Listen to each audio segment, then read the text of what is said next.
What's going on, One Life family? How's everybody doing? I want to thank everybody for tuning in. I'm sorry that we had a late show today, but I had class this morning, you guys. I had class this morning, and now and then when I get out of class, I'll be trying to do some more research and stuff, and try to answer as many comments and stuff like that, and engage with the audience and people who have become emotionally attached to Ziyah's case.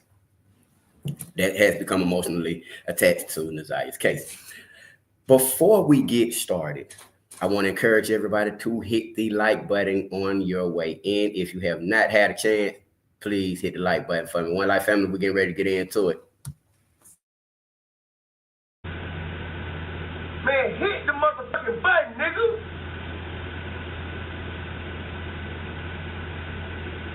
Man, hit the motherfucking button. Worker, hit the button. What did you do? You want me to get out, nigga? You want me to hit for you? Hit the motherfucking button, nigga. Man, hit the button, nigga.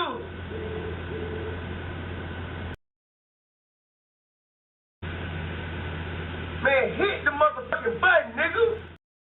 Our credit, right? If me and Noma was to break up and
My bad, y'all. My daughter had done called me. I had to go into daddy mode.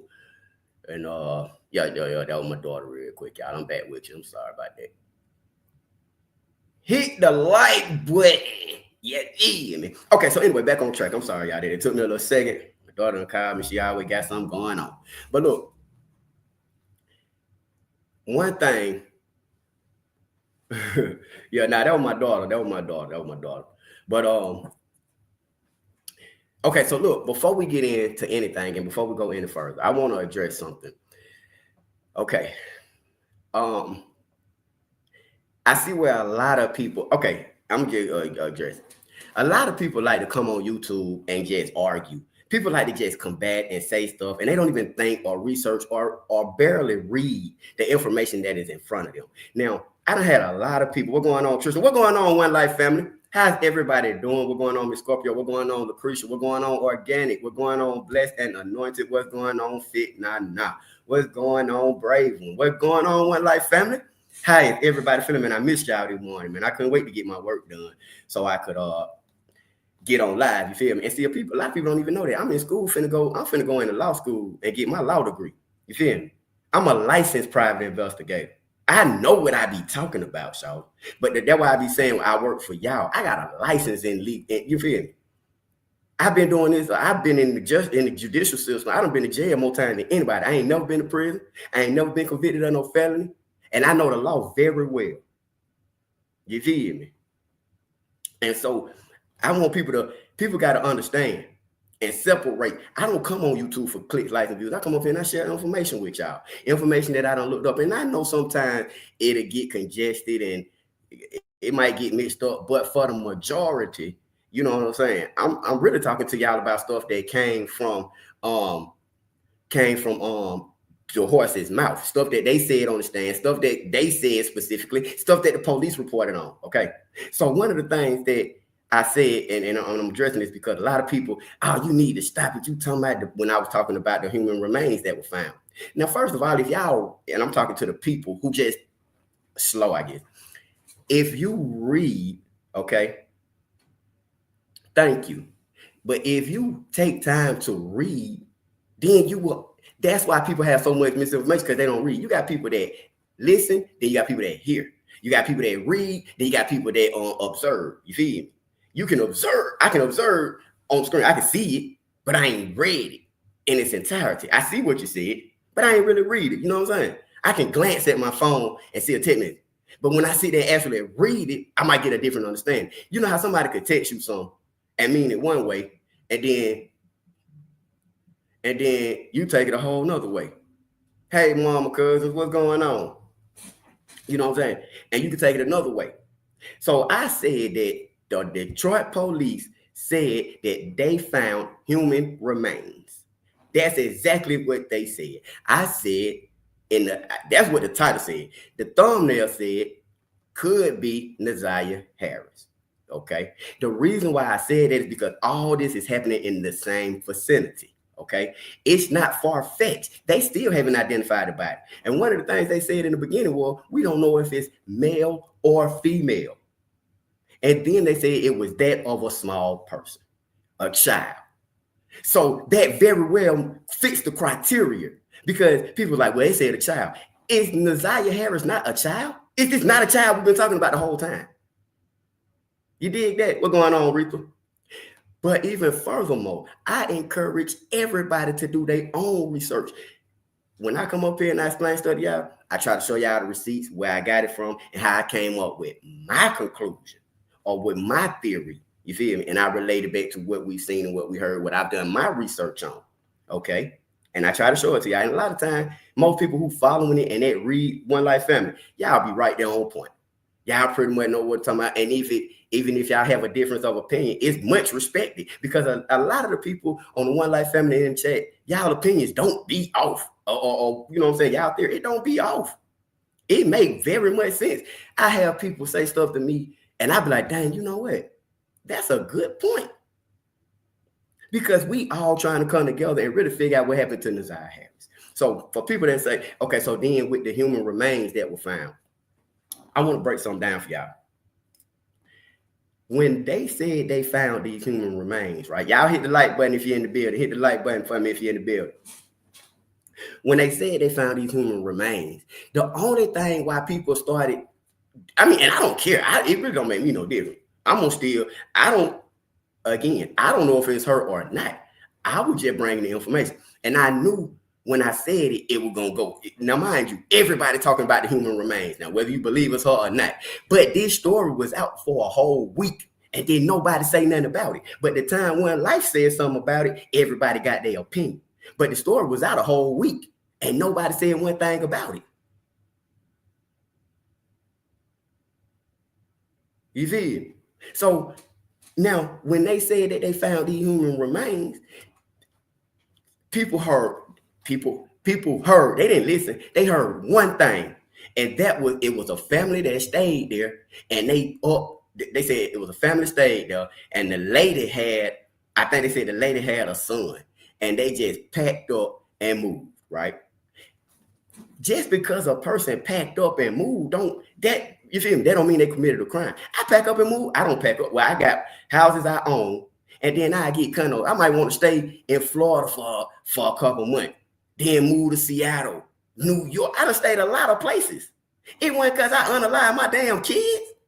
I can pack up right now and go to my crib, goddamn, in Florida.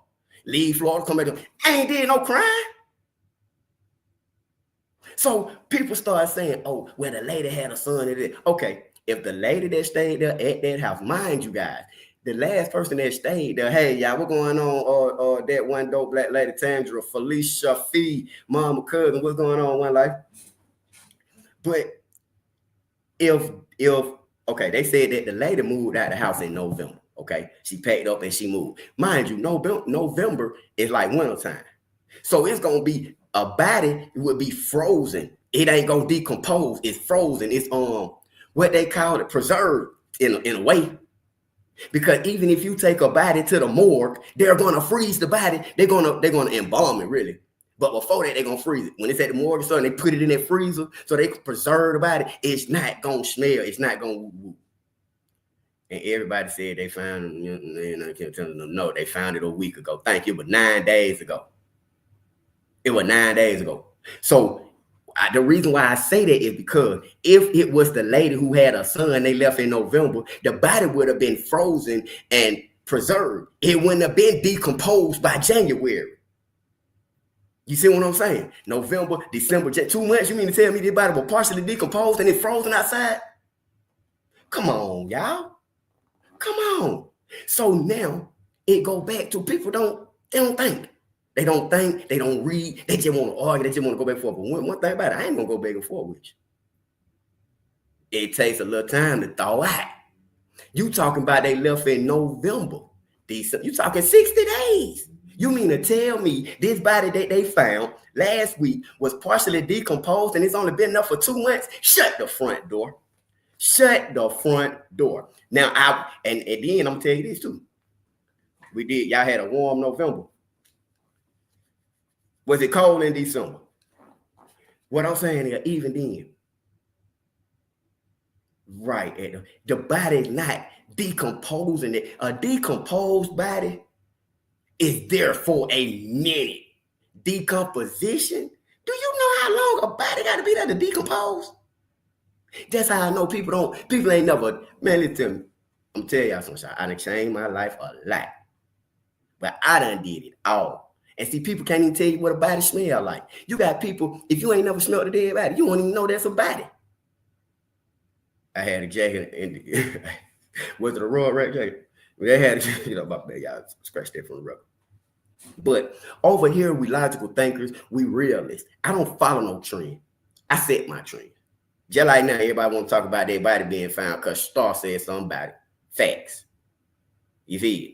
So the body ain't gonna decompose in 2 months, y'all. Not decompose in 2 months. Now, so when I say, look, now here's the thing. If you stand in a rental house, right? I'm staying in the house that I rent.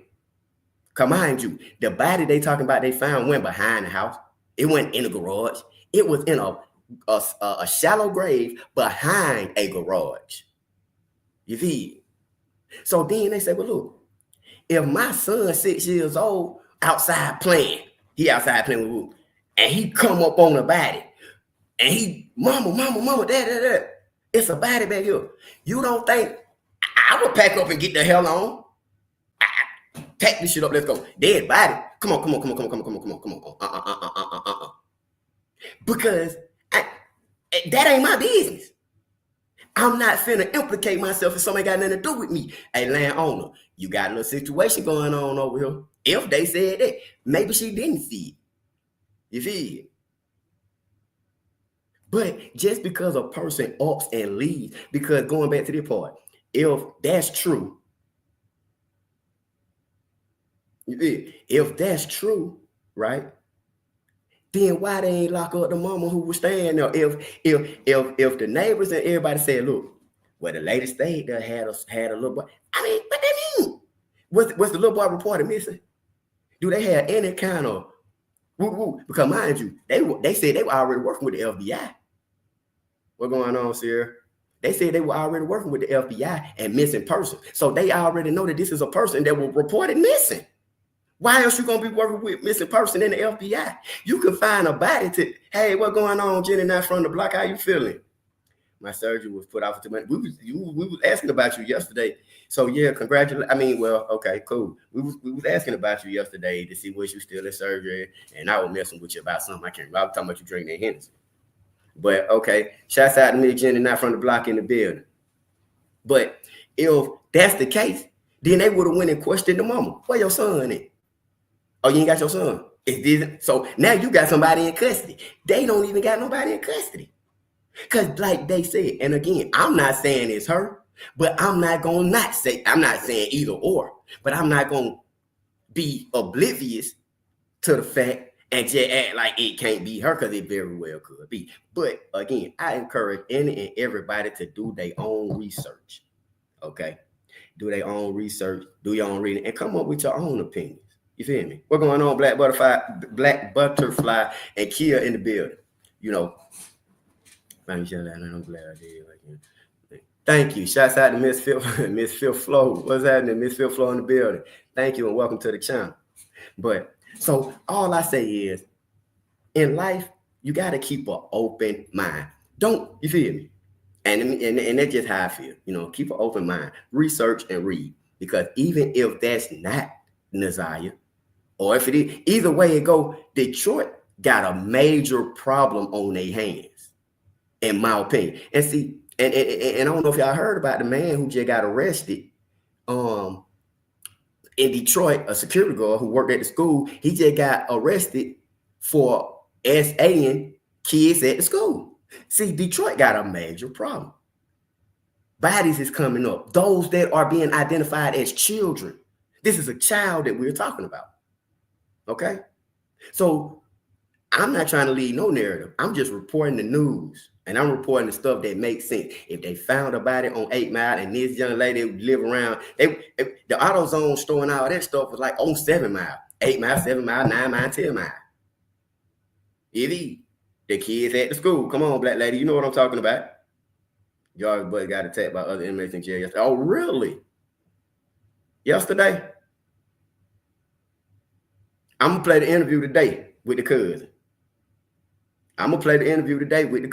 But I also, we finna get it. Y'all know I got some information now. But I had to say that first for people that like to, not, and it ain't the one like family when we up here live. It be most of the people that come and leave comments and you need to stop. Stop what? I ain't start this shit. But I'm gonna finish it. Facts. Cause when nobody talking about that, see, I don't follow no trend. I set the trends. One life family. Y'all already know how we do it, baby. Did you see the brother texting the cousin? The brother texting the cousin. Who was the cousin? Oh, the cousin. The brother. The brother. Who? I don't know. Yeah, I believe the grandmama. I believe the auntie. I believe all these people are involved. And it's more so about just like when Jarvis told his baby mama on the phone. Roxy. I like Roxy. I was talking a little shit about Roxy, but I like her. But what you let me slow down then. Okay, Roxy. What about a Roxy mama cousins? Oh, okay. You saying Roxy is the cousin.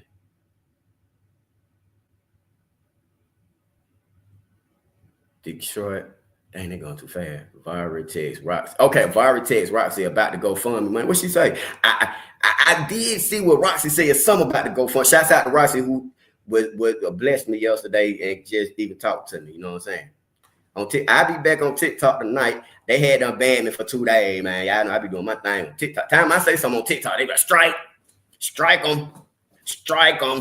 But yeah, man. So yeah, she put the video recording of all the text. All he wants is the money. Who want the money? The cousin. They want her to give him the money. So do Roxy got the money? Because I ain't gonna lie. I said that about Roxy. I said Roxy. And DJ me being straight up with One Life family, no disrespect to you, Roxy, but I did say this, that Roxy got in for the money move, and she was running to GoFundMe. Then the only reason I said that is because she made a statement saying the GoFundMe giving back everybody the money. She didn't set up the account. If you got any problem with getting your money back, talk to a Nick. That's what she said. So that what made me, and I'm gonna be honest with y'all, that's what made me pay attention to Roxy as a money person. Yesterday I talked to her. I appreciate it. So I'm not here to put her down. I'm just saying how I was looking at it.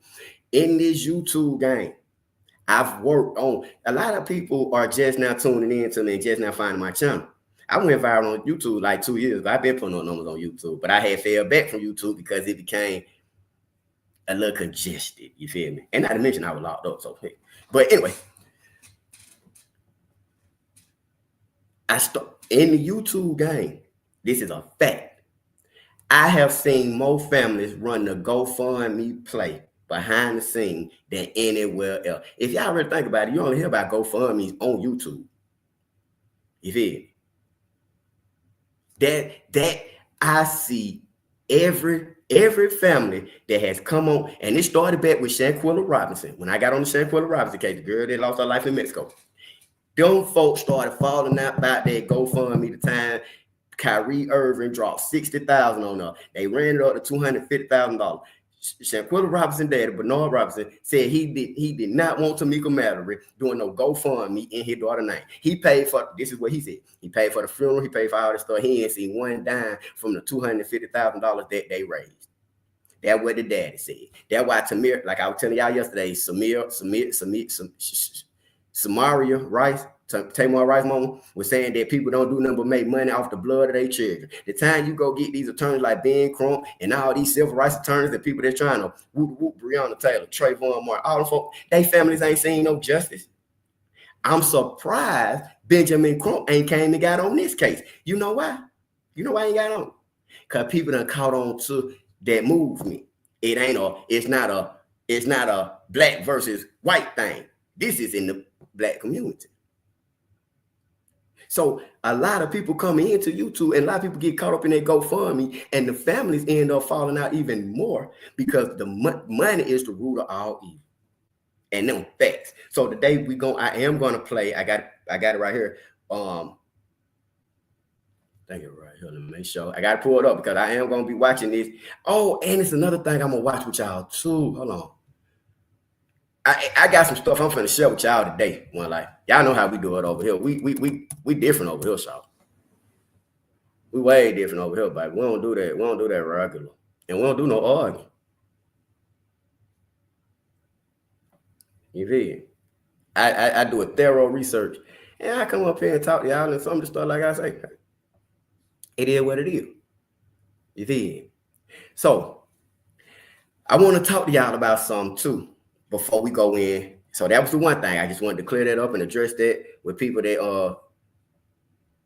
got a little stuff fucked up. I know, but getting back to the point. Now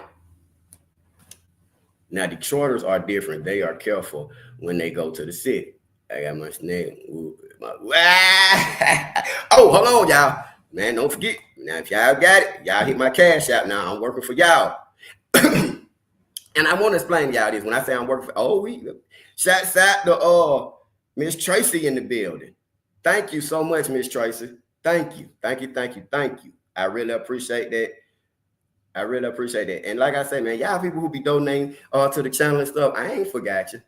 I still do iPhone giveaway. I still rock with y'all like them. Oh, a lot of y'all don't even know about how I be giving away the iPhone.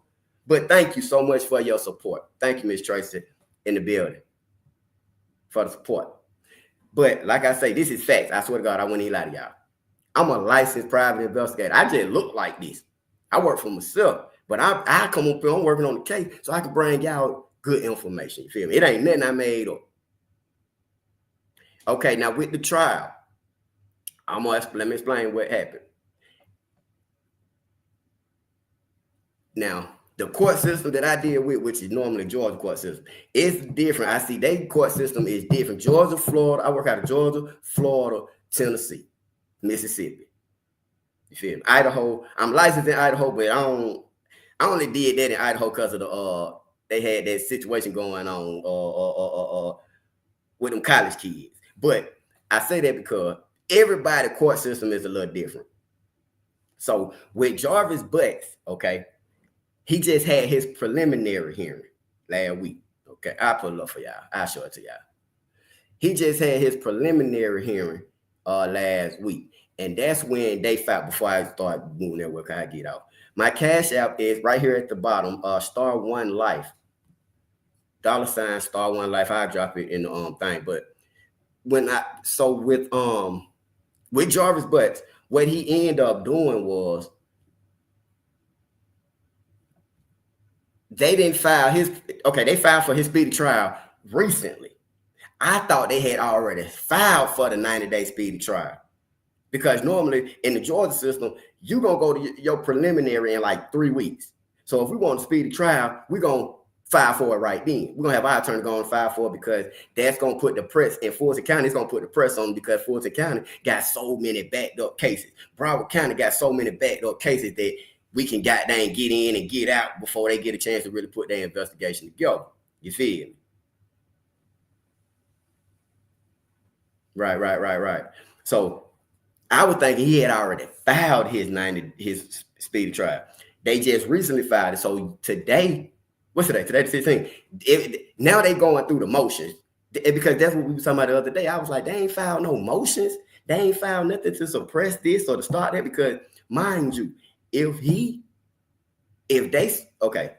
going to try to convict him off of his previous record. But if you file a motion to suppress that, it can't be used against him. So I was trying to figure out, even with bond, you feel me? They got little bond stuff going on. They ain't gonna give him no bond, but he filing bond motions and stuff. They had to open it. Now they had an opening today. I think today was like an arraignment or something. I'm not for sure. No, he just got bound over last week. Yeah, he got bound over. See, normally when they go on the bound, I'm thinking they bound him over, so they finna go ahead and go to trial because of the 90-day thing. But they just now filed the 90-day thing. So the trial ain't necessarily started yet, but they going through the proceedings. You feel me? The procedure. So I look at probably in the next, 70, 80 days, he should be going to trial.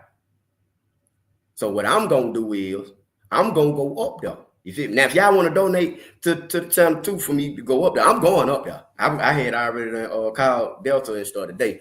I'm going to go up there. I was calling them to see if I can, like, you know what I'm saying, go on and buy everything, go on and buy my tickets and stuff like that. So when it comes down, I just fly out there. Now, they filed it today, but people thought his trial was today, but they filing no motions. Yeah, right on. I thought they had already. At first, I thought they had went on and what going on, Dollar Bill? I had thought they already filed for the speed, but then when I thought about it, I was like, when the hell they filed their motions? So that's what's going on now. The motions and all the stuff is going on. I'm thinking because I did look at the court document. I mean, I pulled it up and looked at his court proceedings.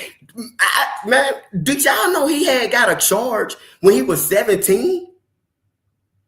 At 17, he got jammed up. Man, let me show y'all this. Time out. Y'all give me a second. He ain't gotta give me a second. I got it right here. I had it ready for y'all, baby.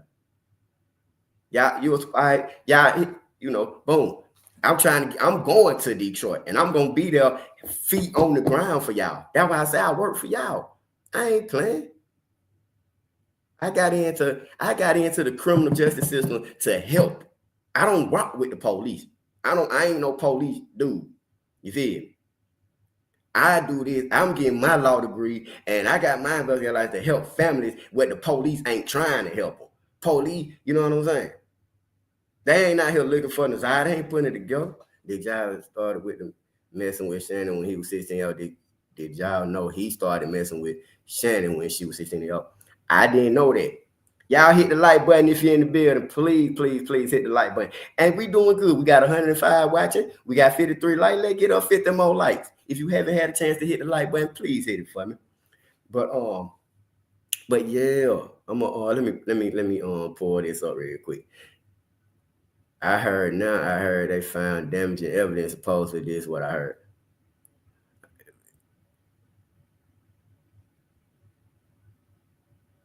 Okay, black lady. I like to eat. They're going to have a hard time trying to suppress the evidence, considering the fact he was not supposed to be around children, but constantly continue. See, the thing about suppressing the evidence is, I mean, it's going to be up to the judge. He could file a motion to suppress, not suppress the evidence, but suppress his prior record. You feel me? Star, did you hear that he did tell Shannon about being a P word? Yeah, that's what she said. She said he deserved a second chance at society. Shannon, she claimed she was 19 in the interview. So that's what I went out for. I don't doubt he wasn't messing with her at 16 because he was messing with, her sister was a twin. So that makes sense that he was messing with her. Because if she met him at 19 and he was messing with her, with the sister prior to that, I wouldn't be surprised him being 16, 17 years old. You feel me? Because get what? Them is a net kids. This family is off. This the Adams family, man. You might well call them the damn Adams family. All these monsters. But hold on. Let me pull something up real quick. I want y'all to see this stuff. And that's why I say, when I be coming up here talking to y'all about stuff, this ain't nothing I pulled out my motherfucking ass. This is stuff that, hey, I'm like, look, it's documented. Now, to what capacity, that people understand it, that ain't my business. And I'm gonna read y'all something else too. This is so crazy, y'all. I'm gonna break something down for y'all, but we got a show today, baby. We got a show today.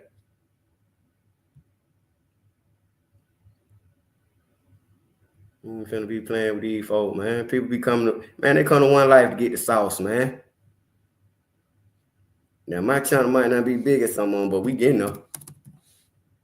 We getting up. And we got it going on over here.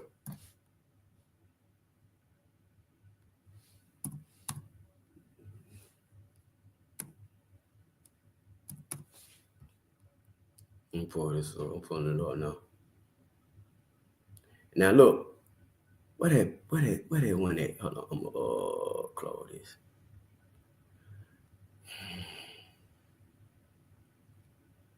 Damn it.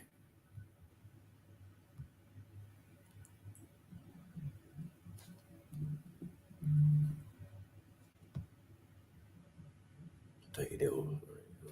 Boom.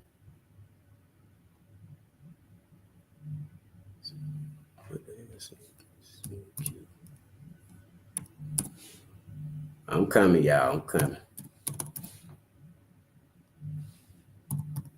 But I have to do this. I have to do this because people, I swear I made some stuff listen to me. All right, here we go. One Life. Let me show y'all this. We're gonna go through it. He was getting the granny hush money. But you know what? And see, and a lot of the time, I come up here and talk to y'all about stuff I either seen, know about, got some recollection on car. You know what I'm saying? I ain't gonna come up here and talk to y'all about how to fix no car. I don't work on no damn car. But I can tell you about these cases for sure. Now look, this is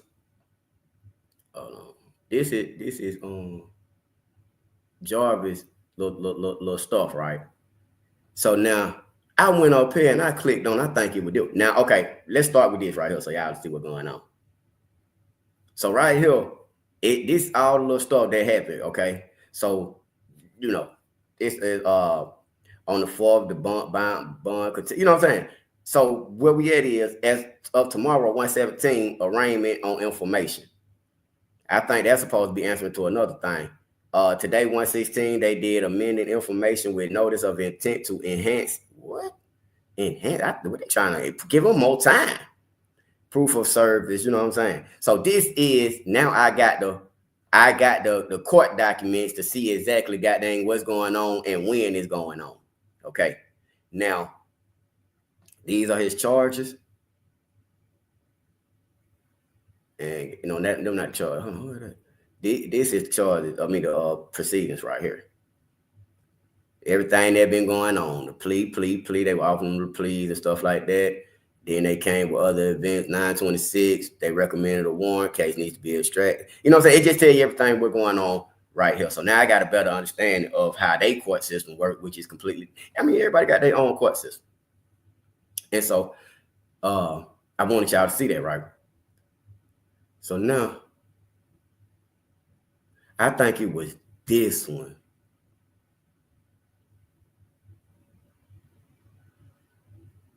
It's one, I gotta go find it.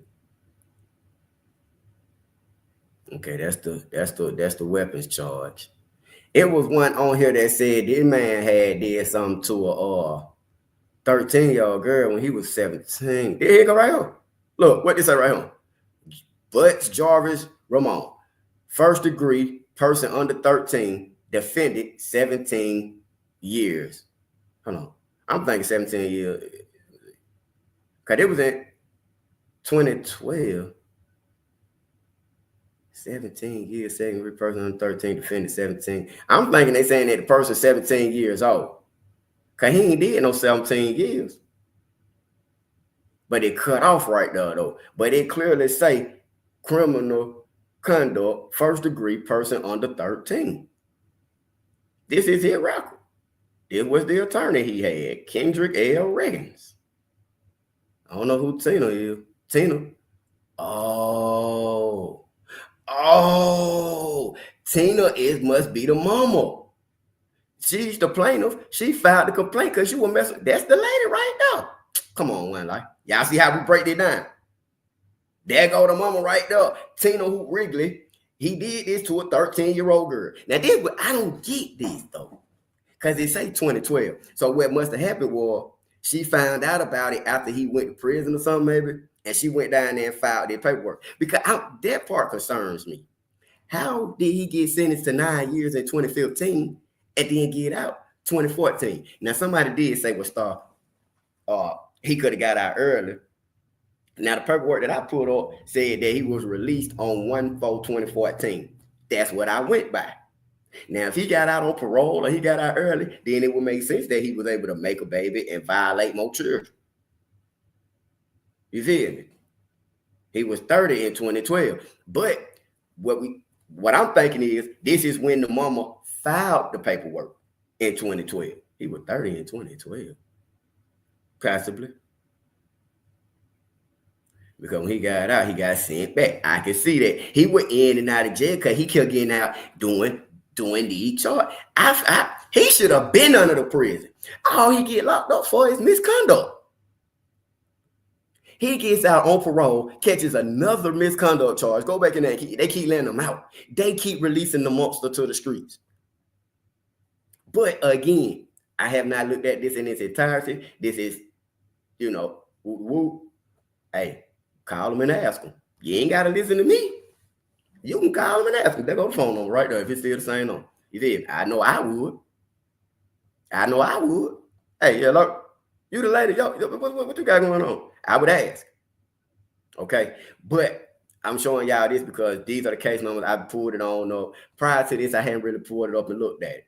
I be, breaking down the testimonies and doing all kind of other things. Okay, so we do now have the dockets. I can, I don't know how to drop the link to it. But you can pull it up, you know what I'm saying? So many people failed Ziyah. So many people. It's not just one person. Jarvis, yeah, you did your part. But the mama, the auntie, all y'all, everybody played a part in my opinion. Just like the judge said, and I'm gonna talk about the judge too. As much as I like her, I'm gonna say something about that too. But like the judge said, all you men who seen these children and stuff like that around this man and didn't say nothing, didn't ask this girl, did she need help? Are you okay? You feel me? Like just a simple, hey, how you doing? You okay? You all right? You good? All right, you need somebody to talk to now. This your uncle? You all right? You feel me? Okay, here go the link to the thing right here. I got you. Hold on, how I do it? How? Damn. Hold on, yeah.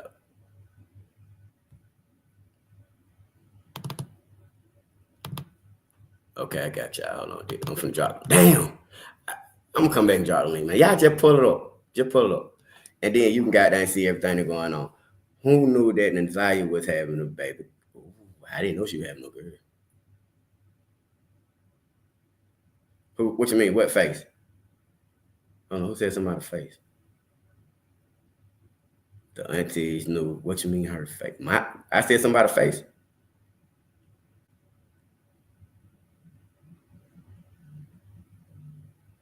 November. I mean, yeah, Jarvis' birthday is in November.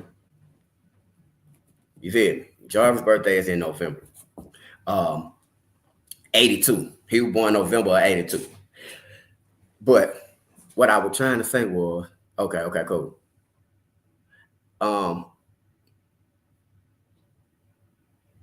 A lot of people failed. It's not just one or two people. Everybody was in on it, and everybody started trying to cover they behinds. You feel me? And like the judge said, man, if what's that man's name? King.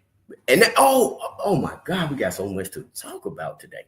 But yeah, there's a lot of people that failed Ziyah. You feel me? You can't just put the blame on one person. He's definitely to blame, but so are others. He didn't do this by himself. Okay, this was an organization of people, a plethora, a community of people, and I'm talking from CPS to, I ain't gonna say the school because I went to school, guidance counselor maybe, but when that man, that security guard from the school heard about it, he got active, and I'm so glad he got active.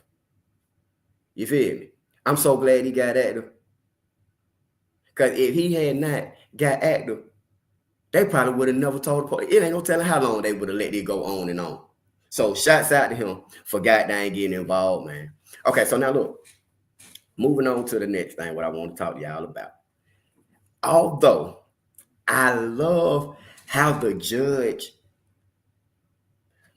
said what she said. I love it. I love it. I love it. I love it. It needed to be said.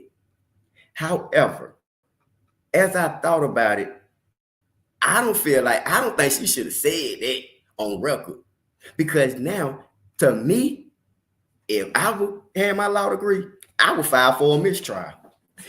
I would file for a mistrial because ain't no way my client can get a fair trial when the judge done made this type of statement. You feel me? You know what I'm saying?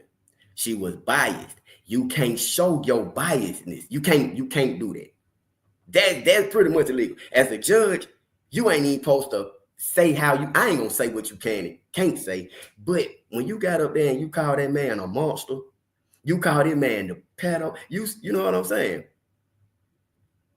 She shouldn't have said he's a P word. She shouldn't have said that mama was lying. She shouldn't have said that he's a monster. She shouldn't have said that she shouldn't have said that, because this is a popular case.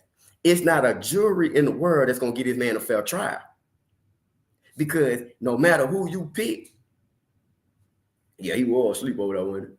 No matter who you pick for the jury, if you got 12 jurors, one of them heard what that judge said. You feel me? It should go to another judge. It should go to another judge. But you still have tarnished my client case. You gotta be very careful. It's just like with, I ain't gonna say social media and stuff. You can say something you mean good behind, but the internet and stuff will take it and cancel you. You gotta be very selective of the things that you say, unless you like me and just don't. Even me, I've tried to change the way I say things. You know what I'm saying? You know. So I wanted to touch on that because I think people got to be very careful of the things they say. I mean, the judge can say whatever she wants to, but if I was his attorney, I would file for a mistrial. Ain't no way my client gonna get no fair trial, even though he deserved to go to prison. As an attorney, he got public defenders. Again, I challenge myself. I like to challenge myself as how I would, because I'm going into law school. You feel me? I can't say what I would or wouldn't do, but these type of charges ain't my specialty. You feel me? Yeah, preliminary hearing. Well, see, that different courts do it different ways. Georgia court, if you go to your first appearance and it's a higher court, they're gonna bound it over right then at your first appearance. Normally they're gonna deny your bond, bound it over. They're gonna say you want to have a preliminary hearing or a bond hearing, or do you want to waive your preliminary and go to court? Go for your arraignment. If you decide to have a preliminary, you're gonna be in that preliminary courtroom in the superior court, or is it superior court? Superior court. If it's this type of stuff, they're gonna bind it over from state court to magistrate court to state court, and then you will have your preliminary in about 3 weeks. You feel me? But you'll have your preliminary, and normally you would still keep. I'm trying to think. Yeah. Even then, if I go to a preliminary hearing and have one judge, but when it's time for my arraignment and trial, I did have another judge. You feel me? I just went trial last year, beat them folks. So yeah, it'll probably go to another judge, but it still has tarnished. I would say, you know what I'm saying? It don't matter what. I mean, this is just me, and not, you know what I'm saying. I'm not trying to go back forward. I'm just saying.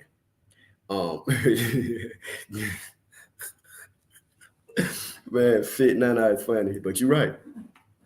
But that I forgot where I left off at, but wonder why they didn't plead guilty. I wonder why he didn't just plead guilty, or did the judge not allow it? He's filed for a speedy trial. He gonna see. Yeah, the trial gonna be with another judge, ain't it? Yeah, I can believe that. I can believe that, and it should be. It most absolutely should be with a different judge. You don't want to go back in front of her, cause she gonna nail you to the cross, buddy, bro. But but yeah, that's what's gonna happen. So look, so I just wanted to kind of touch on that. I was shocked. I liked it to hear it at the time. I was like, okay, go off. But when I thought about it, I was like, ooh, you might shouldn't have said it like that. But hey, baby, do you, boo? Now, oh, she said that was her last day. Oh, she went out with a solar bang, then shouted. Yeah, it is. Shouts out to the Judge Aaliyah, who is the LIYAH. Back, forth and forth. But y'all, shouts out to her. She was disgusted with him. But I think that people got to be very careful. Like I say, even with the people that's on the stand line, they got to be careful. Now, I want to read y'all something. Because y'all know how I've been up here telling y'all. I say, man, I don't believe that sister. What's her name? Tawana, whatever the sister name is. I say, shout out, I don't believe that lady was at that shop now. You feel? I even had to block that one lady. She just keep asking me questions. Why you believe Jarvis? I ain't said I believe nobody. If you ain't listening, I said everybody lying. Even you. But look. So I say, well, look. I don't know if y'all read this article or not, but we gonna go over real quick because hold on, where is that? Because I just wanted to share something with y'all. I want to share this with y'all right here. Boom. Okay. Now, this is the article that Kyra Bird from the Detroit News wrote. Now, she wrote this article when the trial and stuff was going on, okay? So, with this, I want to read it to y'all. A 9-year-old cousin of Nazai. Have y'all read this? I'm going to lay it on y'all. The evidence showed he was guilty, and that's why she said what she said. But she also said that the evidence was only circumstantial evidence. Circumstantial and substantial, two different ball games, baby. But look, a 9-year-old cousin of Ziyah Harris testified on Tuesday that she saw a man. Hold on, let me do it like this. Let me do it like this, baby. Boom. Okay. All right. So, a 9-year-old cousin of Ziyah Harris testified on Tuesday that she saw a man accused of unaliving the teen S.A. her at his auto shop, and that he also tried to do something with her, but she said no. The girl, whom the news is not naming because she is a minor, testified during a preliminary exam in Detroit's 36th District Court that Butts told her 13-year-old 13-year-old Naziyah and another cousin. Butts told her 13-year-old Naziyah and another cousin that he was going to take them to the store, but they ended up at the Detroit auto shop where Butts worked at. And actually that's taking them to the store because the store right there, the seat go. And then he was trying to do stuff with my cousin Naziyah, the girl said. She said Butts 42 was naked and Naziyah was sitting on his lap and her parents were on the floor. The girl said Butts had woo with her cousin and on a second occasion and tried to have intercourse with her on a third occasion. But she said no and asked that he take her back home. As the girl testified, members of Naziah's family in the courtroom began sniffling and crying. A couple of them had to leave the room. The girl testified during the second day of the preliminary examination against Butts, who was accused of SA and unaliving Naziah in January of 2024.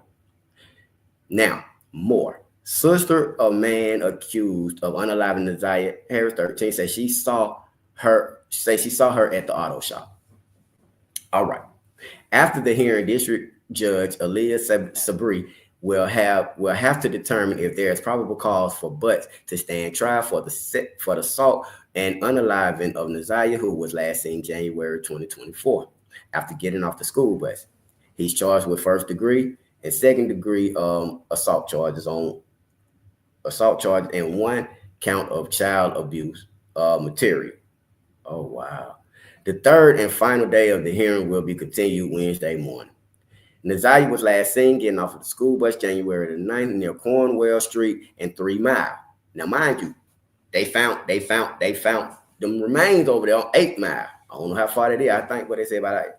I know like 17 minutes from one location, 45 minutes from another location, but it's all right though. Okay. 3 Mile drive on Detroit's east side. Her body hasn't been found. Prosecutors believe Butts got Naziah pregnant after SAing her and unalived her. Butts also is accused of SAing 2 other young girls dating back to 2012. That's the paperwork I just showed y'all now. He's already been ordered to stand trial on those charges. I just showed y'all the paperwork, the court paperwork that say with it. 8 other witnesses testified Tuesday, including Detroit public school officer who authorized the search warrant that pulled several text messages between Butts and Naziah the day she went missing, and a DNA analysis who found Butts and not Naziah's DNA on the black hoodie and pink jumpsuit found in a wooded area in Detroit. That cell record showed Butts had been in a wooded area in Detroit. That cell phone record showed Butts had been to January the 10th. Okay, now mind you, let's just keep going. Cell records match where Naziah clothing were found in Detroit. Detroit Police Department Sergeant Melanie O'Rourke testified that Butts' phone traveled from a corner street location where his auto shop. Okay, check me out, y'all. This is the part right here. Detroit Police Department Sergeant Melanie O'Rourke testified that Butts' phone traveled from Connor Street location where his auto shop is around 4 p.m. to that place. I cannot say that word. Oh, Lord, you got a city name on you. Then returned back to the Connor address around 9 p.m. the same day. The phone traveled briefly to Butts' home, then to Park Crest Motel in Harper Woods. A witness testified Monday that she saw a girl she later identified as Ziyah at the house out there in that place with Butts and his business partner. O'Rourke said Butts' phone was also in the area of 7 Mile and Berg Road between 11:40 and 1:34. Now, I just told y'all they said they found them human remains on 8 Mile. You feel? His phone was pinged to 7 Mile. Come on, man. Y'all stop playing with me. At 11:40 and January the 10th at 1:34. January the 11th, which is where the clothing and items were found after they had got a tip, remember? It was also near where Valerie Smith and resident found Naziah's school ID laying face down on the ground. Clothing items were found. It's also what? So that lady, she don't stay over there in their neighborhood. The lady who found the ID stayed closer to where y'all see what I'm saying? So the lady who found the ID actually stayed closer to where they found the clothes, according to the thing. You see? So now look.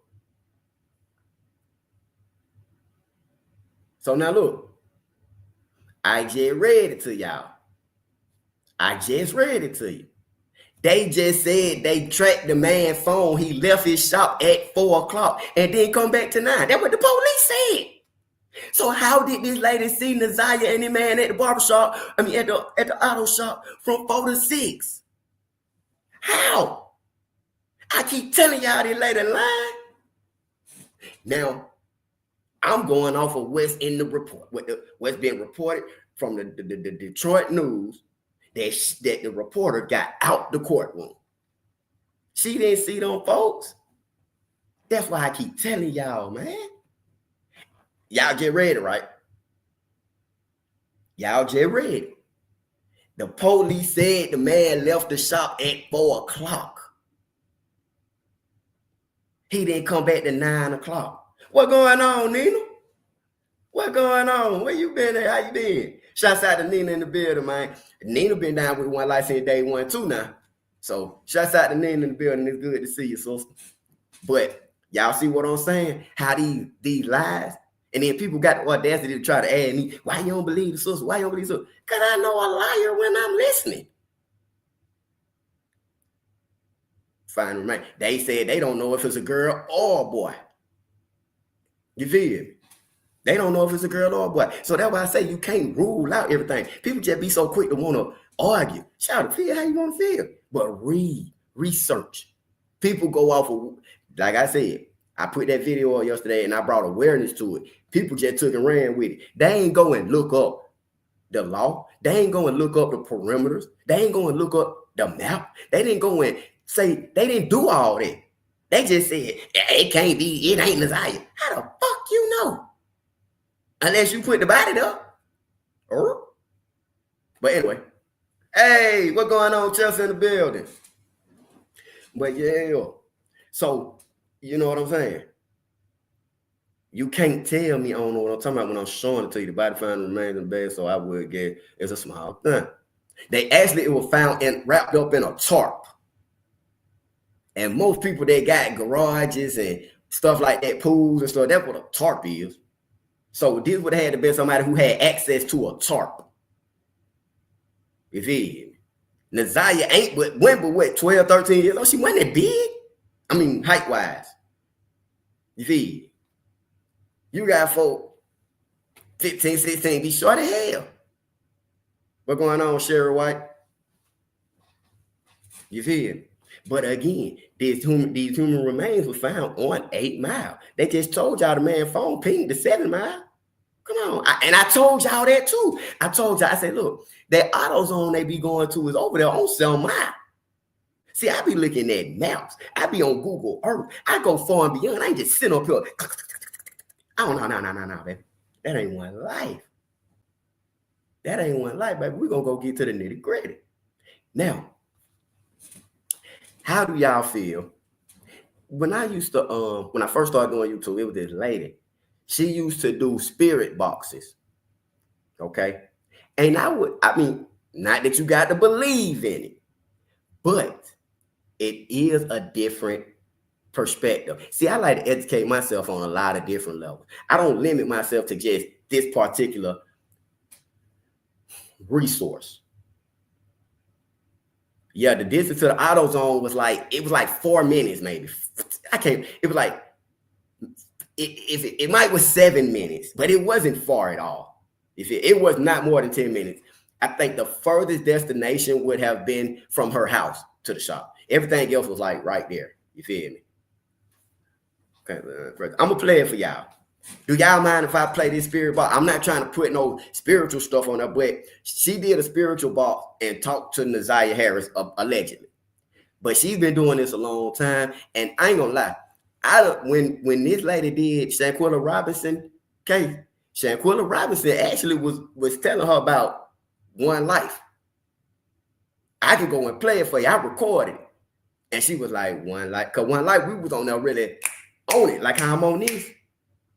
So, okay, I play it for y'all. I'm not trying to put nothing on y'all, make y'all believe nothing. But if y'all legit check it out, you know what I'm saying? Let's check it out together. I started watching it, and I said, you know what? I'm gonna watch it with you remember when I was talking about that Joker? She spoke on you way back, and that was through a spirit box. Joker with her. Man, I don't be up here lying. Y'all be telling y'all the truth now. She said it back then. She was talking about One Life on the spirit box, and I just had cap. I was watching the lady doing reading, and she said something about a tunnel allegedly. Yeah. Okay. Yeah, let's play it in real quick, y'all. And let's hear what they said. Let's see what she said on the. Cause this lady, she be saying she's speaking to these people through Kanika Jenkins. It's weird, but it's it is what it is. Let's check it out. Yeah. I kept asking water, land, or trees, and I kept getting That's how the candy store in the building. That's how the candy store. land and trees, land and trees, land and trees. Tell me what you see in this picture. That might be a hole.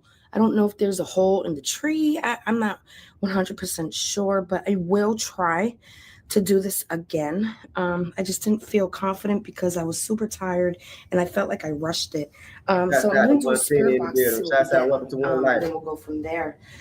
I cannot get this poor baby.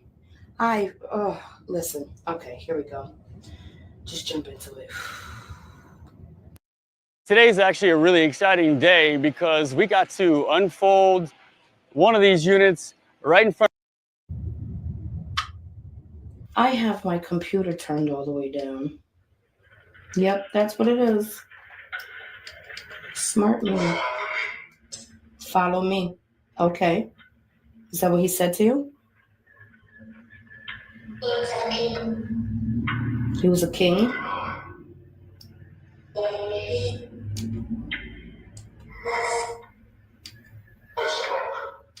He struck you?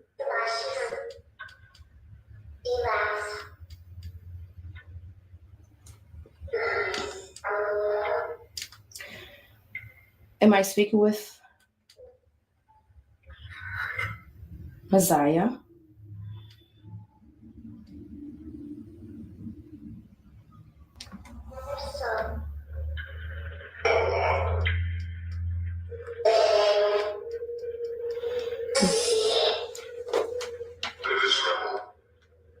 In Rebel?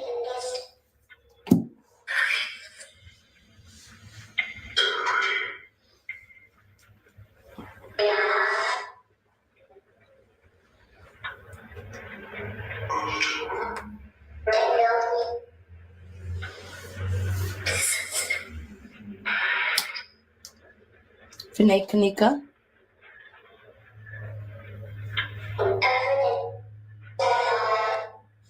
Can we speak with Ziyah Harris? I feel like we already are. The children?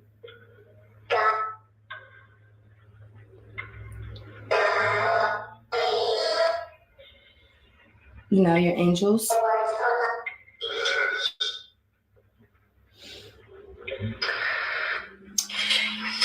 Ziyah, my name is Candace.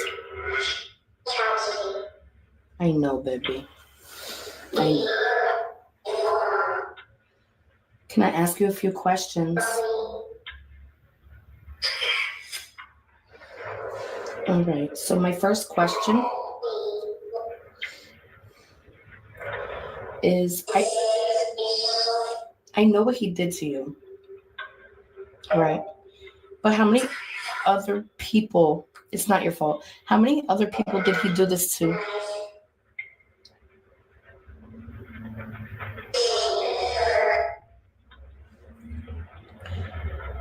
Was he messing around with any of your family members?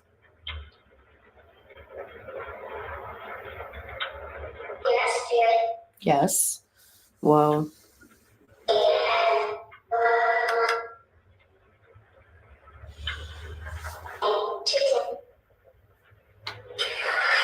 was he hurting other children besides you?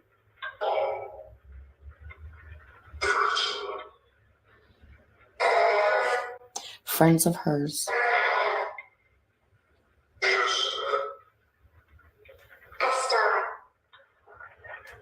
Wow. Ziyah, where is your body now?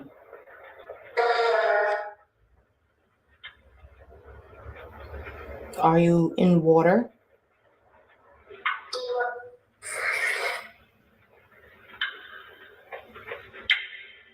One more time. Are you in water?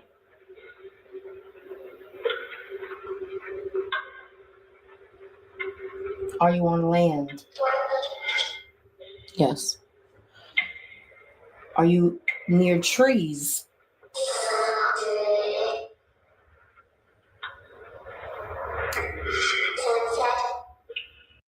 HoneyBook completely changed how I do business. I'm a photographer and independent business. It's a fact. Running your own business is hard, but don't make it harder than it has to be. Get HoneyBook. HoneyBook.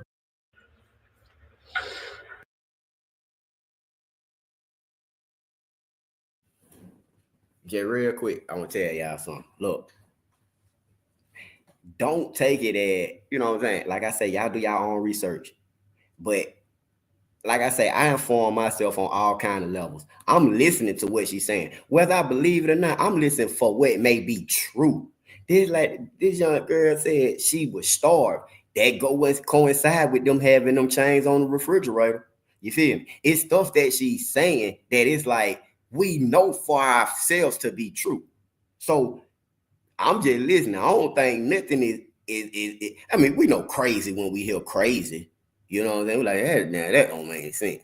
But this stuff that is being said ain't nothing that we don't know. I mean, that don't seem possible. Keep an open mind now. But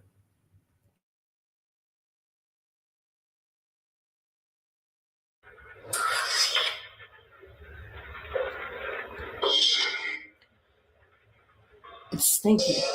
I picked that up in my channeling session, like mucky water. Did he take you somewhere else after hurting you? I got that he hurt you in the woods, but then he moved you further away. Who moved you?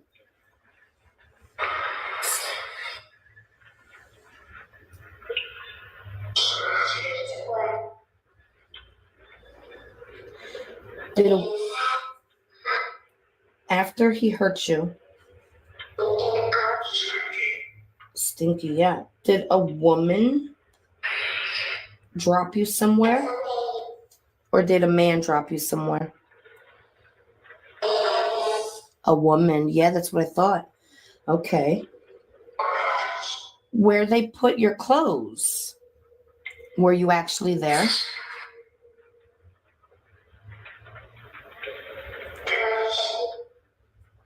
Or did they just drop your clothes there? Drop the clothes, okay. So it's like a diversion.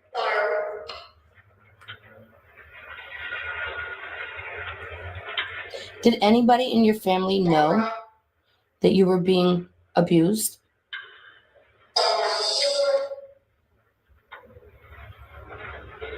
Shannon? Did she say Shannon? Or blood on my shoe? Shannon? I don't know.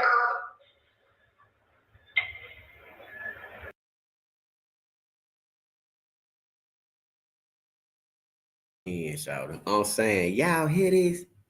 This stuff is deep. She's sitting up there. I don't care if they like to put it together or what. She's saying some stuff that makes sense. They could have assaulted her in them woods and took her somewhere else and left. And then was the clothes that they left. You feel me? It could be. That makes sense. They could have assaulted her there. And I mean, that definitely makes sense because she's not there. I mean, it could. You feel me? We don't know if they planted the clothes there, but whatever. We know she went up with the clothes, so it's not far-fetched. You know, she's saying Shannon. She's saying she's saying some stuff. That's all I'm saying, child. I listen. What was your cause of death? Was it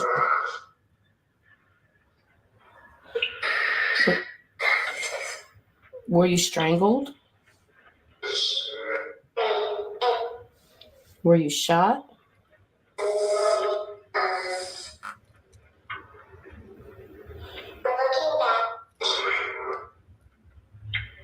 Like a sleeper hold? Like a headlock?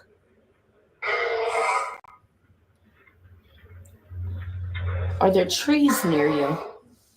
Are there any buildings near you? It's flat?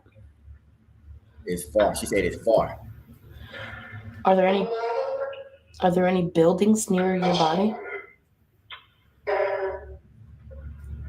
No. Is there a landmark? Anyone with $10,000 or more in credit card debt or personal loans may qualify for help I from like how National I Debt said you Relief. gotta Getting started is concern, easy, and the process yeah, is already. they ain't really just have an open mind.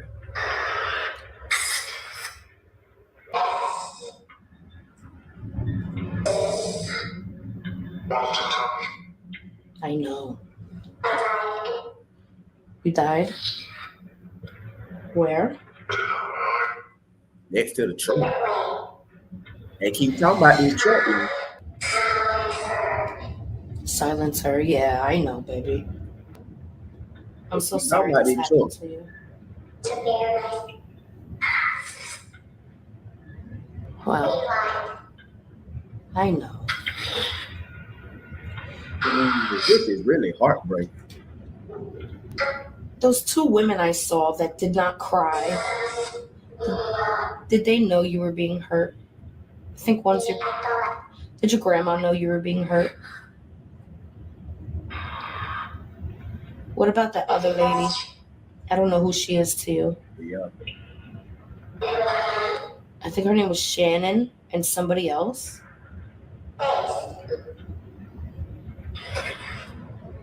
They trickle. Okay. You be honest with them why they lie to you. I think you did amazing today. And I just really want to know where your body is so we can give you a proper memorial.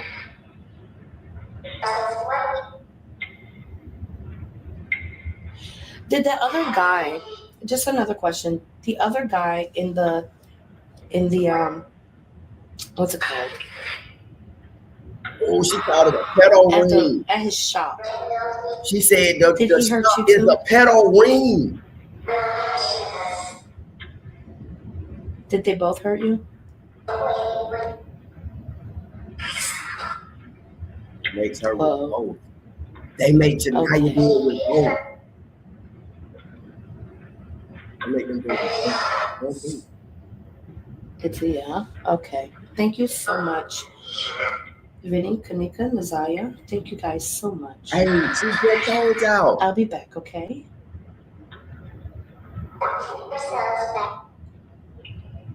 I love you guys.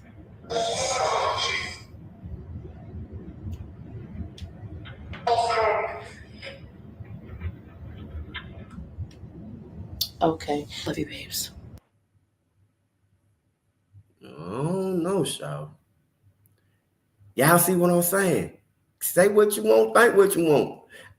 That makes sense. That shop was a ring. That's why you keep seeing all them kids up there.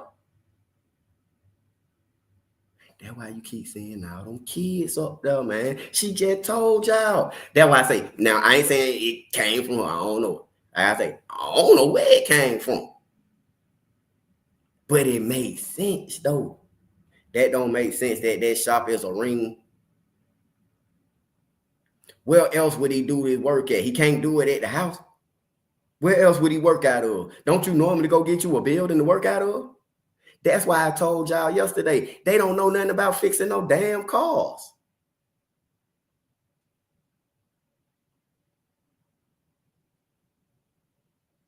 You feel me?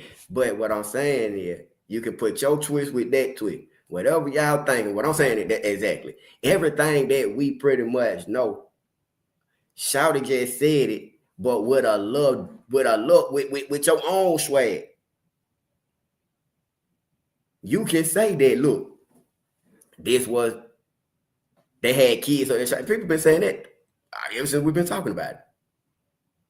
You feel? Everything is allegedly.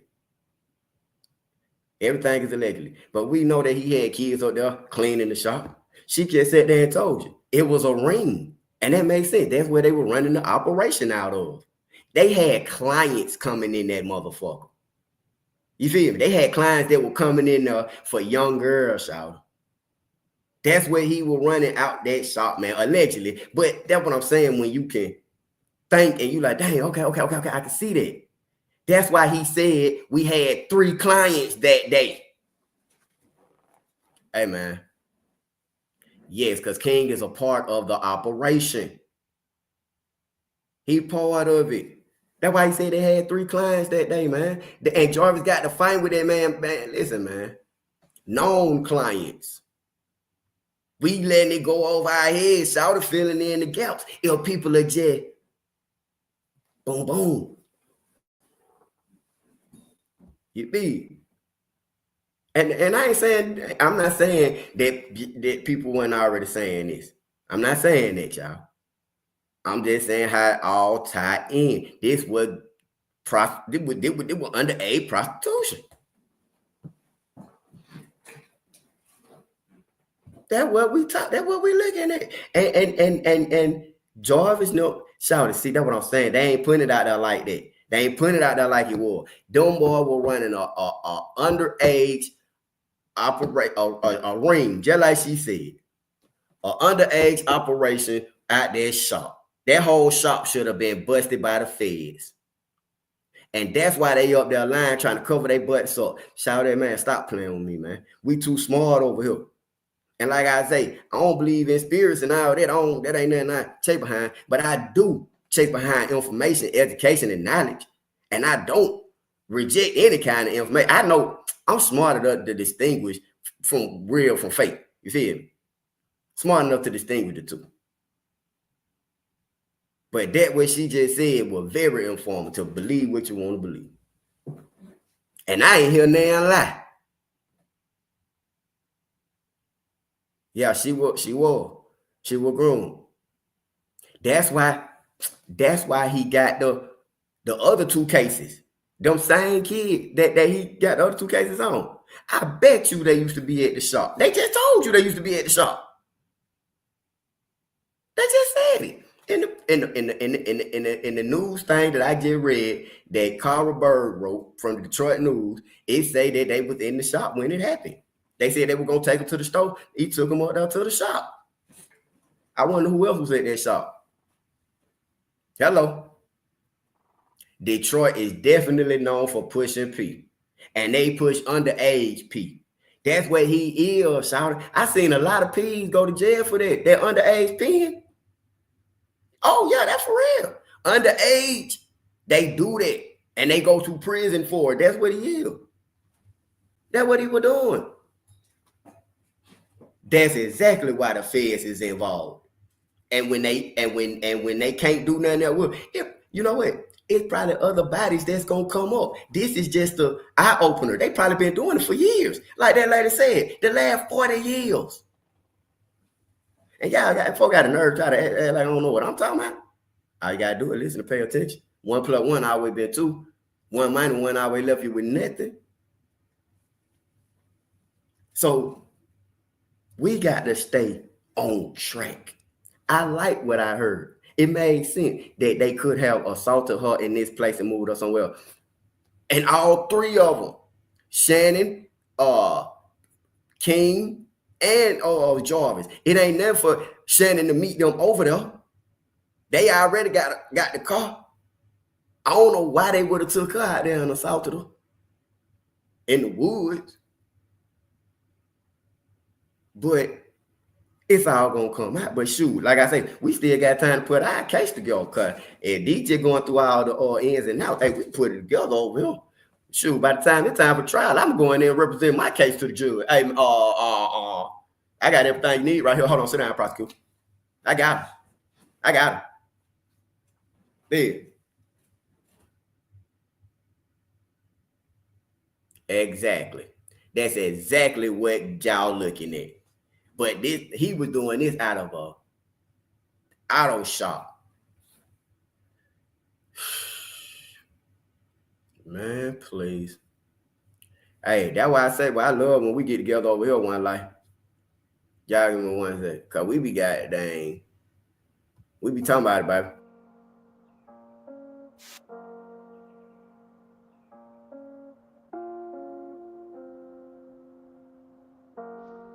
You know, it's an old saying, sometimes you can't see the forest for the trees. You know what I'm saying? See, sometimes we get so caught up in our own vision that we don't even see we headed for self-destruction. One life. Whew, I guess I'm tired of the bullshit, I wanna blow out my brains. I asked the Lord to forgive me, he say, "Star, you ain't gon' change." So now I'm smoking and thinking I got a problem with drinking. And if a pussy nigga think it, I'm tucking them in here to blanket. Cause I ain't finna play with these niggas, I'm getting some money out these hoes. And I might wipe a nigga nose, slam him out, that's how the game go. Drop his ass like E64, I see his ass on the scope. I'm gonna put that beam on his throat, cock back and let the bitch go. Nigga, I want all the damn smoke, let's see who be the first choke. Let's see who be the one that keep it real and who tell it all in cold. Let's see who loyal do what they supposed to do and who come home and they try. Let's see who picking up your phone call when you locked up behind bars. When your face covered in tear drops and your body catching these scars. When your daddy died and your mama cried and you realize it's hard. When you realize you spent your whole life chasing after these cars and they done sold you all these wizard dreams. Had you thinking you was a star. All right, we back, baby. One Life family in the building. I want to shout out to the One Life family, man. I love everybody, man. Everybody in the One Life family. You know, oh my motherfucker. But yeah. Okay, what y'all saying now? He will provide a girl for the young guy, man. Yep, that's what I'm trying to tell y'all. Y'all see what's going on. We all see what's going on. See, and we seeing it on a different. I'm seeing it a lot different now. Because do they make sense to y'all that they were running an operation out that shop? And I know people, I know y'all, I One Life family, I know it. I know. Y'all been saying it too, you know, but that makes sense. I don't think I heard nobody say it in those words. And maybe I just missed y'all saying it, but when he put pedal ring, I'm like, that's exactly what that is. I ain't think about it like that. But absolutely. And everybody need to go to prison. Everybody need to be in prison by tomorrow morning. And I'm going to call down there and talk to the district. What time is it? I'm going to call down there tomorrow and I'm going to talk to the district attorney. And I'm going to tell the district attorney, you need to lock their ass up. I ain't trying to tell you how to do your job. I'm just saying. What y'all doing? Start putting the press on them. Start putting the press on them folks, man. Sure, man. I ain't finna sit up here and keep playing with this girl, man. This girl has lost her life. They won't tell y'all what her. Man, please, man. Please. F him up on site, so. Ain't no way possible.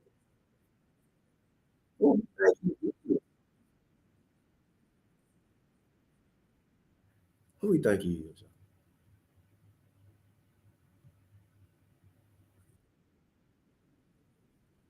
Okay, look. As promised, y'all know I'm a man of my word.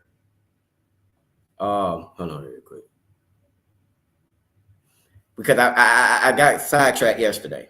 I was gonna do it yesterday, but I got the podcast pulled up where they were saying y'all wanted to watch it. I hadn't had a chance to watch it in its entirety, but where it had I think Roxy on there and the sister, the people who brought the awareness to it.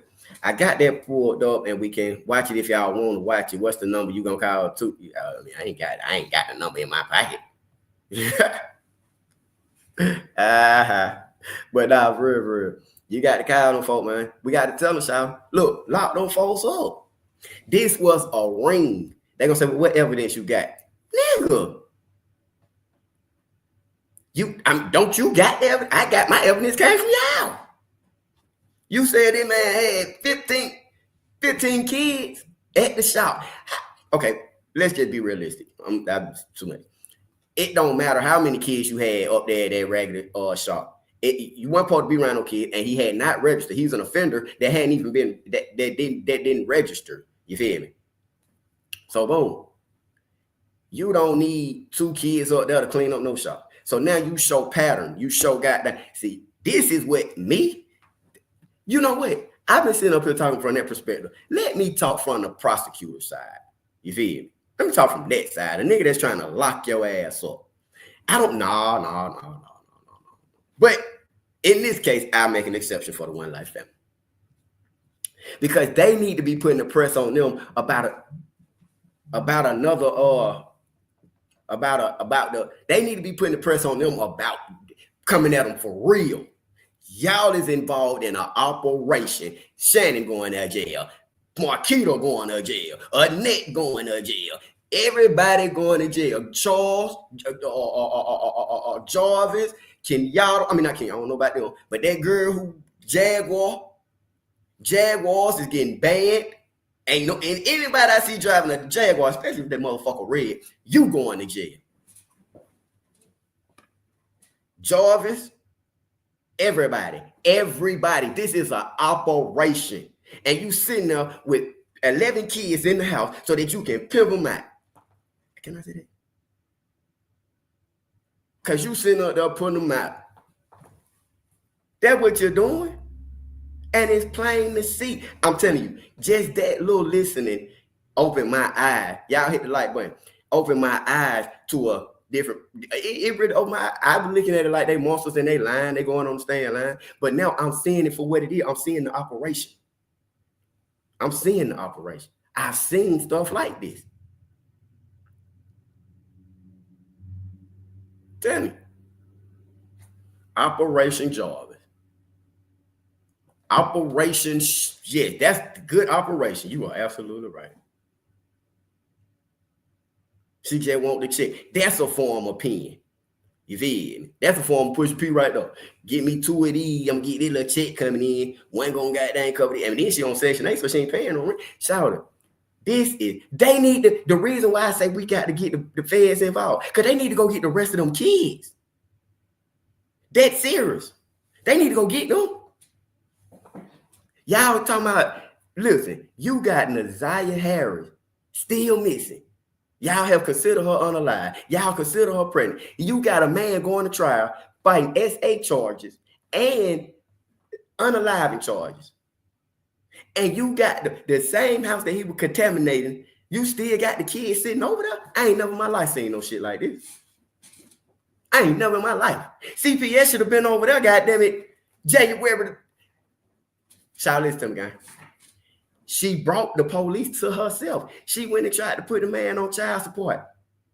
Don't when you go, I ain't out. That when I had got the custody of my daughter, but point is, you don't went to the police, you don't went to the courthouse. All they needed to do was look, the court system failed, the CPS. I see what the judge saying now. I mean, I seen it then, but dang.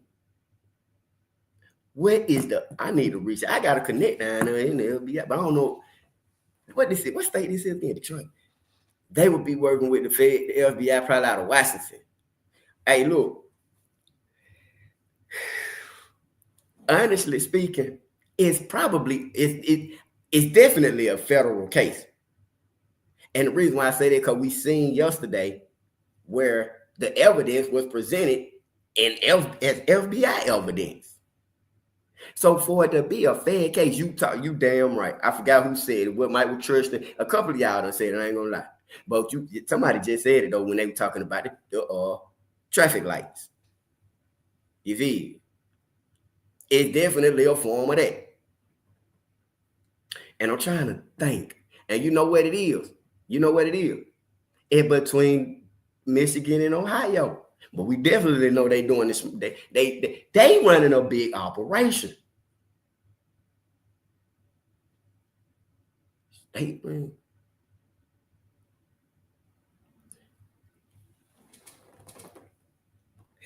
Federal prison ain't like that, which the whole family friend tied into it. That's exactly what they is now.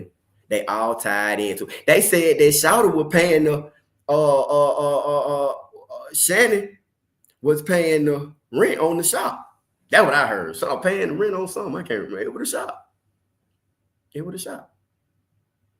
Okay, court document stated it's an FBI case. Okay, cool. See, I ain't telling y'all nothing wrong. I ain't seen the court document. I just was talking about what we seen yesterday. But I can believe that. Mama had the phone. They pinged the phone to the mama's house.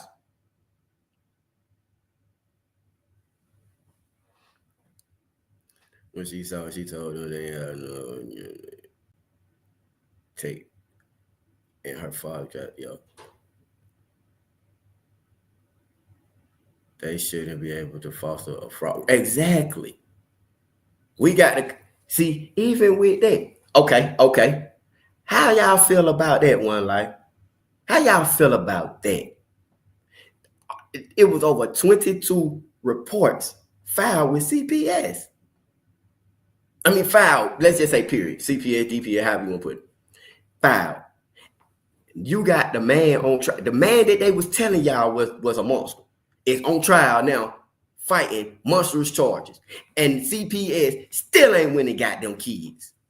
They still ain't went and got the kids. Why?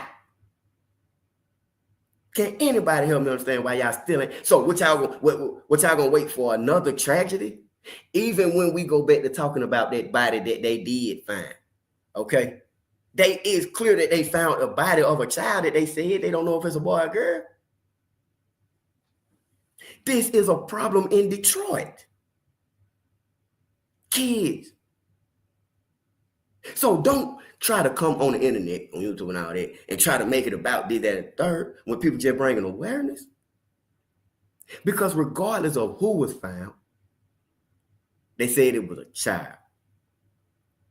This shop is known for doing crimes against children. Guess what? You ever thought about maybe even, I'm just hypothetically speaking, the lady who they said stayed at the house that had a young boy. You ever thought Jarvis may have assaulted him? Did you ever think that?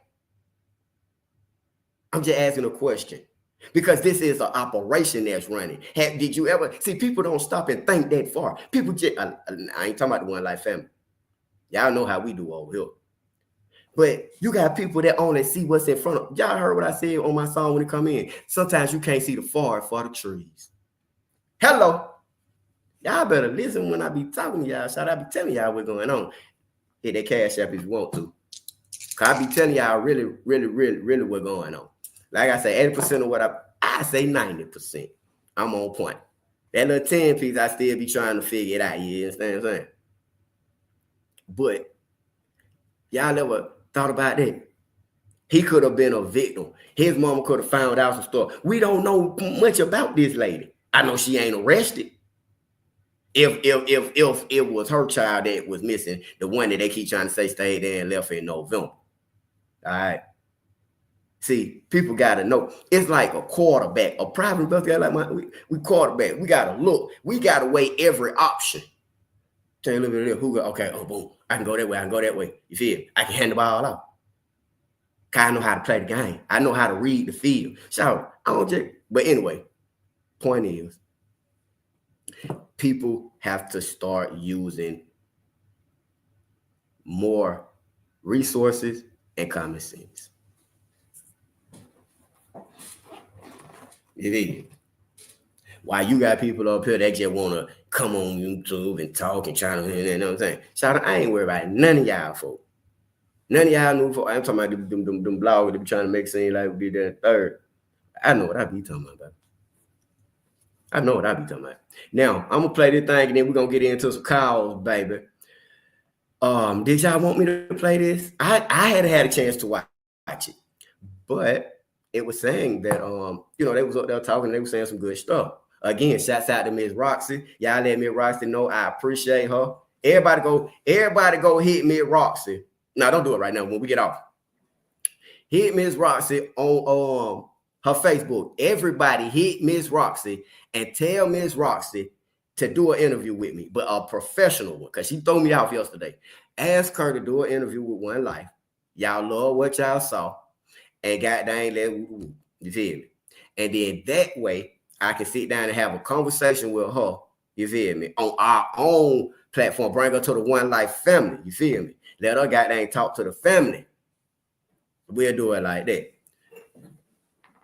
You know what I'm saying? Because we going to have a different type of interview. Because, Shawty, one thing about it is, I know how to talk that talk. You know, like, I agree with you, Shawty. And I can be honest, but I can agree with you. You know what I'm saying? I would do that, but she be lying, though. Y'all feel like she be lying? Y'all feel like me and Roxy be lying? Y'all feel like me and Roxy be lying? Why y'all say what she lie about?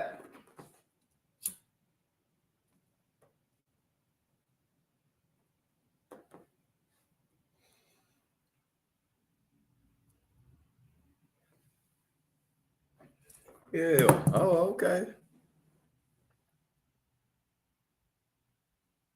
Now they do be doing it.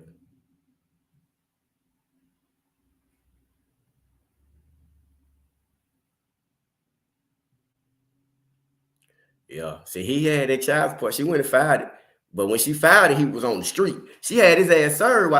They served him with the child support papers. I think he was in jail by then. And they came,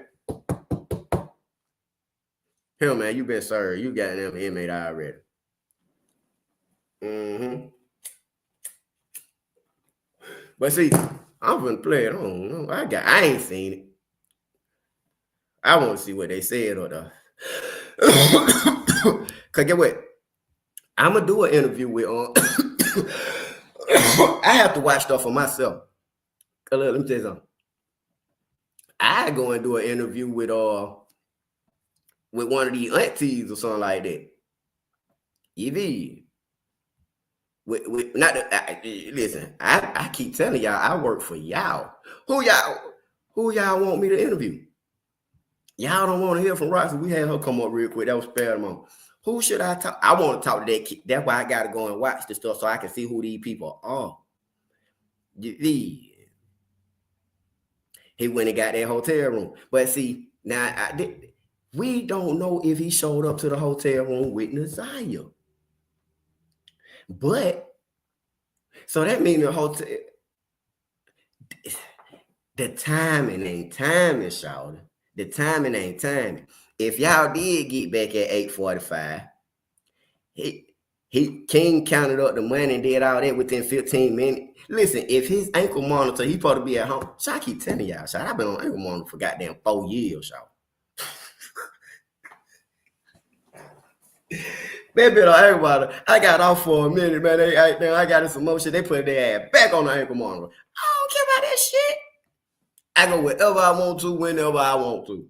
But point is, if he going by the ankle monitor rules, right?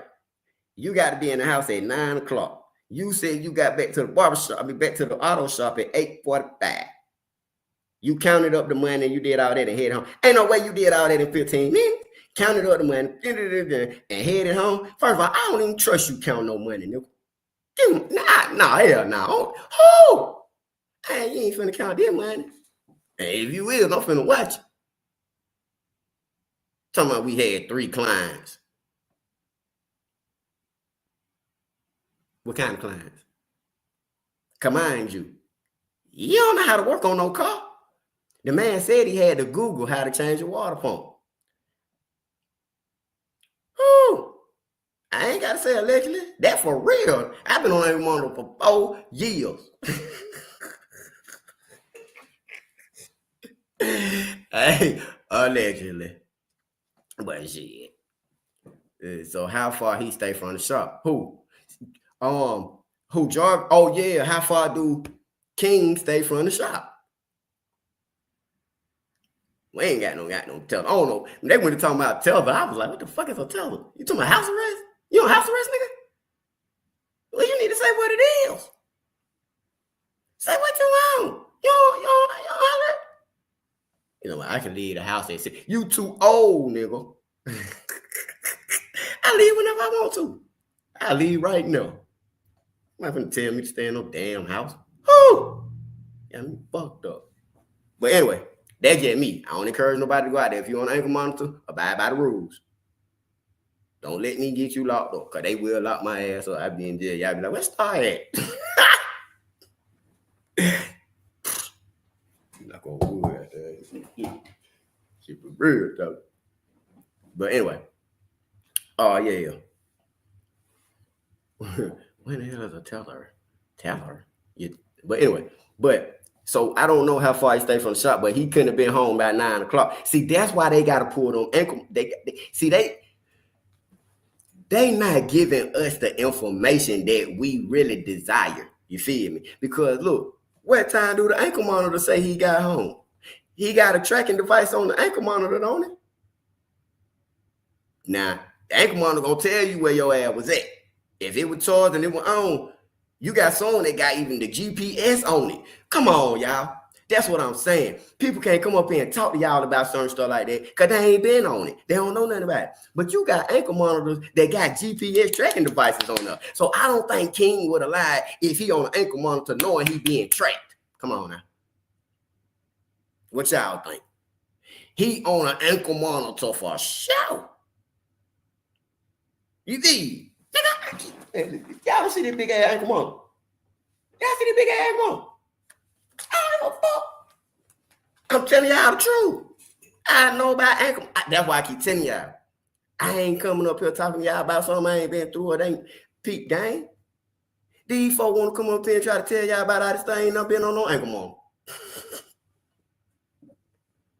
Y'all be thinking I'm playing. Man, I be that serious, y'all. Yeah. Hey, listen, man. I be that serious, y'all. But anyway, point is, I'm just telling y'all that because I can speak on it and I can elaborate. We don't care about that shit. Them folks told me one time, they were like, you back up though. See, I'm on ankle monitor, not for a situation that happened, goddamn. Woo. They were like, you know you ain't supposed to be up there. I forgot the ankle monitor was tracking a nigga. Also, you just doing whatever. They were like, you keep me, don't stay your ass out more. I'm like, what you talking about? Nigga. And they talking about the liquor store. The situation I got into happened at the liquor store. I ain't staying away from the liquor store. Please. Woo! One life family. I'm trying to tell y'all what's going on, man. I be knowing what's going on now. I be knowing what's going on. Y'all might want to listen to me. That's what I'm trying to tell y'all. I'm one on one. I'm one on one now. Hey, man. Right. So, point what I'm saying is, I don't see, that's what I'm saying. I don't see that man lying about his whereabouts, knowing you being tracked by the county. Please. That's why they made in the statement, in the statement that in the report, that they tracked Jarvis' phone at 4 o'clock out there in that city. That's what they said.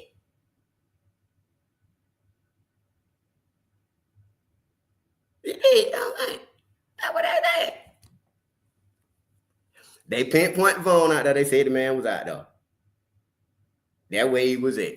That man ain't finna lie, cause they gonna say, "Shout bro, we got mine ain't got the GPS. Mine ain't got the GPS, but I'm pretty sure he got that GPS. Mine ain't got the GPS, but it could tell you where you was at. You feel me? Come on, hey man, I remember that nigga asked me, he said, "What's that? A Motorola?" But yeah, so I'm straight up. Mm-hmm. I don't want y'all to think I be up here lying, y'all. I be telling y'all the truth.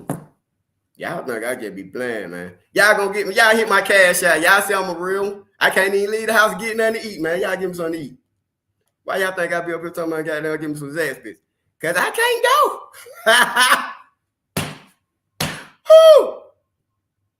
Man, time I walk out of the house, they gonna call my hey, where you going?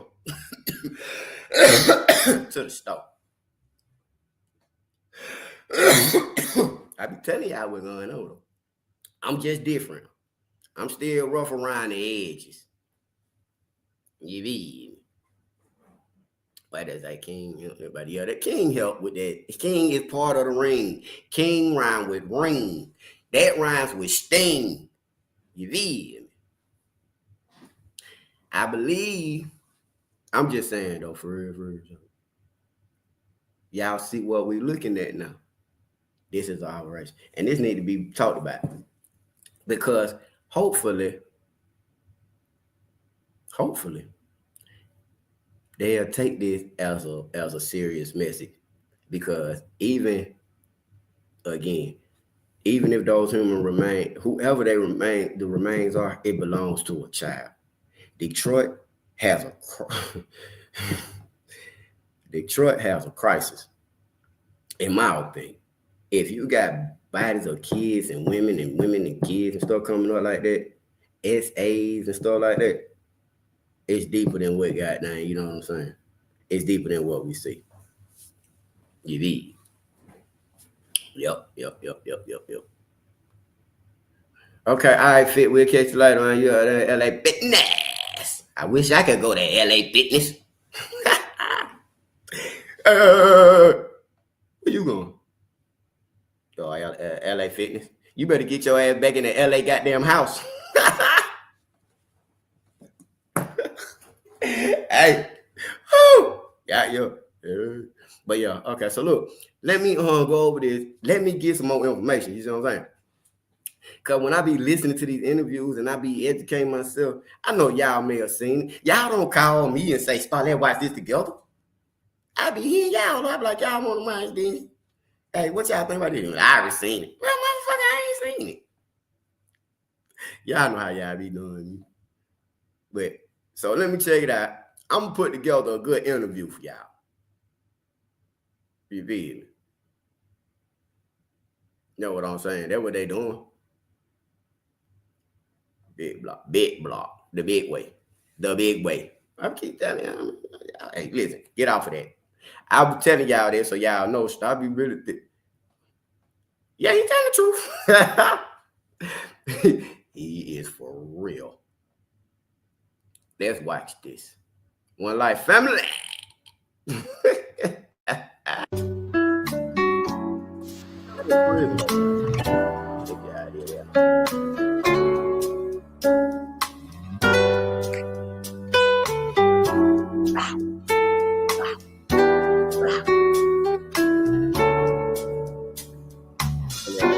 Music. You come in the house, goddamn, she playing. Hello, everyone. My name is Lori Clark Horton, and I would like to welcome you all, and thanks for coming in and listening to the story. I've never seen this lady. Very sad story of little Ziyah. We are really happy that it was before.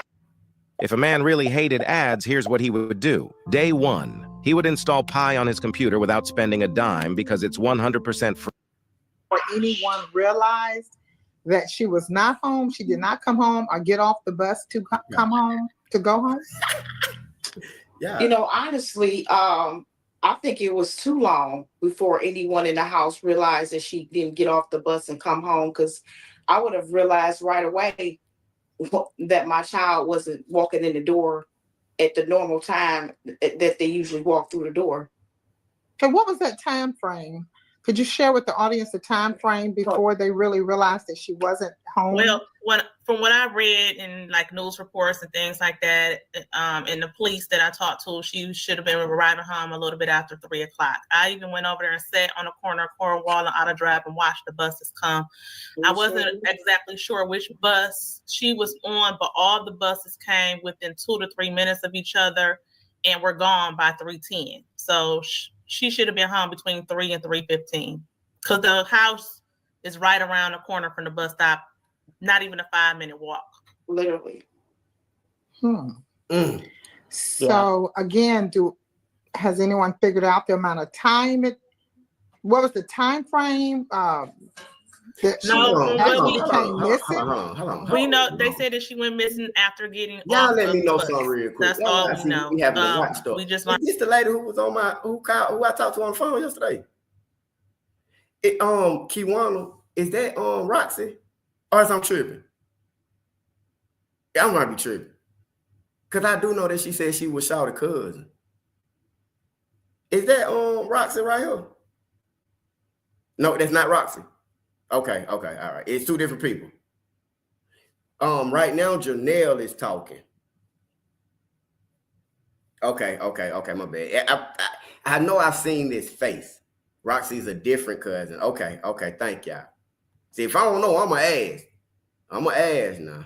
But okay. Learned recently that they didn't realize she was missing until around 6 o'clock. Y'all hit that cash every time you get stuff on the email. Was the police called? Y'all see my drift now? The mother, the guardian notify the police? No, all the information received is that they claimed that they went to look for her, but no neighbors on that block. We went and asked when we passed out flyers. The neighbors on that block said they didn't even know a little girl was missing, especially not the little girl from that house, because they were familiar with that house. Right. They were familiar with the house. Yeah. Were there any other children, young children, older children in the house that you know of? Multiple children frequent that household and live in that household. At least, let me see, 5, 6, 7, 8, 9, 10, at least 11 children. Wow. Have lived in that house recently. And currently there are 7 that live there and 2 others that may possibly still frequent that household. One of the things, Lori, if I can interject for a second, one of the questions That's the lady who I is found. Shouts out to commonly Community asked Advocate in Network. terms Shouts out to of Community Advocate. the family. I want to, get through this and go on to some other things, but not only were there a lot of small children in the house, it has become public knowledge in terms of, number one, everybody knows Jarvis Butts, who is been identified as the suspect in this crime, and of course, as of today, has been bound over to trial to face all of those charges and even increased charges. The prosecutor added, or it upgraded, I think is the better term, a charge today. So we are grateful for that. But one of the questions that I get a lot in the comments is asking about the grandmother's history in terms of her having her own children and how she was able to get foster children. And then was Jarvis Butts living in the home or not? Things like that. If you guys could clarify for us any, whatever information you can share. Because of course, this is still an ongoing investigation. So we don't want to say anything that's going to interfere with that process, but anything that you guys can share in terms of the dynamics of the home, as far as the access maybe that Jarvis had to the children. You said how many children were in the house, but again, like I said, with the public already being aware that there was issues with the grandmother, would you either one of you know how she was able to bring in foster children in the home? You want to answer that, Kiwana? You want me to answer it? It don't matter. You can answer. What's their name? Janelle and Kiwani who? Harris? She lied. And I'm assuming that foster care didn't do a very good check on her when she was able to even get custody of Ziyah and her brother, as well as when she was able to get the other foster children she has cared for, as well as the 2 children that she fostered and has adopted.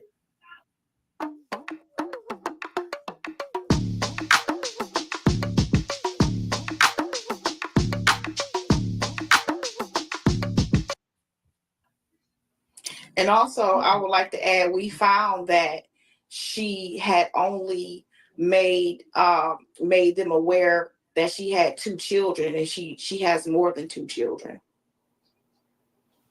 So I don't know if cases were missed from that.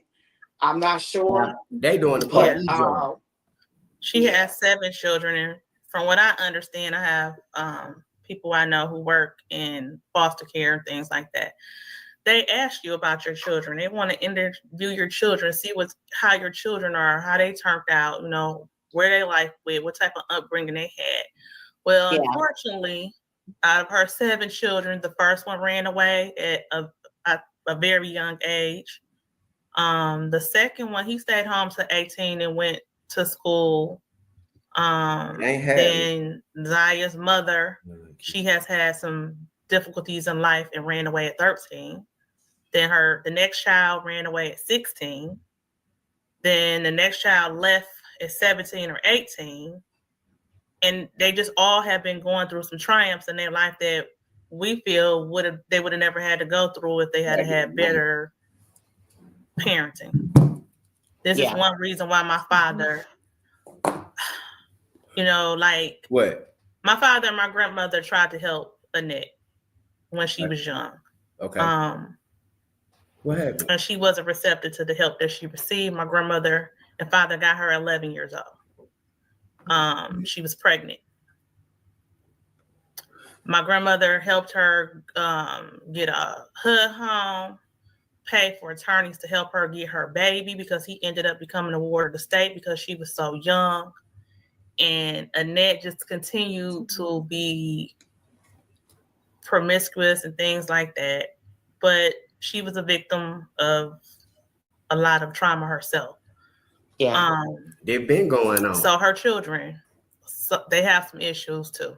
Everybody got their problems, but it's to the extreme. If he go in there, if I may ask, Deborah, I'd like to ask this question: how did the alleged accuser, how did he even come into contact? I'm trying to figure out, how did she get in contact with him? She lived in one residence and he lived in another. What was the connection of the contact?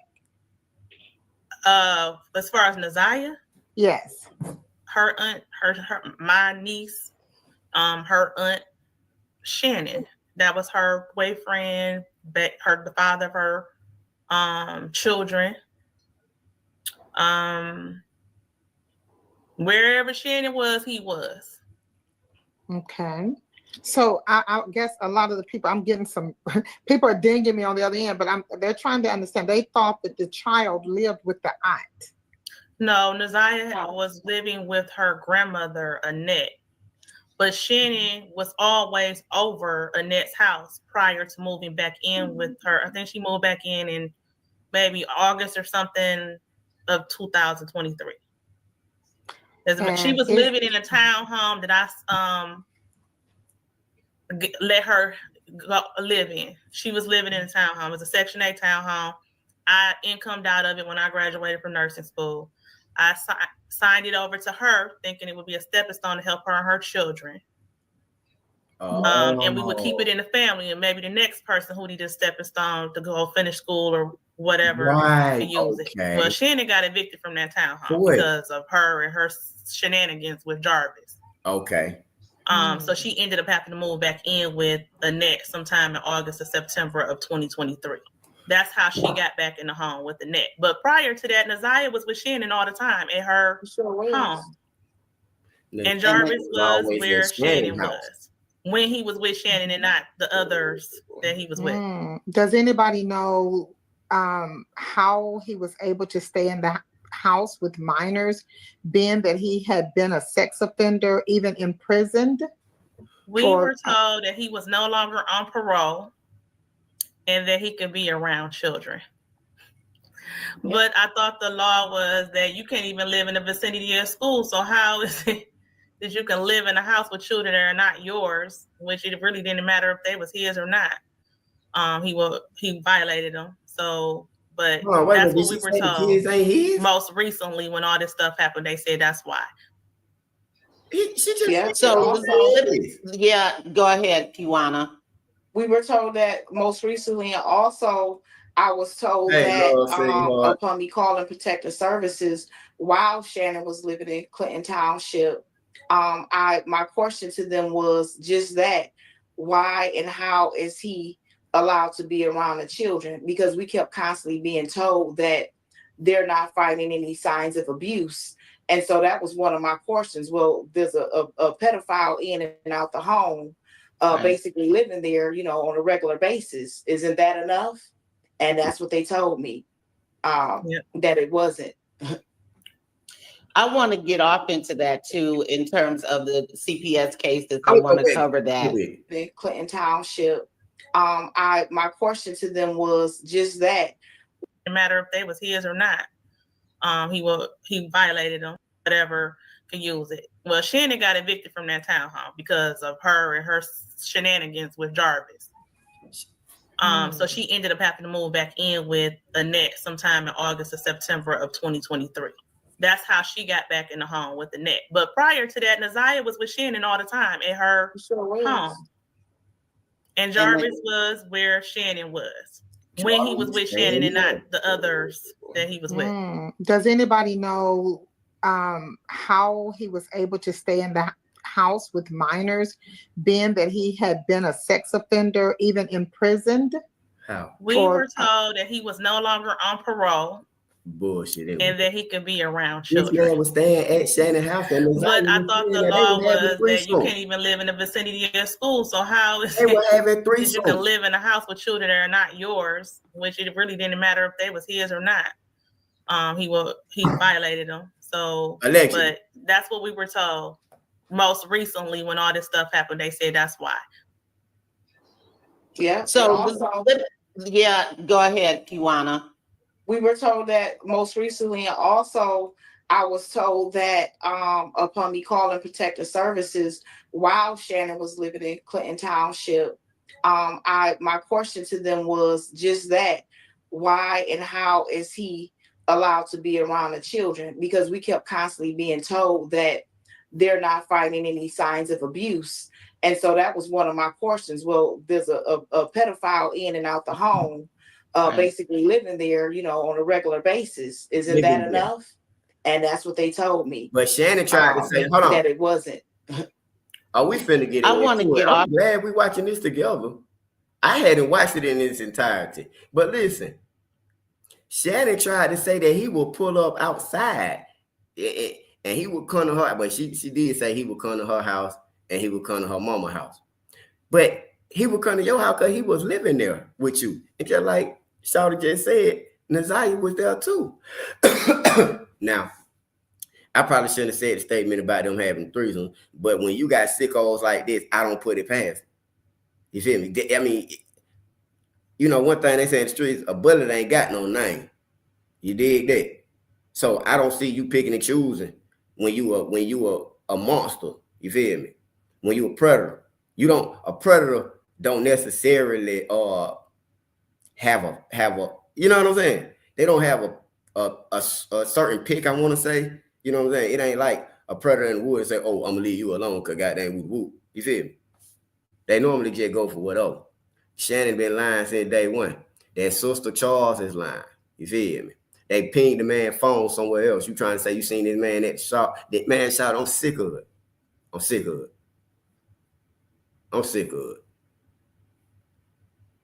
And I ain't never watched this interview, so that's why it's like, boom. Okay, even with that right there, right? I'm sorry, y'all. Even when she was talking about the townhouse, she let Shannon stay at the townhouse as a stepping stone. Yeah, you got the Section 8. She got the Section 8. I mean, y'all, she tried to shoot a dog a bone. You know what I'm saying? The Section 8, the house is there. Look, you can move in there, go to school, get yourself established for you and your kids. But instead of doing that, you got this pedo in there arguing with you. Matter of fact, so that means Shawty had it. That means Ziyah had to get pregnant while she was staying with Shannon. She had to get pregnant while she was staying with Shannon. Because Shannon, she just told y'all Shannon didn't get put out in August or September. Shannon say by October. Period. She was pregnant by then. Ziyah was about 4 months pregnant. This had to happen there. That's why they was always around there arguing, fussing, and fighting. Because he was messing with Shawty and she knew it. They got put out of there and they went right around there to the mama house with the same thing. And they trying to act like they didn't know it. The lady telling the business, y'all. Let's check it out. But what I was saying was she trying to let you get yourself together. You don't mess it up. There was something y'all could have kept in the family. There was something y'all could have paid down. Ain't nobody have to know y'all business. You feel me? They still got all the other kids. The FBI need to go get all them kids up out of there. The CPS, I ain't gonna say the FBI, I say Child Protective Services. They need to go get all them kids out until a thorough investigation. Ain't that how that work? Ain't that normally how that work? Until a thorough investigation been done on these folks. They don't care, man. It's gonna be enough. They still being victimized to this day. Because one thing about it, just because you go to jail don't mean the money stop. Hello. up into that too in terms of the CPS cases. I want to cover that. But now I think I remember correctly, and you all correct me if I'm wrong, that there was something, or at some point Jarvis was not on the registry, sex offender registry. Can you tell me about that? Yeah, when I initially found out that Jarvis was a sex offender, it's almost 12 years ago. Wow. And I asked Shannon about it. I stumbled. She didn't tell me. I stumbled over it because of a situation where he had got arrested and had her daughter in his custody at that time. He had the child, and we had to go get the baby because he got arrested. So I was looking him up to see what he got arrested for. And then it popped up his oldest information saying that he was a sex offender and had sexually assaulted a child under the age of 13. And I looked at Shannon and I was like, Shannon, he's a sex offender. Yeah, he said the girl lied. I'm like, it says the girl was 13, and then I did the math on his age. I said he was 24. So it ain't no lie there. Yeah, but he did his time. And I'm like, nah, nope. I was like, you need to leave him alone. Over the course of the years, I would tell her, you need to leave him alone. He was not good to her. He did not treat her well. He did not teach the children well at all. He fathered them. He created them, but he was not a father figure that I would have tried to hang on to for the kids. But anyways, I looked on the sex offender registry and saw that he was not on there.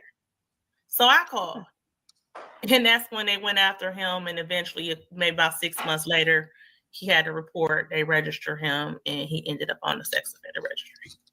But so he was supposed to be on the registry the whole time. The whole time, and this was like 12 years ago. But get this, his last report is 2019. He hasn't reported for his sex offender registry since 2019. As a registry. So he probably wasn't reporting it very often in between those times either. Yeah. So you said he fathered some children. So you're saying that in the time frame that he was with your stepsister? No, he was with my niece Shannon. Your niece Shannon, that he actually fathered some children in the home or outside the home? He has 5 children with Shannon. It was almost 6. Oh, okay. And okay. Yeah. There's a question though that popped up as well in the comment section about him having 13 children. He has more than 13. I've listened to other podcasts covering the story, and I heard the number 20. He has more than 20 children. He has more than 20 children. He has adult children that are almost the age of Shannon. Oh, wow. Oh. What is she in her early 30s, right? Shannon's 31, I believe. Yeah. Oh. And I think his oldest daughter is around the age of 26, 27. He's my age. He's 42. Yeah. Because even the judge said it in her ruling that he had 13 children. And I think it came from that interrogation he did with the detectives. And I guess maybe he only claims 13 of them. That's his lucky number. He says that all the time. Oh, yeah. I thought I remember hearing the number 20. But as far as that is concerned, he has other children with underage girls. From what I understand, he already has, right? Yeah, from what I understand, his older children were all with girls in their teens, and he was in his 20s. Yeah. Damn. Yeah. And then along the time when Shannon was dating him, and they was going back and forth with each other, there was a young lady who was like 18 who said that her child was his. I don't know whatever came along with that, but yeah. It's possible she's one of the young ladies that's listed on the friend of the court registry. So do you think, Deborah, please don't let me get ahead of myself, but I have to ask this question. Did Ziyah, did she ever show or talk or say anything to anybody. I mean, any hints, Yes, she the did. world wants to know. I mean, this Yes, is she a did. young 13-year-old child. And from my understanding, this took place a year ago. She told. Today, correct? No, She she did told. tell. It all started, my issue, me and Shannon were thick as thieves. I loved the children. I would go around, went to Disney World. We traveled together. Then she called me and told me that it was a birthday party in February of 2022 for her second daughter's birthday. This what they talking about for Valentine's Day or something, man. And most of the children, pretty much all the children were at the house, the grandchildren. There was one little girl who was another, Annette's other sister's daughter was there. Mm-hmm. Now, this child had never been around Jarvis alone before. Or I think she might have been at the birthday party or something, adult birthday party, but it was at a hall. But she was at Shannon's home, and this young lady was so afraid. Shannon's telling me this. She ran upstairs, frantic and afraid and scared, and wanted to go home and wanted to call her mother because Jarvis touched her inappropriately while she was in the basement playing with the puppy. While this little girl, now Jarvis was on a game. He wasn't thinking about going up there with Shannon or nothing. Shannon says all of a sudden, while she's up there and she's trying to calm this little girl down and talk to her, Jarvis comes and knocks on the door and says, "What's wrong with her?" And I said, "Shannon, why are you calling me? Is he dead or is he in jail?" Do you want to see how much money you're eligible for? If you were in a car crash within the last 2 years, that was not. Let's go. No. Hey, hold on. Y'all hit that cash out for me. I got to give me something to eat. Not like that. But dang, y'all hear this? This. Oh, see. It's a lot to digest, I know. But we got to digest it. We have to woo. And shouts out to the One Life family. I know a lot of y'all have. I'm just asking, because have y'all seen like all of this? Like, are there people who actually have seen all of this stuff that has come out? Because it is a lot. And I'm still like uncovering stuff, you feel me? And y'all, like I said earlier, I didn't watch it. I didn't watch this. I've seen them speak out, but I didn't watch this. I seen like bits and pieces. Like, I ain't watched this shit like that. You feel me? I tell you, I be doing my own research and coming up with stuff. I'm watching. I'm glad I'm watching it now because it is filling in a shit. Honestly, if I'd have watched this from the beginning, I wouldn't have had to do all the damn research. Hey, but I do like the goddamn, test my stuff, man. You know what I'm saying? Y'all be binge watching. Yeah, okay. Yeah, but so I like, because a lot of y'all, from the One Life be telling me, you know what I'm saying? You've been following this since day one. I believe in binge watching. Okay. Yeah, and I be watching it, and then I fall asleep or I get back to it, and I be, sometimes I be in class, I have to do my work, but I knocked my work out for a couple of weeks, so I got free time, but I'm still getting caught up, you feel me? And even stuff like, I don't watch like the testimonies, like the sister and the mom and stuff. I don't watch their testimonies like 3, 4, 5 times and just hadn't had a chance to move on to other stuff, you feel me? Because it's just so much to digest. There's also a Cash App to digest, and we're going to take some calls in a minute. But I think that we are getting I know I'm getting a lot of new information from, I'm a research expert. Okay then. I can believe it though. I can believe it because you be on point with it. Needed her glasses. Right, she needed the glasses to see him. Then even with the sister, they was like, "Do you see Jarvis butts in the courtroom?" I saw him when I walked in. I'd slapped her. Oh God.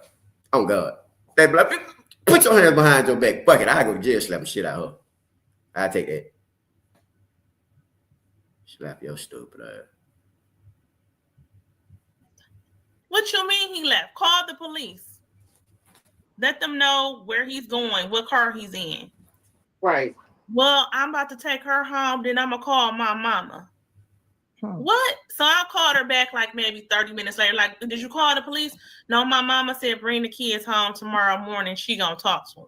I'm like, no, y'all don't need to talk to them. You need to contact the police. Mm-hmm. She did not contact the police. I found out later the police were never contacted. The next day when I called Shannon, I talked to her. She said, my mama talked to them and said the kids end up telling us they lied. They was mad because he wouldn't give them no money. So I called Annette and I said, Annette, are you guys going to call the police? She said, yes, we're handling. I'm going to call the police. So I left it alone. Like, she's going to call the police. Shannon assured me that the police had been called. They were involved. There was an investigation going on. All of this. This was in February 22. Hit Well, the in like April button for me if 22, you're in I the called building. Hit the Shannon like and button. lied. There was the police were never called. The children were not receiving counseling. Nothing had happened. So I went to the Clinton Township Police and I told them that I wanted to make a report. They told me I couldn't make a report because I didn't have enough information about the child who actually accused him of the sexual abuse. I said, but the other children also accused him of sexual abuse. They said, well, they didn't happen that night. And I'm like, he said it would probably be best for you to call CPS. So I called CPS and I told Shannon I called CPS. I said, if y'all didn't call, I told you to call the police. I told you to get the kids help. You didn't do it. So I'm calling CPS on not only you, but I'm calling them on your mama too. Because it happens, whatever's happening at your house is most likely happening at your mother's house. They never called. And then that's when Kiwana got involved. I didn't, like my husband knew what was going on. And a few other people who knew Shannon because she had told them stories. But this is how Kiwana got involved. So I'll let Kiwana tell what happened on her end. So then I end up going over there to drop off Ziyah some clothing. And once I got there, Shannon pulled me to the side and said, I got to tell you something. And I go, okay, what's going on, little cuz? And she said, that Janelle and called Protective Services on me and lied and said that Jarvis was doing something to the kids. I said, what do you mean she called Protective Services to say Jarvis was doing something to the kids? How would that come about? So that's when she went to tell me, it was a party, and she explained that what happened at the party, and that they ended up questioning the children and her daughter, along with Ziyah, along with my other little cousin, which I've never met, had expressed to her that Jarvis offered them monies to do things inappropriately. She said, however, she found later on that her daughter was lying. And I said, Shannon, kids don't lie about stuff like that. But a child not going to come and tell that something like that happened and just be lying. You need to further investigate. No, that Janelle just trying to start some stuff. I said, no, I don't feel like she trying to start no stuff. I feel like she care and concerned about what's going on in the household as far as the children. This is outside of you and her relationship. This is about looking out for the children. And so we began to go back and forth. And I became, what she like to call it, the op, being as though now I'm taking up for the kids. So I contacted Janelle and said, what's going on? Because we hadn't talked for a little while. And I said, explain to her what I had heard and what Shannon had said. And she told me what happened and what transpired. So that's when I called Protective Services. Could you tell me the length of time it was before either one of you call? Because it seemed like it was a long stretch before the initial and Child Protective Services was notified. The initial incident happened in February of 2022. I was told that the authorities were involved. When I found out that the authorities were not involved, Shannon was lying to me. Okay. 22 or 24? 22. 22. Okay. Shut up. So in April of 22, I figured out another incident happened where a child was doing some sexually inappropriate things. Where? And I said, well, what's going on with the case? And isn't she in counseling? And you need to go to the police and take the phone. She sent the pictures to somebody on Instagram. She had told somebody else. She tell people this stuff like it's nothing. Like it's like it's the normal everyday thing. She told somebody who ain't even related her to this story, and they called me to tell me what she said. And then I called her to ask her about it. So that's when I called CPS in April, when I found out she had lied to me. April of which year? Of 2022. So then Kiwana called me. I don't even think it was like maybe 3-4 weeks later. Kiwana called. Other family members had already called and were calling when all of this was going on because I wasn't getting any response from CPS. The CPS worker that I talked to told me the children denied it. I said, so look at the adults. If the children are not going to tell you I said, would you take the children out of the household and question them? No. I'm like, because they're afraid to say anything because they're in the Shannon in the net looking right in their face. Then I said, if the children not going to tell it because they're afraid, then start looking into the adults. Well, we haven't found any credibility of the complaint. Even with him in the house, been in prison. She told me that he was not on parole and he could be in the house around children. But he had been to prison for the same accusation. No, not accusation. He was convicted and imprisoned. That's different from being accused. This is what troubles me. I made this complaint in April of 2022. And there were several other complaints by myself, Kiwana, and other family members after that. This man had a CPS case basically stating the same thing in 2015 and 2018 from completely different families. Mind you, I keep telling y'all he got in 2015. No girlfriends. By 2015, he was back. Sure did. And after I end up calling Protective Services, one of the children had began to contact me and express things that were going on in the house, right? Because, I talked regularly with the children, even when they tried to isolate me. I'm not going to say names of the children, but one of the eldest children would try to contact me. Or contact me outside of their knowledge. It began them having to sneak and call me now because, they don't want us around. We get in their business. We're calling Protective Services. And so, I went on to, talk to workers, try to get custody, continue to call.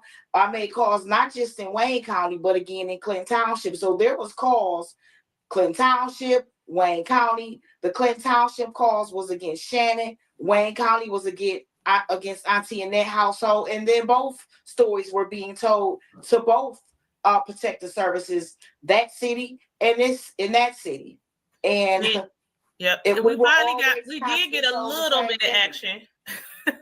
A little bit of action when it was another young man who was much older than Ziyah that she was acquainted with. And that's the reason why Annette had to move, is what I was told. She had to move away from that young man because Ziyah was having an inappropriate relationship with him. And that's the reason why. Is this the autistic guy? Yes. And then I also was told that they told Shannon at this point that Jarvis could not come around the children. They told her. Who told her that? Right. CPS. Okay. This is what I was told by someone. I don't know for sure, but this is what I was told by someone at CPS that Shannon, he was not supposed to be around the children at that point because I guess we had called so many times. Right. Oh, yeah. I want to go back to something real quick when Lori was asking about if Ziyah had said anything or gave any type of inclination that anything was wrong. And I want to mention this from the court proceedings that have been going on this week when the teacher or substitute teacher testified that the last day was, I presume it was the last day that Ziyah was in school. She came in her room. Apparently this particular sub had a rapport with Ziyah. She would give her candy every day or something like that. And she would come in her room and talk to her. And the lady said that Ziyah laid on the floor and said she needs to see a counselor. But it so happened that the counselor never came in that day. And so, and of course, we didn't see her anymore. So that was one thing. And then I wanted to ask you guys about this, if you were aware of this that I heard on one of the videos from another podcast. It said, okay, that Ziyah was telling her classmates that she was planning to run away because she was pregnant. Had you guys heard anything about that? Yeah, we heard so much. That was after she went missing. So yeah, we've heard that. We have heard every accusation, scam. Yeah, we heard that. Okay, I wanted to clear that up. And then also, now I believe, Kiwana, you pretty much grew up around Ziyah's mom and being close to in the unit, and being in Ziyah's life actively. Well, I guess both of you were in her life actively up until the cases being filed and whatever rift caused the family to that broke down the family. So can you talk about, Kiwana, how well, first of all, let's clarify for the public how long Jarvis has been around, because the information that is out there, only indicates that he started abusing Ziyah as far back as 2022, but there's a question that it may have probably more than likely had gone on much longer. So let's establish for them, exactly how long, when did you all become aware that he was around, like when Shannon was dating him and all of that, those types of things? To give, to clarify. Basically, I want to get rid of some misinformation that's out there. So go ahead. No, good. Yeah, Kiwana. So, Jarvis have been around since Shannon was 16, right? Damn. Now Taxes is getting the TurboTax app. And filing your taxes yourself, 100% free if you didn't file with us last year.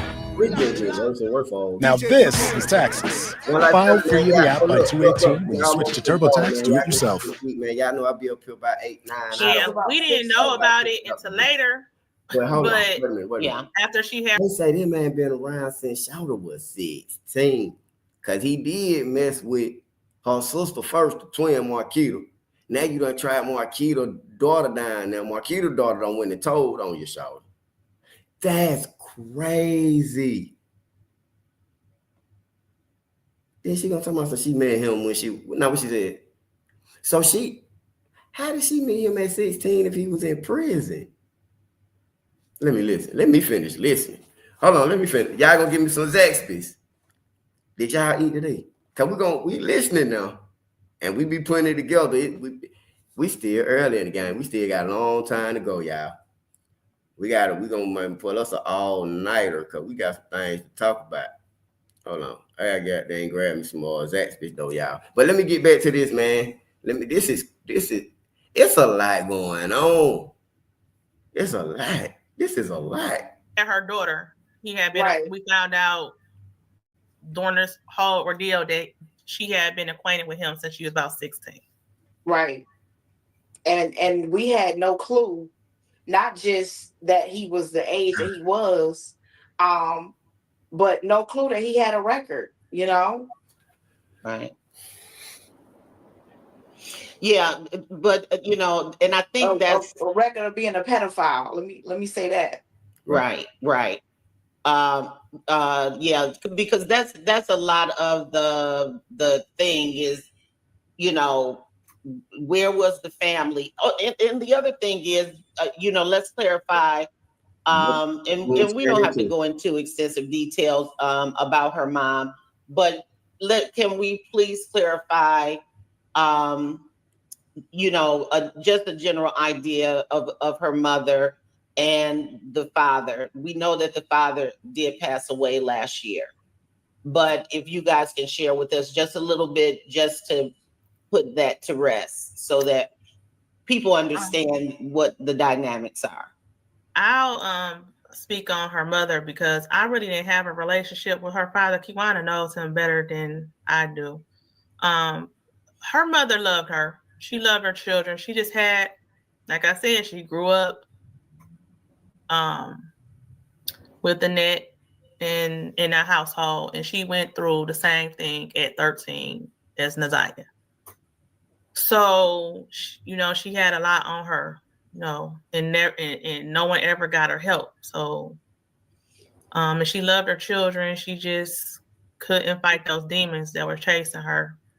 When all this stuff was going on with Ziyah, we finally caught up with her because people were lying, and specifically Annette and people in the family were saying that she just left. She never left. She said, I'm staying here until y'all find out what happened to my baby. But she just staying out the way because Annette was trying to say she had something to do with it. Other people were trying to say when actually she was the first person to give the police the information that they needed to try to figure out what happened to Ziyah. Oh, wow.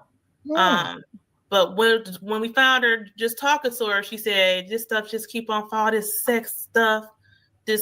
She said, it just keep on chasing me. It's chasing me. Now it's got my baby. Dang. So this is really sad. This is something not to, I hate to, I'm not trying to cut you off, but it's just a whole lot going on. It's a lot right now because working in early childhood development and I'm thinking 10, 12-year-old girl. I mean, I have 10 and 12-year-old children in my before and after school program, summer camp, and all of this. So I'm saying to myself, where was the indication at school that something was going on with Ziyah? There were several indications at school, but the school would call Annette instead of going through the proper channels. You tell me this, if a child is on the playground and a car pulls up to a vicinity where the child can talk to them through a fence, and the child is talking to them and the teacher goes over and say, hey, who are you talking to? And the guy says, I'm her dad. And the child agrees, yes, that's my dad. Do you call the grandmother or do you make a report as well as calling the grandmother? No, in that case, no, until I get the child information card and verify who that father is with the identification, he would leave until he's ID'd. Well, he pulled off once the teacher started questioning him. And then when they talked to Annette, she referred that Ziyah did not have a relationship with her father. So what did they do after that? For the safety of not only Ziyah, I feel like some type of report or police report should have been made for the safety of any other child he may have came back and tried to talk to. Because they didn't know who he was. Yeah, I would think that it would have at least been documented that an adult male was spotted and observed interacting with the child in the schoolyard or whatever, blah, blah, blah. Hey, okay, this is really long, but listen.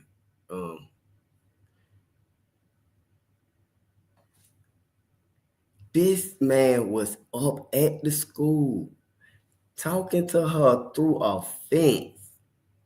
The teacher come and ask him, who is he? He is so desperate. He up there talking to Ziyah, talking through the fence. Teacher questioned him. He say he the father. Then dipped to his car. Man, this is dangerous, y'all. This is dangerous.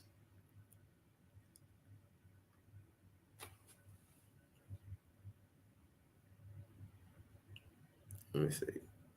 I'm gonna bring the panel up. The time y'all get me to my lunch goal, I'm bringing the panel up. We back. Let me see. I just want me some Zaxby's. I'm gonna bring the whole. I'm gonna drop the link. The panel can come up as soon as I get to my lunch goal, because I know we're gonna be up here for a while.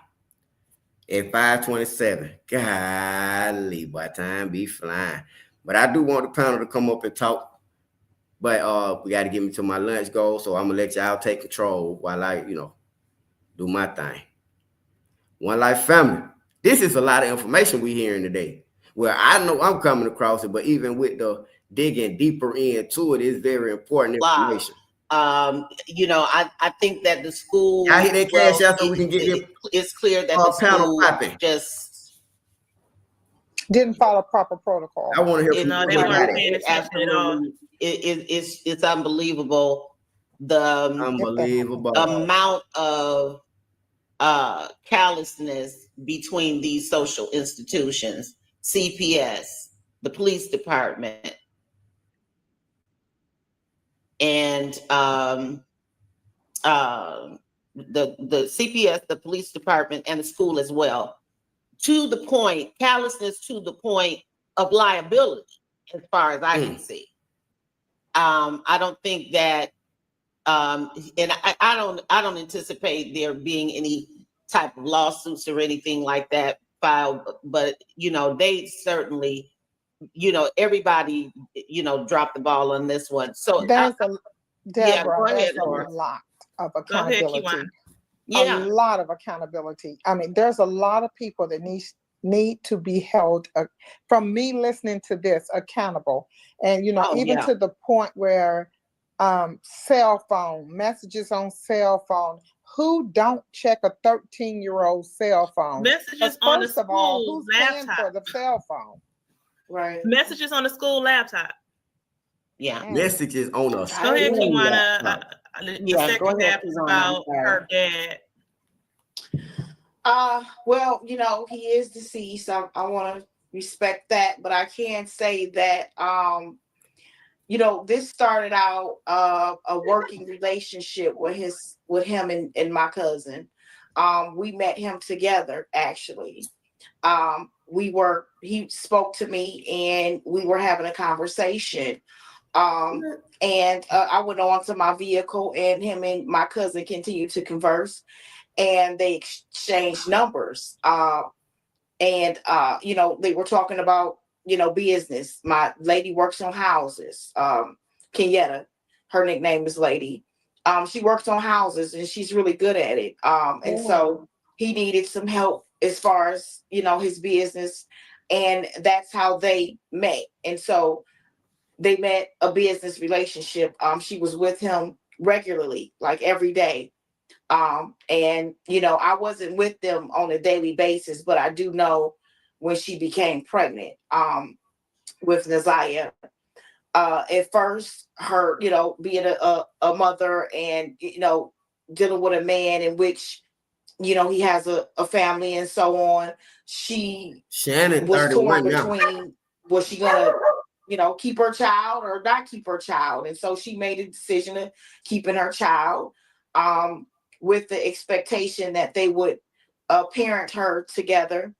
And some things happened along the lines, he had a family at home and things got really ugly with them as far as that was concerned. And so Ziyah, from my understanding and from what my cousin was telling me, Ziyah wasn't seeing him regularly. However, from my understanding and what he told me is that he was trying to see her, and my aunt was making it hard for him to see her because at the time she was trying to get custody of the children. And so not even so much making it hard, but telling him that it's best for her to be her guardian because she can do the things for her that he can't do. Again, he had a situation, and at that time his wife wasn't aware that Ziyah was born, Dang. And that went on like that. She convinced him to let her, they came to an agreement that she would parent Ziyah, so to say, and they ended up moving. He lost contact. And so many things happened in between when they lost contact. He was consistently paying child support, from my understanding. He told me that personally. I told that he was consistently paying child support.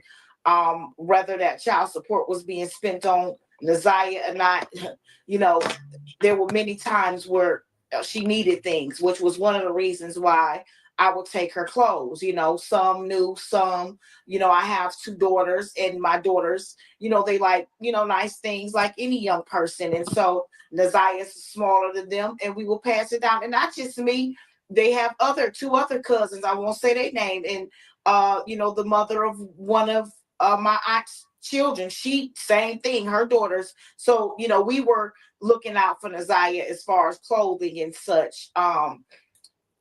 So yeah, that's that story. And then once this came about, with Naziah missing, he found out about it, and he was out there, like we were, as far as the organized searches is concerned, and passing out flyers. I met up with him a few times, and we were passing out flyers and so on. So there's that. They both made a mistake. But Naziah was none other than the blessing, and it's unfortunate that all this had to happen like this. It's really sad that not just her father, and the situation, her mother, and she's no longer here.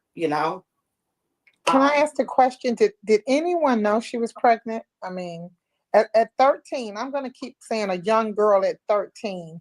You are a mother, you're an auntie, you're a grandmother, whatever. You're going to notice somebody has to buy supplies. I believe that they did know that she was pregnant. We did not know that she was pregnant until all of this happened. And then we saw the videos, and we started kind of like looking and assuming like, wait a minute, it look like she's pregnant. And I personally feel strongly that they knew that she was pregnant. Because mind you, we were no longer allowed to see them. So it was phone calls now. It was, I'm sneaking to call you to say hi, because they weren't allowed to talk to us. So that's how I was in communication. That's who they were. Okay, and that's how she was in communication. It was phone calls. We couldn't see them. That's who they were sneaking and calling. When she was like, did the kids call y'all? She tried to put it about Jarvis. They were sneaking and calling their aunties and stuff, man. They could, whoever these ladies is that cared about them. They were sneaking and calling them. She just told y'all. In the courtroom, she tried to make it seem like they were sneaking calling Jarvis. They may have, they may not have, but them kids was calling these ladies right here. So we weren't seeing them visually, aside from the oldest child. I won't say his name, but yeah. Ziyah would text every now and then if she can get a hold of a phone, or she would. I think one time she reached out to me on social media.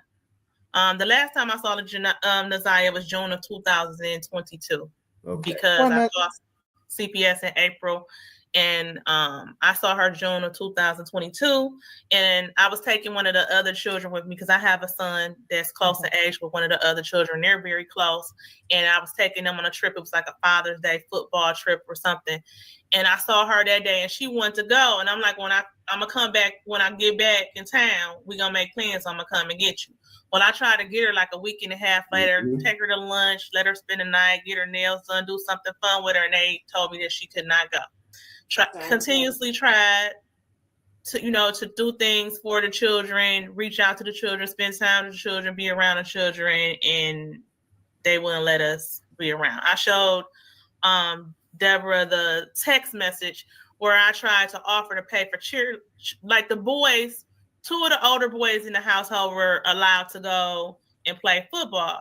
And I'm like, well, all these years, these boys get to go play football. Well, they got a scholarship. I'm like, they got cheerleading scholarships too. And if they don't, I'll be willing to pay for her to go to cheer. Why she always got to sit in the house? Why she can't never go and do anything? They declined my offer for that. And what really puzzled me was when Naziah said that I need the medicine or whatever it was that she was saying she needed her sanitary napkins. Yeah. No, this was she needed something because Jim was getting very, very difficult for her. For her to do. So that tells me that she had to be further along for it to start being a challenge for her to do activities in gym. So it tells me that somebody in the household, an adult somewhere, had to notice something. And I'm not just saying this to be ugly towards anybody out there, but like this is real. This is a young 13-year-old girl that is pregnant, that cannot buy her own sanitary napkins. I haven't heard anybody say she had a job. Right. So, I mean, did they have cleaning the shop, Sam's Club stocks of this, or what was? Did you look at her? Did you, what? Because I wouldn't put it past they know somebody that was around her, whether it was one of the other children, but I really believe that the adults know. I was a teenage girl. I was raised by my grandmother, and she kept the pad so she would know if I was coming to get them. Absolutely. And even if I came and got them, she said, "Let me see." She came in the bathroom to check me when I was 13, 14 I years got two old. girls, and they're never without their personals, you know. Right. And not only that, but I pay too much attention to my daughters for them to walk exactly. around. Do you touch your child? Do your child lay in a bed with you? Do you? Yeah. I remember at 13 climbing in the bed with my grandmother, laying on her, hugging on her always hugging on me, her coming in my room while I was undressed to see what I was putting on going to school that day. Because you know, at that age, 13, you want to wear the belly shirts, and she wasn't having that. But she stayed on top of me. She knew what I was doing, like what I was wearing, and if she saw me wearing sweatshirts and stuff all the time, she would have. I was 20 years old when I got pregnant with my first child, and she was like, she figured it out because I didn't tell nobody until I was further along. And she figured it out. She was like, "You pregnant?" I was like, "Listen, let me tell you something. We don't have to even go to pregnancy. How about when you start having sex? Yep. And they can look in your eyes and tell you the way you look, the way you act, everything. Come on. How about your neck turning black? Why? Yes. What's going on with you? Yep. Listen, it's the generation. The people. I don't know what's going on with folks now. But no, let's remember, Annette runs a tight ship. But all this was going on, and one of the babies was able to get taken off in the car to the store, and then nobody knows she was being taken. Right. And multiple children in the households being violated. But the one thing with child protective services in their defense, or even an adoption agency. My sister works in that field. And I know, and she's had in the past, Deborah, as you know, she had foster children. They're going to come out to your house, and you have to have bedrooms according to the amount of children that's in the household. Yeah, so she had all that. She made sure she might have been her 11 children. Yes, she made sure she dot her I's across her T's if it was affecting her check. Bunk beds, that was so tight in that area. Well, for 11 children, she would have had to have at least 7 bedrooms. They weren't all in the house at the same time. Well, the one house they live in, I believe, was a 2-family flat. They all initially it was just Ziyah, her brother, her other daughter, and her 2 children. And then she had like 1 foster child. Well, then that foster child went away, and then the 2 came. And then they went away for a while because actually those 2 were supposed to be in respite care or something because they were with another family, but something happened with the family. Respite care. Temporary care, like on the weekend. So she had them for a while, but then I guess the family, whatever they was going through, they couldn't no longer keep the children. So she ended up taking the children and keeping them permanently. And then the children went back to their parent, their abuser, and she abused them again. And then they brung them back to Annette. Mm-hmm. So she always made sure they was on top of her about that, like making sure there was enough bedrooms and the boys was separate from the girls and all this different stuff. Yeah. Most just come back with 2 out of those siblings. It was even another child, which was a baby. That was their brother. But the young lady, it's just a mess. But his father got custody of his child. Ended up getting custody of him because she was trying to adopt all 3 of them.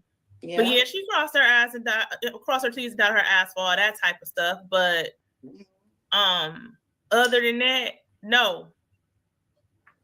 Yeah. I want to get to a couple of things, guys. And when Kiwana was talking, I want to make sure that we say this publicly. There are other family members who cared about Ziyah and are basically kind of behind the scenes that was trying to intervene in the situation. This was not a situation where this child was completely abandoned by her entire family. That people, maybe did not know what was going on for a time or whatever. Can you all briefly address that, just to let people know there was other people in the family that loved Ziyah, was willing to take her in and all of that? Can we deal with that really quickly? Right, willing to take her in. We would have to fast forward to 2020. Was that September or October 2020? September. It was September 2022 when her brother ran away. Yep, 22. I contacted an attorney. We were trying to find out why first of all, we're trying to find him. We got threatened by the police, saying that we was harboring a minor. We was gonna go to jail. Yeah, they need to get in jail. But Kiwana and I had to devise the plan. I contacted an attorney. We almost had the cash out goal, man.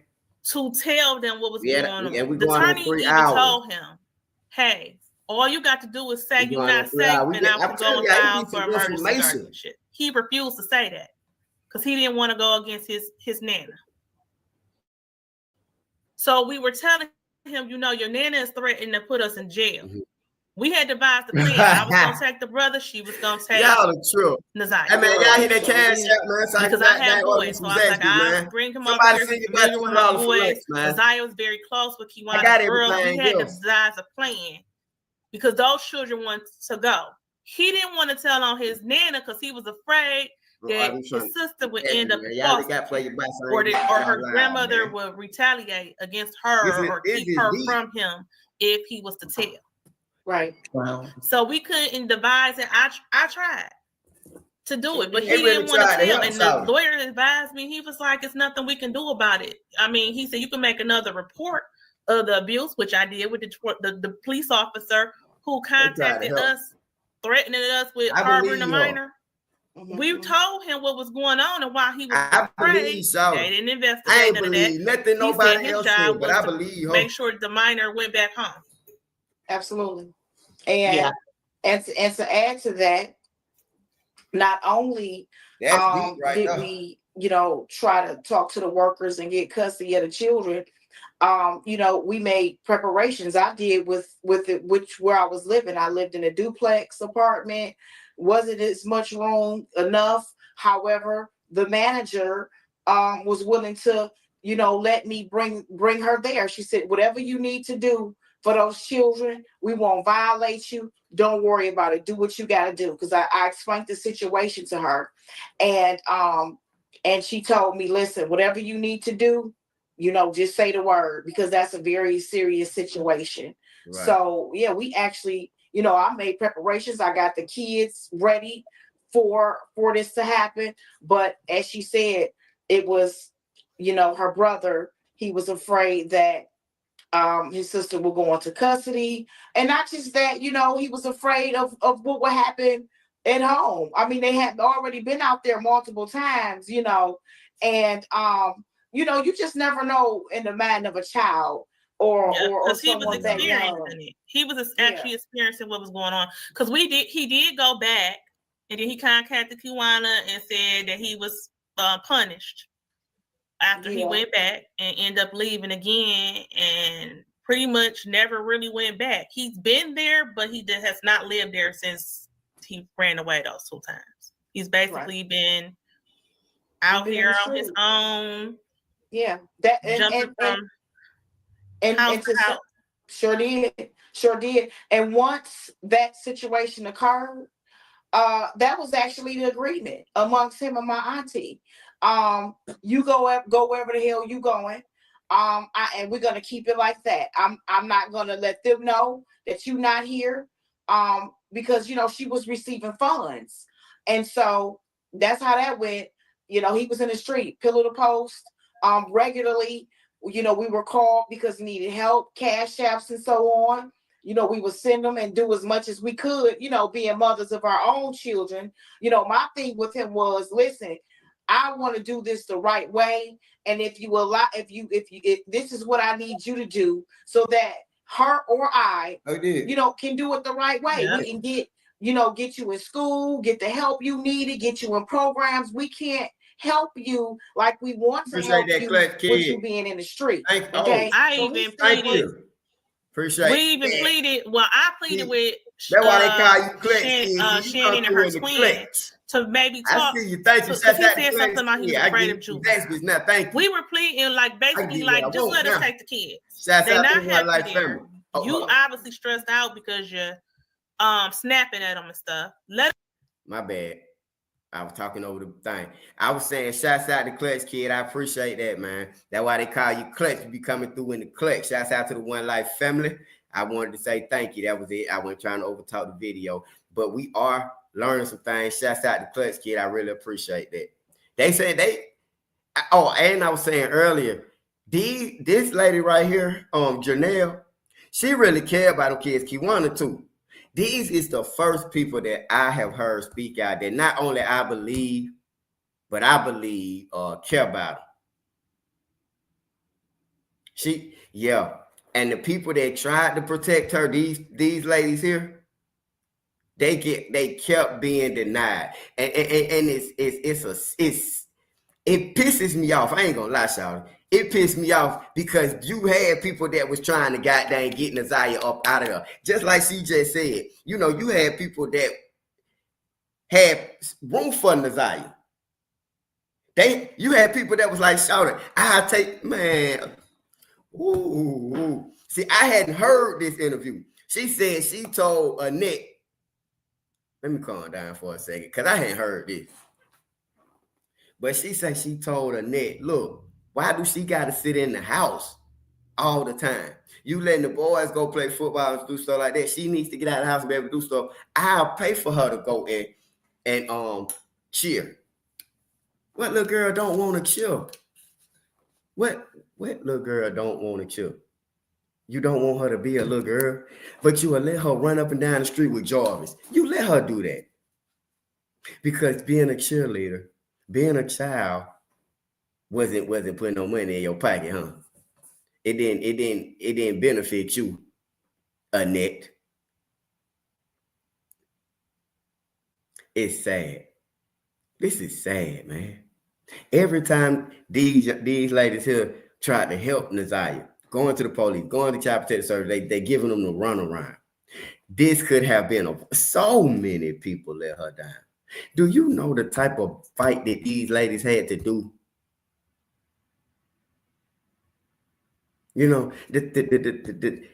It's not easy going down there and filing. I mean, anybody can file a report, but the way that they were doing it, filing a report, following up with it.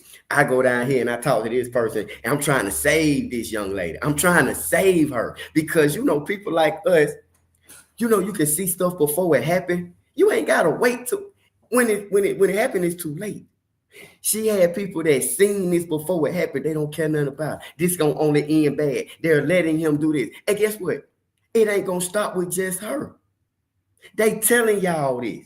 And I'm talking about the authorities, Child Protective Services, and everybody. But to hear Miss Janelle get up here and say this out her mouth, I believe every word she's saying. And I ain't believe nobody like that. I believe every single word.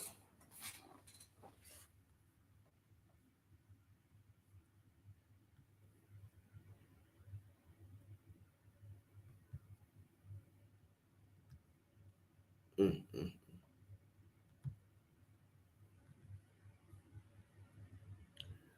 Let us just take the kids, even if it's just temporary. Give you a break, maybe give them a new outlet, look on life or something like that. Because obviously they're not getting what they need from there.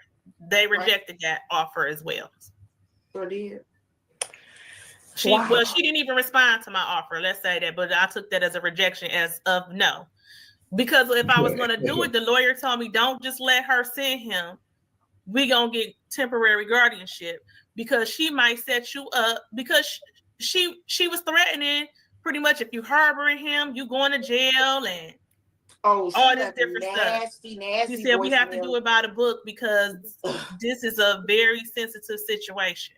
Hey, what's up? She was threatening me regularly. I mean, they sent the police to keep on the house. Sure did. Had them circling around my place. Had them calling my son's phone. Why? And then she had the nerve to call me and say, if you see him, you need to bring him home. I said, well, I tell you what, you need to be honest about the abuse that's going on inside the home. I said, you know what's going on. I said, you know exactly why he running away. Oh no, he just want to be grown. He want to run the streets. He want to smoke weed. Well, weren't you the one that passed him his first blunt?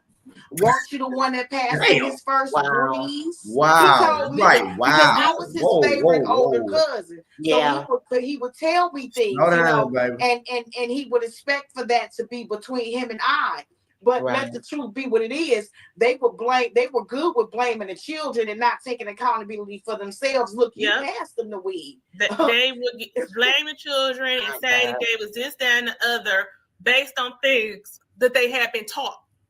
Right. The things that they were mirroring. Everything like Ziyah. A lot of people saying that she was fast. Those things that Ziyah was doing, not only did Jarvis groom her at a very young age to do, but she witnessed it from the other women that were around her on a regular basis. She learned that behavior. She learned how to be manipulative. She learned, and then she was seeking attention because she wasn't getting attention at home. She wanted to feel something, and he was the only one who was paying attention to her. Obviously, because they didn't know none of this was going on, but all of it was happening on Shannon's phone. And let me say this. She was absolutely looking for attention. You know what? And today, was it today or yesterday? I believe it was today. They said in those text messages, she was constantly asking, am I ugly? Do you think I'm pretty? Well, let me tell you, she always felt ugly. She had very low self-esteem. And I was the one, I would always say, you are beautiful. That's how I gave her the nickname Pretty Eyes, because her nickname from her mom is Tuda. And then we also call her Zaza. However, I wanted to go the extra mile and make her feel pretty when I call her name. And so I gave her Pretty Eyes because she had some beautiful, gorgeous eyes. She's a beautiful girl. Yes, she was. Beautiful. But let me say this. They added to her low self-esteem. They were constantly saying things to her like, you nappy-headed. You got nappy hair. So she felt like it gave her a complex because all the other children have fine hair. And I would have to tell her, baby, you got black girl magic. You see my kinks? You see my hair? You better love yourself. You are beautiful, baby. Those are nines all through your coils. And I would have to try to make her feel good because they would tear her down by making her feel like she wasn't as pretty as the other kids. You got nappy hair. You bony. These were the things that they were so bald-headed self. That was something they said regularly. And to them, it was jokingly. But to her, it was damaging. It sounds like some of that might have been purposely for some reason. I mean, being around children in the business for almost 30 years. Crazy, man. It's something so dysfunctional. That's crazy. That it's probably we would never understand because we're so far from this, removed from this situation. But I'm telling you, this sounds so intentional. The negative talk to her. We don't do that. Black women don't call our children, grandchildren, black, ugly, nappy-headed, none of that stuff. We build our children up. I don't care what they look like. They're in a black home. You are, for the most part, in a functional, in a healthy black environment. You're taught that you are beautiful, respect yourself, love yourself. Don't let anyone disrespect you. She was being torn down on purpose. Somebody that's and now my teacher and my parent side coming out. This is really a dysfunctional situation, and that's why Ziyah is where she is today. Until somebody start going into these homes and taking action, full actions. I admire you, Kawana, Janelle, I admire you guys for doing what you guys did. You did the best that you could do. But I guess now it's going to come to the point where we're going to have to start knocking on doors and saying, I believe, not to scandalize yourself, not to get yourself in trouble, but just keep knocking on the doors. Hey, why can't I come and see them? I want to see my nieces, my cousins, my nephews. I mean, we done had children put in freezers. We done had children put in dump yards, so-called dump yards.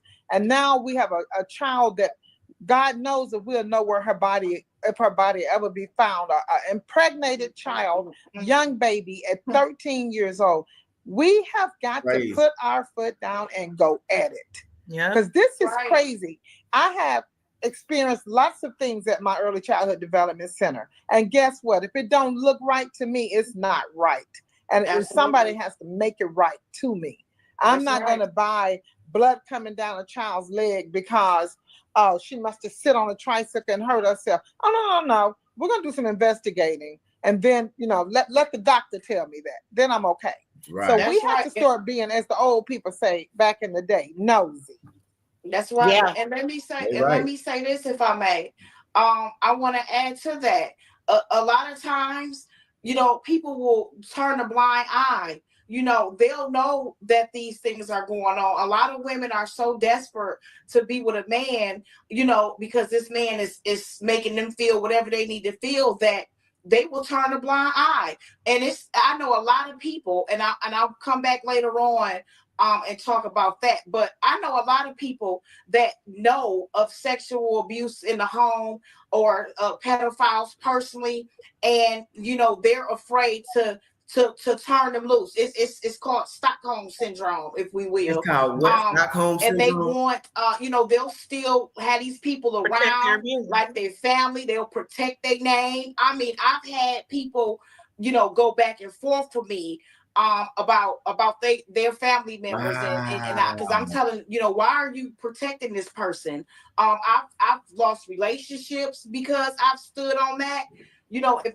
If you are going to protect this person, then you are, again, like someone else was saying, a part of the problem, because it's no way in the world I'm going to know that you a pedophile, whether you my uncle or whoever you are, and you going to come sit at my table and feast with me and my family. Come on, it's not going to happen. Come on. Yeah. Now. Come on. Come I'm on now. saying, what goes on in the home, stay in the home. You need to make a difference with that. Tell your daughter or tell your son what goes on in the home. Yes, stay in the home. But if it's unhealthy, if somebody's touching you inappropriately, if somebody is doing things to you to make you feel uncomfortable, those are the things you tell. If you see mommy and daddy have an argument and we're in an uncomfortable position because daddy or mommy came home too late or whatever, that's something different, and we'll talk to you about it.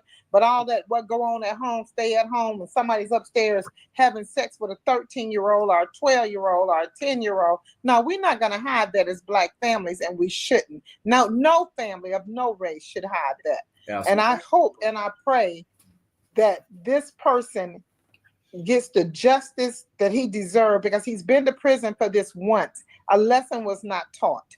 I see no reason for him to be out in society amongst our young children anymore. Anymore. Yeah, because he went to prison in what I think 2004, 2005. He came home like 2014, 2015. The first CPS case admitting abuse was in 2015. Again. So he came home doing it, and he came home. I told y'all the man got out of prison in 2014. People that I want to interject here, though, ladies, for a second, because you all said so much in that time span. There was,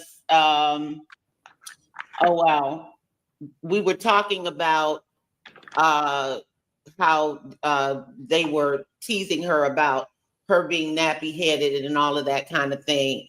And I can get a visual of that, because Jarvis is light, bright, and almost white, as they used to say. Good hair. Biracial or something, I don't know what. And I'm sure that the children has taken on the fair skin and the fine hair Yeah, all all of the those children in type the of hair, things. even the other children have even Shannon and her sister, they have a very good grade of hair.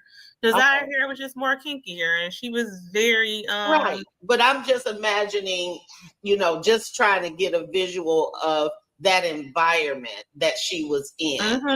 Right. And so, but it brings me to this thought, and I want to know your thoughts on this, because I want to say this is nothing that has been said, insinuated.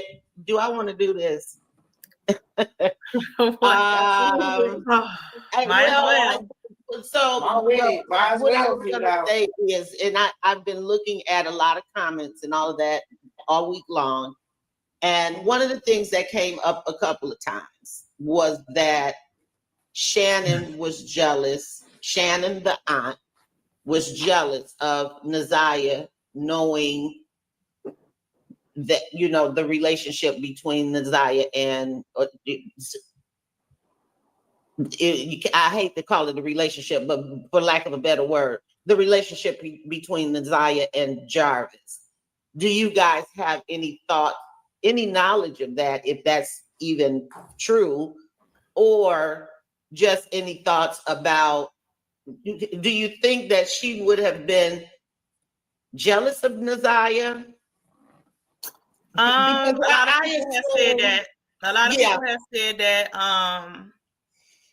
As you can see, Ziyah was jealous of Shannon and the others, but would you be jealous if y'all both was pregnant at the same time? Jesus. Wow. Please, Lord. My God. Yep. And not only that, but for her to go to the extent of knowing he's a pedophile, knowing multiple times, women have called her and told her their stories. And so knowing this, if you will go the extra mile to stay with this man, imagine knowing that he's sleeping with your niece. Okay? And she pregnant. Ain't this what we've been talking about? He didn't stop right there. It's a lot of demons in that house. It's a lot of stuff not coming out. I see a whole lot in my head. I'm not going to even bring it out, but it didn't stop there. It didn't stop. It's a mess. Agreed. I agree with you, Lori. There's a whole lot of mess going on in that house, and they can cover it up to hell freeze over. But it was a whole lot of mess. Everybody knew what everybody was doing, and some of them was doing it together. And I call no names. I said, ooh. But this is a mess. This is an insane mess. This is a little girl, 13 years old. And I don't want to say it's no fault of hers whatsoever. Not at all. She was put into this position. And I tell everybody that's listening out there, if you have a 13-year-old or 10, 11, 12, any age child, boy or girl. Y'all know, man. This is it's a lot going on. It's a lot going on. And I think that we had to break this thing down in parts. But we gotta keep pushing. I'm glad I had a chance to listen to this. I'm gonna listen to it some more in its entirety, because these ladies really care about Ziyah. And I ain't gonna, I ain't trying to just keep repeating myself, but a lot of people we can see it, and I'm getting a better understanding of some things. But I think now one of the main things we got to focus on is, where is Ziyah? Where is Ziyah? How can we help these other kids? You know what I'm saying? How can we? There's kids that are still there right now. The same kids that was being abused then, they still there. Ain't nobody helped them. And I think, to me, that's very important not to forget. There's other victims, man. Kids even younger than Ziyah was, 11, 10, 9, all the way down, man. And I just want to goddamn say, man, thank you, One Life family, for pulling up, man. Thank you. Oh, no, let me drop the link. Let me drop the let me talk to One Life family. I just went to thinking about it, because as I'm hearing this stuff, I'm like, dang, I need to sit down and actually digest it. You feel me? How can I send you that coming? Send it to the phone number right there. You see the 407 number? Send it there. Let me drop the link.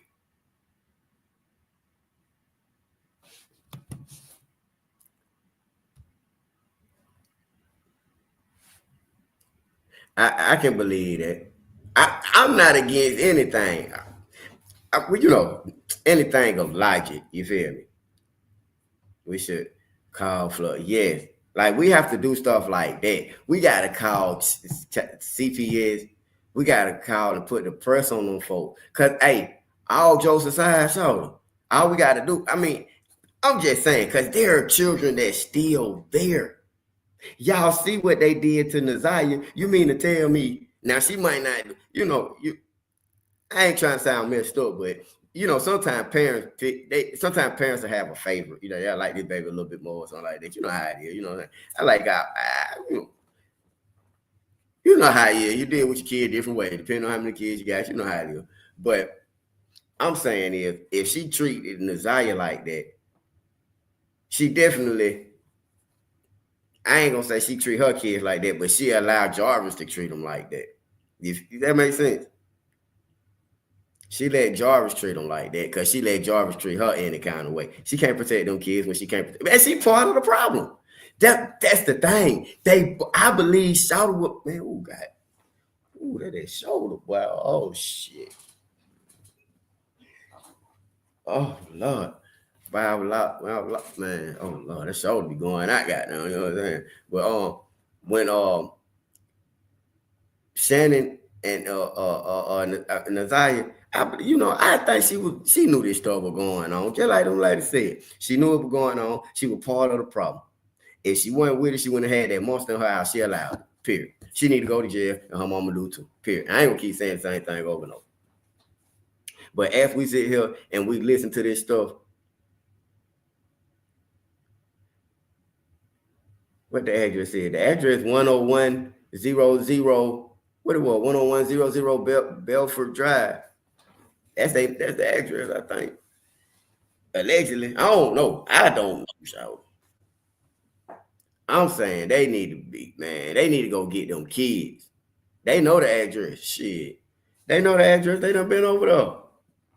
But honestly, all jokes aside, you still got Janiyah over there who they just had a 9-year-old on the damn. I mean, okay, let me ask y'all this. Wait a minute now. The 9-year-old, they just had a 9-year-old on the stand. So how old this 9-year-old was when this happened? This is crazy. So the 9-year-old had to be like, what, 6 or 7? Hell no. This is mind-blowing. Y'all, this is some crazy stuff. Now let me ask y'all. So I can see the abortion situation. But let me ask y'all this. Y'all think they tried that? I heard somebody say that, read somebody say that earlier. The homemade abortion thing. Y'all think they went for that? Let's just talk for a minute. I'm trying to hear how y'all think it happened. If you would have asked me, I kind of feel like Shannon beat the shit out of Shawty. I feel like you feel me? I feel like she went full more. Cause mind you, she was 13 at the time. Ain't nothing this pregnant, small 13-year-old could do against no 400-pound wildebeest. And you just whooping on Shawty because you mad. I'm telling y'all about that rage. You feel me? Cause mind you, I'm gonna say this. You got to keep in mind, ain't nobody reported that they heard that I know of. Normally you would have heard a gunshot. Ain't nobody reported they heard no shooting that night. They ain't had no reports of no gunshots going off. So could this have been a brutal attack? Now I'm just saying it could have been the abortion thing. I feel like Jarvis. I don't feel like Jarvis would have really wanted to unalive Ziyah. Not because of that, because he has a history of having babies by young girls. This is what he do. The lady just told y'all his first baby mama was young. So I don't see why he would want to unalive her when this is something he does and they have accepted for the last 40 years.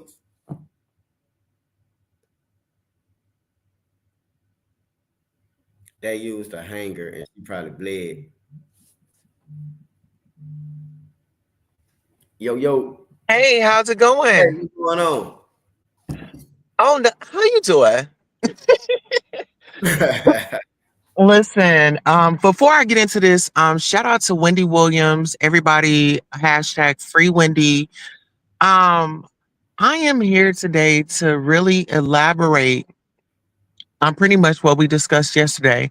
Remember, we were talking about Jarvis's sister and how she was up there at the mechanic shop, and she was giving all these details. She didn't really see her, things like that.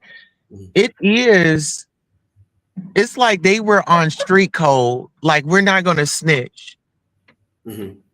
And I have a pullback on Janelle, the interview that you just watched. Janelle is a nurse. I don't know if you noticed that. Did you know that she was a nurse? I didn't know Janelle was a nurse. I think the other ladies is a nurse too. I didn't know Janelle. Yeah. Well, Janelle had all her nurses stuff in the background. But this is my thing as a nurse.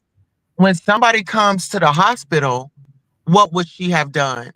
Would she have failed a child that had come through the hospital? Because it just don't seem like her fight was anything.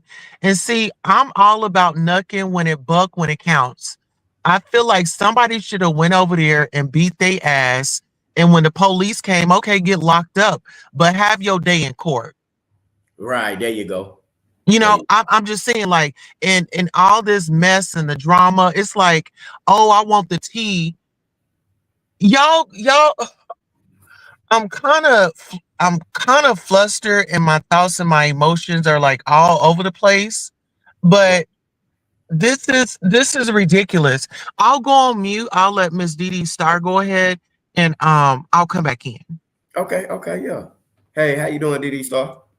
Hello. I'm love seeing her too. That's my channel name, but this is my name. Okay. But Cool. I'm glad to get up here, Star. Yesterday I couldn't get on, but I really wanted to talk on this subject because it's near and dear to my heart. Being a victim of something like this, not to this extreme, but still, it's a horrible feeling. And one thing that I keep getting from all of this conversation, even from them talking on the interview that we just saw, to me, everything was cool until Ziyah got pregnant. Okay. That's my thoughts. Shannon knew what was happening the whole time. Right. It was when she got pregnant, because he done groomed Shannon. When they saying how young she was when he first got with her and all of that, I do believe he groomed her just as well. I believe so. That's why she was okay. And I think it's a lie that Ziyah was messing with the neighbor is why they had to move. I don't believe that. I think that was another story they put out to shield Jarvis, because Shannon loves that man. She loved that man. Yes, she do. She loved that man, and she hadn't planned on letting him go, period. You're right. You absolutely right. And I can say this because, like I said, I've been through it. Been through something similar. And somebody living in my house for years.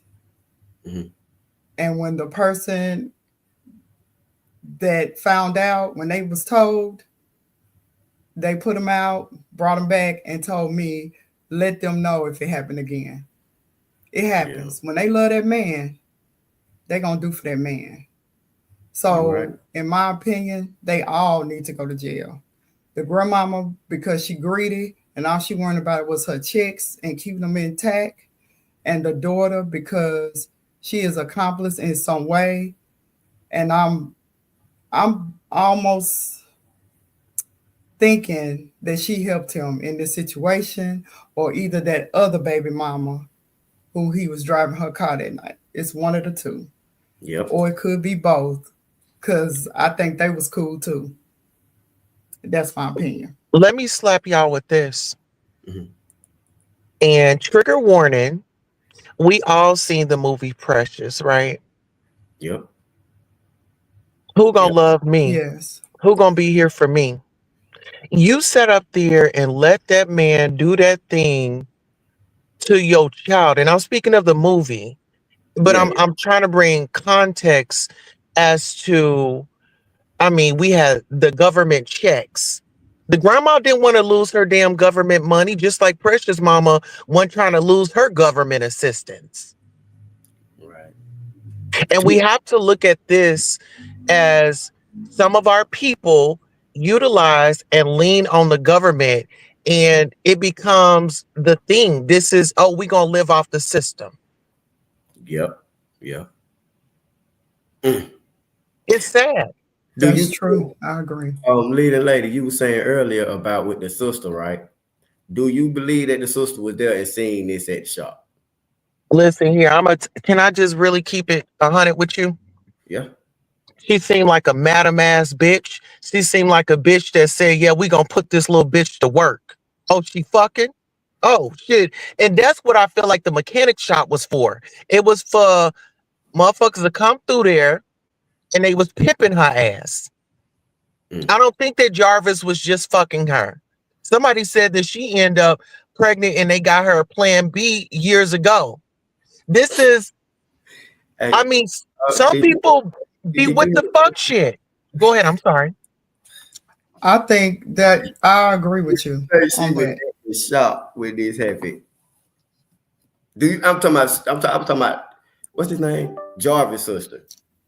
Okay, let me tell you this. Can I cut in? I'm sorry, y'all.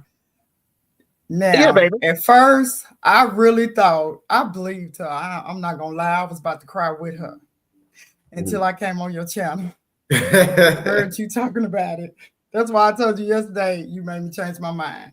So last night, I went to sleep on it because I said, I got to listen to this testimony one more time because I got to see what they see because I really believed her. Right. But now I see it. I see it. You and see? the way she was staring him down is like, I'm going to get you. Right. Oh, this about to take you out. That This lady. about to take you down. See, I didn't realize that at first because I got caught up into her tears.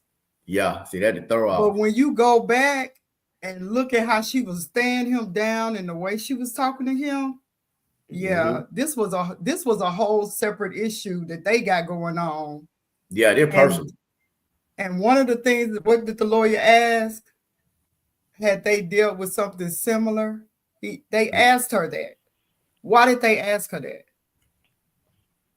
Because they knew something. They done heard something or they knew something. So yeah, y'all made a believer out of me. I done changed my mind. She low down too. Now honestly, I think she was after the fact, but I think she lying about what happened when she went to the shop. I do think she lying about that now. I really do. Yeah, me too. Me too. What going on, Keisha? How you feeling? Hold on. Hello. Y'all can hear me? Yeah. Yes, ma'am. Okay, this is what I want to say. I know this is a little off topic from those videos, but I've been sitting in my car and I just ran across this thing. This lady was like channeling or something like that. Have y'all seen that video? You talking about the box?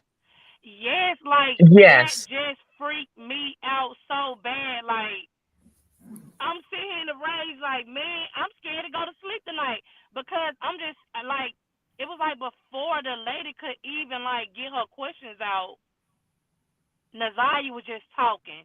Like, Yeah, we just watched it. what? Like, I ain't been on the live That jump was since. deep. Yeah. And like when she was saying that it was a ring, she said it was a P Yes. ring. And listen, let me tell you this. I watched this cause like I be watching those tarot readers. And I don't know if this is the same one that I watched yesterday, last night with the tarot reader, but the lady got on, I think she made the video last night, and she was saying that it was a ring of people. And I just heard that, and like that just blowed me because I'm like, dang. This lady just said the same thing last night. Can we Now clarify I ended something up just seeing right that. there? Just right there in that moment when you say a ring of people, the ring of people, I'm a identify them. It's the sister, it's Shannon, it's her Shannon's sister, it's the mom. That's who the ring is. That's who Yeah, the ring of like people is. that just. I swear to God, I'm sitting in my car with chills right now. Like I was like, Lord have mercy. Like I just heard this last night. Yep. We were just watching it with that spirit reader. Yes, like I this went is deep with it, like, and that's what I was telling people. oh, I You feel can that in my separate soul. real from fake, and everything. A lot of the stuff that was said in that thing was for real. I mean, it made sense. Yes, It like ain't I no just crazy felt that stuff. in my soul, Father God. Lord have Wow. mercy. Like, I enjoyed watching that. We just watched not too long ago. I enjoyed that. oh my But God. look, but yeah, I had read that thing where it was saying that they tracked Jarvis' phone out there to where they dropped that Jaguar off at. They say he was out there from 4 to 9. That's what the police say. But the sister say she seen Shouter at the shop at 4 o'clock. The You police know what got I think? what? I kind of think maybe they kind of got their times a little wrong. Because you know the lady who house that they went to, because I was like went back to they like kind of looking at the stuff. The lady house that they went to where they dropped that car off at. Remember, she said it had when they came now it had to be before 5:30 because her sister don't get off work until that time, and King was trying to wait for the son to get out of school, but he couldn't sit there and wait for the sister to get there, right? Mm-hmm. Because his finger monitor thing. So, and she said it had to be before 5:30. So maybe she kind of got her time wrong because if that was the case, he wouldn't. They wouldn't have got that pin. I think the pinpoint was like around 7:30 something or whatever time it was. I can't even remember. So I'm thinking like maybe they're telling the truth, but they got their marks wrong. But just by me listening to that spiritual box, I really feel like King had something to do with it. Me Yeah. too. And I think they lying. Yes, I think I I think think that girl is lying too. I'm gonna tell you why she lying. I'm which sorry, I one? didn't mean to interrupt. The girl house they went over. I think she lying too. I don't, Be- I mean She I ain't is trying to cut lying. you off. I just the say reason why she, I feel like oh, she I'm have sorry, no girl. reason to lie, or do y'all think like she trying to cover it up for King? She covering I it think up she lied because about she lied. remember, Wait, oh yeah, no, you got I'm it. all listening. right. Oh, I was just saying because remember the cash out Right. and the going to get the money. It's one or the other, and it Yeah, sounded she like it was said the they next left in the day. truck. That man said he drove a 300 over there. He's draw the right. Don't That's a sound right truck because though. the A truck. 300 is a truck. No, a That three. 300 Well, is a Benz. a 300. Yeah, that a But 300 they could be a have buses Chrysler for or it could 300 be the too. Benz. Huh? Yeah. He It's said a he But F drove they, a one fifty 300E or over F there. 350, but I don't think it's a truck car. It's a 300. I don't know. I don't know. okay. But some ain't right about what she was saying either. I didn't believe her either. Right. I don't know. Yeah. She was out. I ain't gonna lie. I kind of almost believed her as being like, honest. Like she didn't give me like I don't think I believe her story. Like she didn't give me that. Also, the fiance or the wife or whichever, if they got married or what, like she also didn't give me, like as far she didn't give me being a liar. I feel like she knew Jarvis hadn't done something or he did something or he was doing things, because she was concerned about that phone. Where you left your phone at? Oh, I left it at the house, but come find out that's a lie. But you know how she's saying like, oh, I've been trying to get in his phone.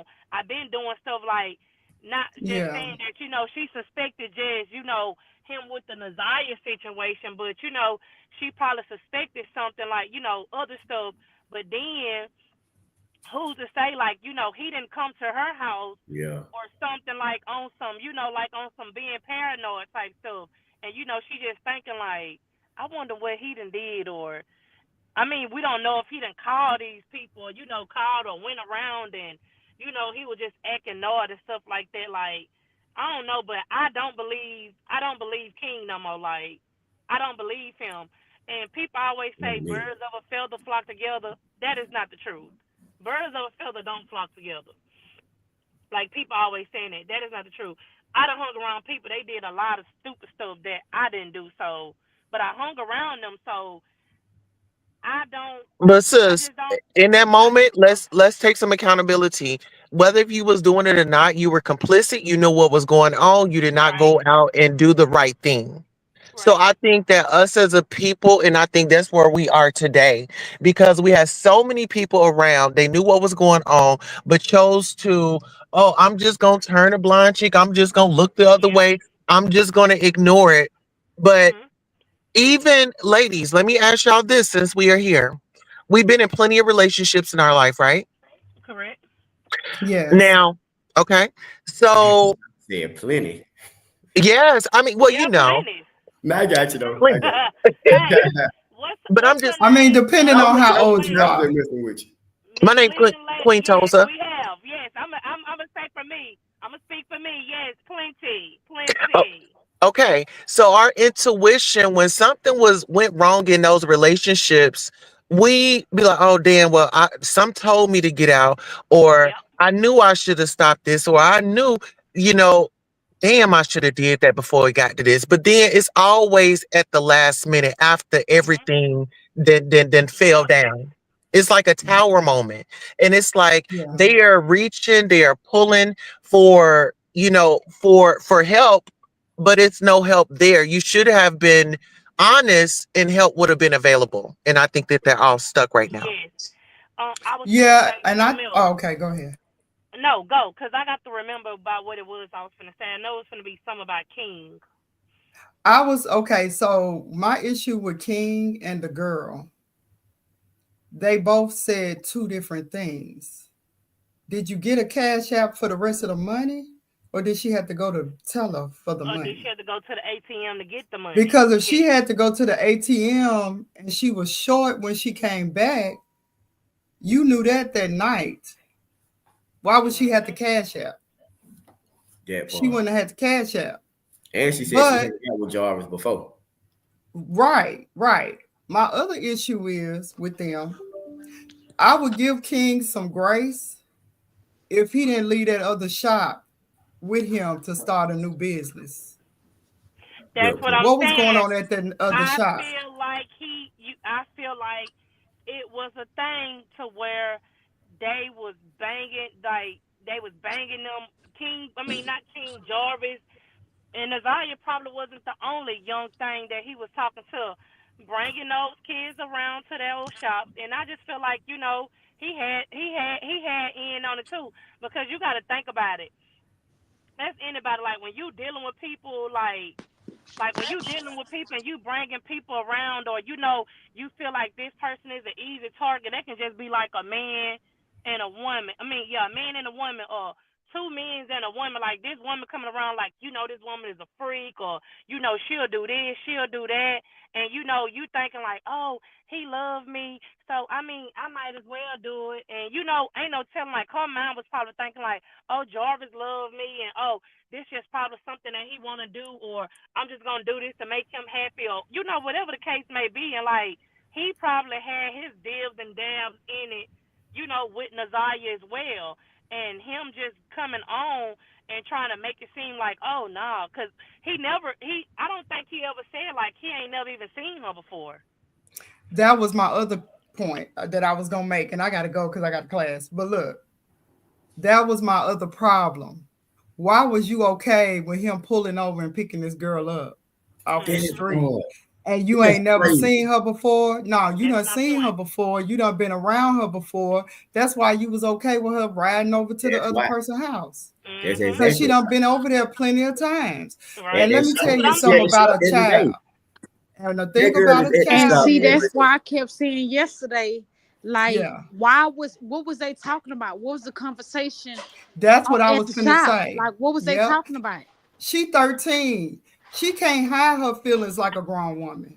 Right. She in love with this man. Her Instagram tells it all. She was strung out. He was her world. She wasn't gonna be able to hide when it's just him and her alone. You don't think that he ain't walked in that garage and seen some stuff? Come on now. Even if we say, let's give him the benefit of the doubt and say, that they done seen him, they done seen them doing stuff. So ain't no way, King, that you did not see these things. That's another thing. Ain't no way that you went in that car and when you called that wife or that fiance, ain't no way you went in that car how you say you went in that car to look for that phone, but the police went exactly to that spot and found that phone. I said the same. You wasn't trying to find. You wasn't trying to find that. He wanted Buddy to get caught. But he also gave a description. He also gave a description of where that phone was, though. Huh? But you got to understand, he gave the description of where the phone was on the call. He told her exactly where to go to get that phone out that back seat of that car. But we got to think about this. King on parole, or whatever he on, that phone was most likely would be the safe place in that car. So nobody would never ever find that phone. People be so stupid on them jail calls where they just run their mouth so loosely. He probably wanted to. That's why he told him, "Oh, I ain't see the phone. I ain't find the phone." He probably ain't thinking like, "Oh, they own to, they own to it or whatever the case may be." He had to. Reason why I say that. Wait a minute. Reason why I say that is because that baby mama went to the shop the very next day after he called her and told her. Because remember, she said, I went up to the shop to get my car fixed. Yes. I remember that. Remember, she said that. She said, I went up to the shop to get my car fixed. Well, why would she have to go to the shop to get her car fixed when she didn't address this nigga that day that her car was messed up? Okay, she didn't make a big deal out of that. Think about this. That could have been the overlay for the underplay. You just call her up there to act like you gonna do X, Y, Z. That's what I was thinking. You're not gonna say nothing about this phone. You ain't gonna look for that phone because if you look for that phone would have been where you put it at. No, you call her up there so just in case Jarvis called, she'll say, "Oh yeah, babe, I went up to the shop today. So Jarvis can look at the car." But what I'm saying is, what we have to understand is the phone and the glasses were in two different vehicles. Right. Like they placed them there. The Sentry was the woman that went back up there to get a car fixed. Not the one where she found the phone at. The Sentry was where he went and got that car, where she went to get her car fixed. Why you went to get that car fixed? You went to get that car fixed because that hour and a half delay. Cause see, that's why I kept saying she know more about what's going on than what's said. Because at the end of the day, the fiance, because not the fiance, the baby mama, the one who called the fiance. Remember, no, we can't put her. We can't put her in play right now. We can't put her in play right now because see, she didn't come and play until after he remember when he said. Remember when she said they swapped the cars out? What a car they swapped out? Exactly. The car that they swapped out was the SUV, was the Escalade. See, we keep thinking a truck because the granny said the truck. Right. No, listen to what I'm saying. About the fiance. Listen what I'm saying, baby. Listen. The truck we keep thinking about, because remember the granny kept implanting in our head, in our brain. White truck. No, we have to understand. I'm not talking about that. Listen to what I get what you're saying, baby. I get what you're saying. I get what you're saying. But we have to all right, understand. ladies, I think that we have very he never drove the white truck to the shop. The truck that was at the shop was the Escalade. The Escalade was the baby mama's car, was the fiance car. No, we gonna have to go back on there to look at that. I'm telling you, the Escalade, because if you go through this interview, what they talking about, the woman gonna say it's the escalate. Who had to escalate was the baby mama. I would like to hear what the young lady was trying to say though as well. Yeah, please. What I'm Okay, so saying what I'm is, trying to say is okay.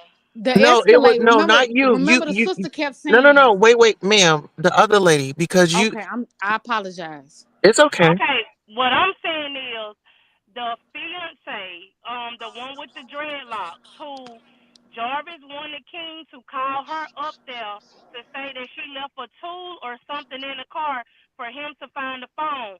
She had a Yukon or a Suburban. She had a Yukon. If we go back on there and play it, she will say she had a 2005 or 2004, That something was the like that. fiance. That was not the baby That's what I'm mama. The baby talking about. mama The had the century. That's fiance. why I keep telling you, we keep No, getting it confused. no, See, you I'm have to telling you No, what she understand. I'm was talking saying He about. that. used She no said it was listen. the What I'm trying to fiance. tell y'all, I know. That's what I'm he saying. used multiple vehicles. He did not only use the fiance truck, the SUV. We got to remember the SUV Listen, belongs to the fiance. I'm gonna let you talk. So then Thank you. Please. Yeah, I'm just trying to I'm gonna get it out. talk. That's all I'm trying to say. And Yeah, then we can get go it from out. there.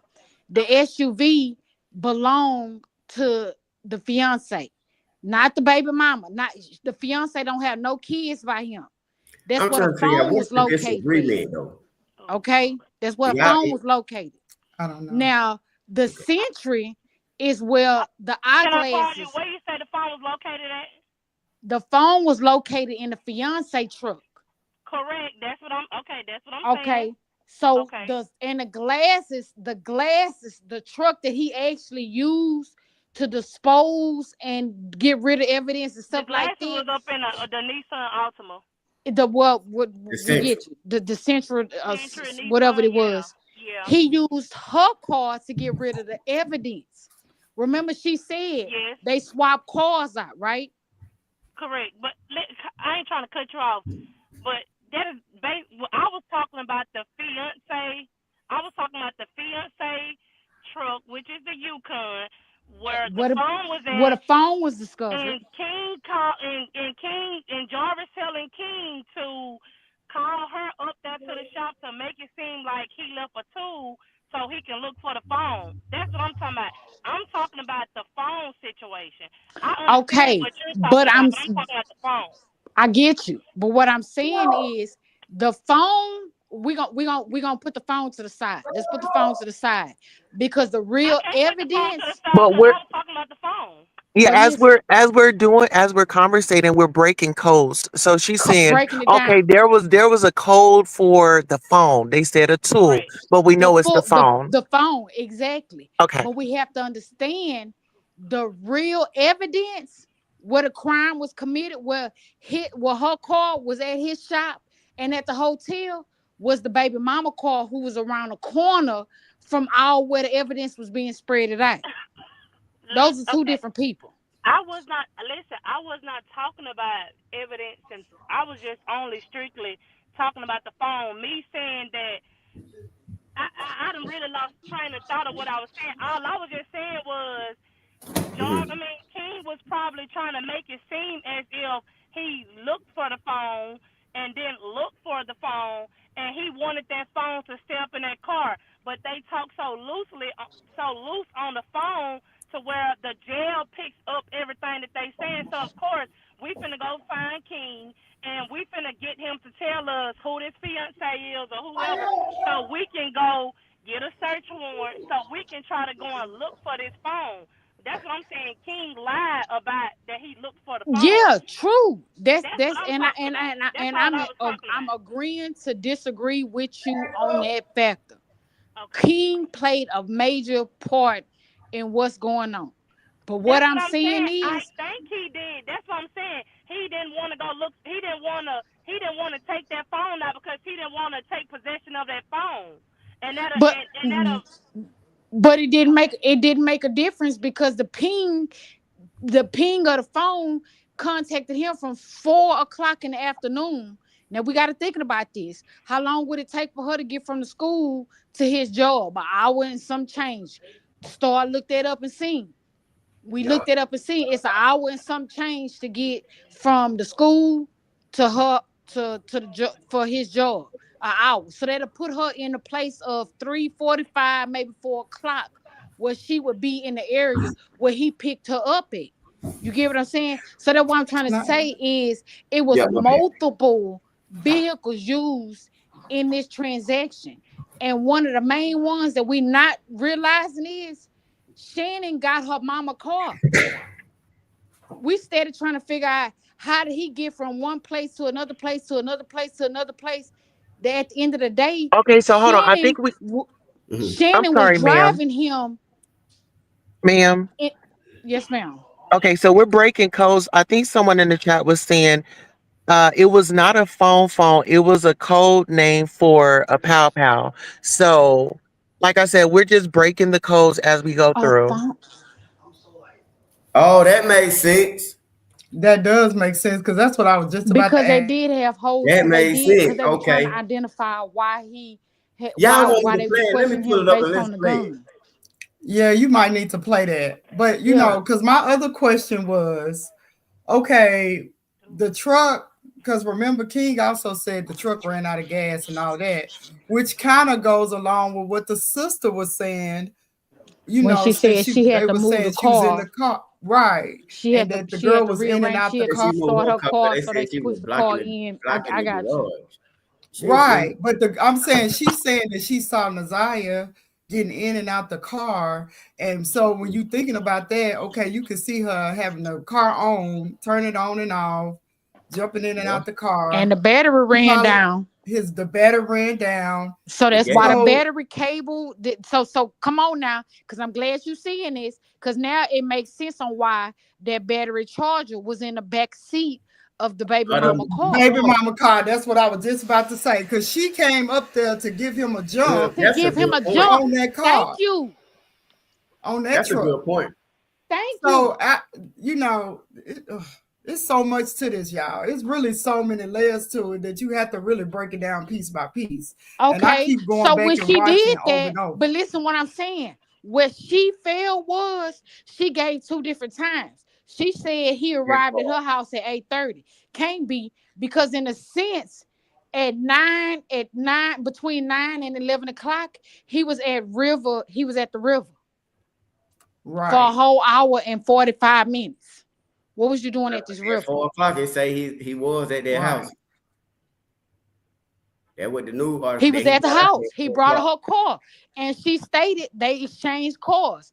And she also stated that the car she didn't say a truck. See, the grandma kept saying a truck. And I kept trying to think what other truck would he have? But it's the cream color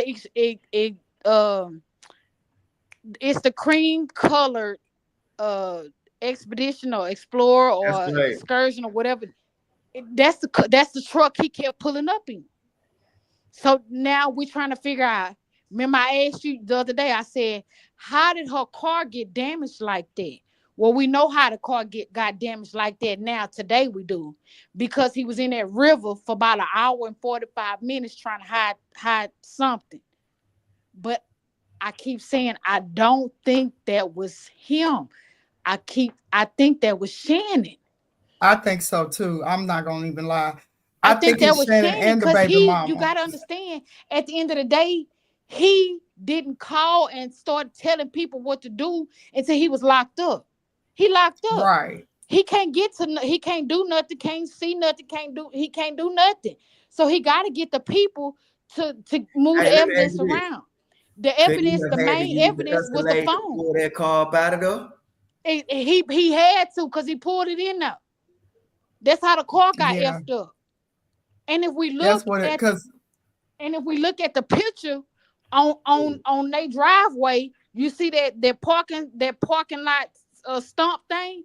It's out of place compared to the rest of them. All the rest of them are even. That blue one is out of place because that means he was trying to get out of place real fast. You know what I'm saying? But we don't know that thing could have already been like that. We don't know. Well, she said it came back red. She said it came back red, and she didn't know why. She didn't know why, but she didn't. But when it may not, she may not have known how it came about, but she definitely didn't. She didn't stress the issue. Can I say one thing before you play that? Just one thing. Start. Can I say one thing before you play that? Yeah. One question. Okay, I hear what you're saying. And now you got me really thinking about the baby mama and Shannon. And this is why I'm saying both of them together. I'm going to tell y'all why. They got the last kids. Thank you. The baby mama child is young, just like Shannon child is young. I'm about to both of them is cool because they knew he was messing with both they knew. But this little girl, she brings a different element to the whole situation because if this girl had this baby, our man is going to jail. Our man. For our man. Can't allow. That's why I said our man is going to jail, and we can't let that happen. We can't let that happen. We need to handle this situation. We need to get rid of this bitch. Me and you. We gotta do this. Let's do it. So that's we gotta do this. When the sister, and the reason why I'm thinking bitch, because I be damn. When I go back to what Jarvis' sister said, who did she talk to? She talked to the baby mama and the fiance. I'm coming back after my class start. It's been a joy. No, I'm out.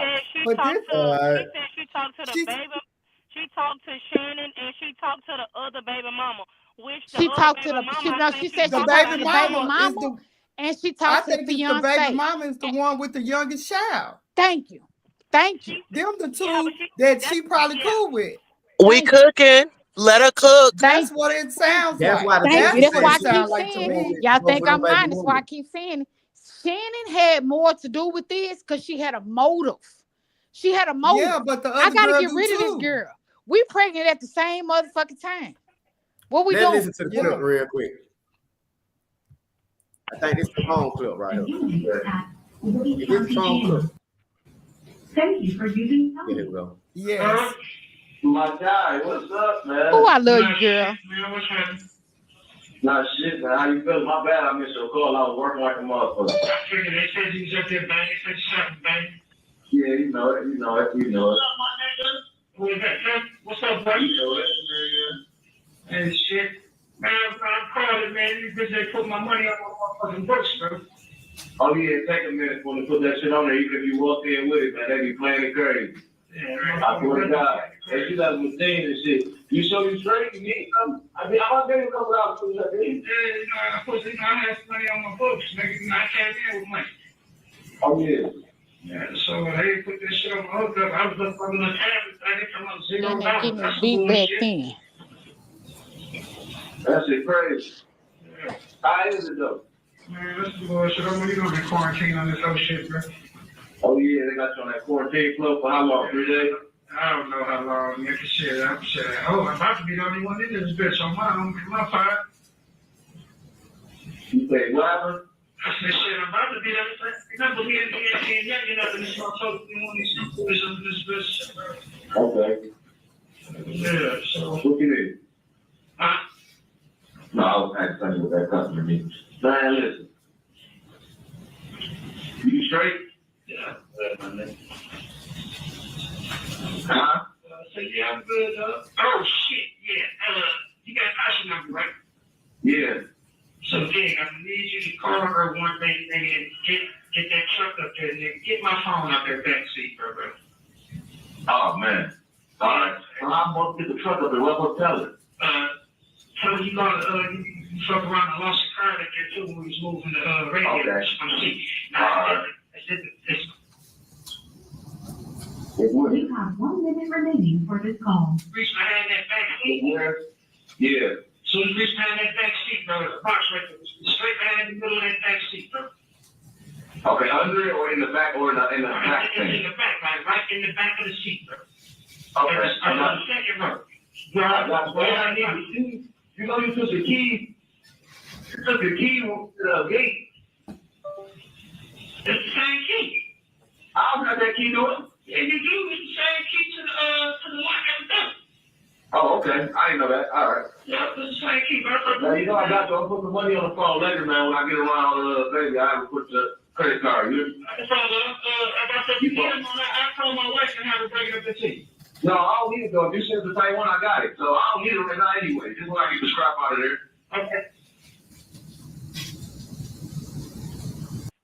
Shopify's point-of-sale system helps you sell at every stage of your business. Need a fast and secure way to take payments? We've got you covered. How about card readers that you can rely on? Yep, that too.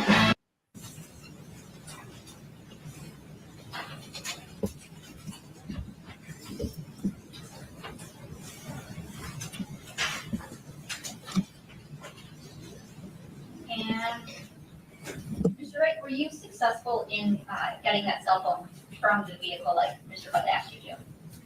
She came up there, but no, I wasn't successful. It wasn't there. Wasn't there? Okay. When we say she, who you refer to? Tasha, And who's Taki that you know of? his baby mom. Okay. Did you look for it in the vehicle? Yeah, I looked for her. Okay. And you were unsuccessful.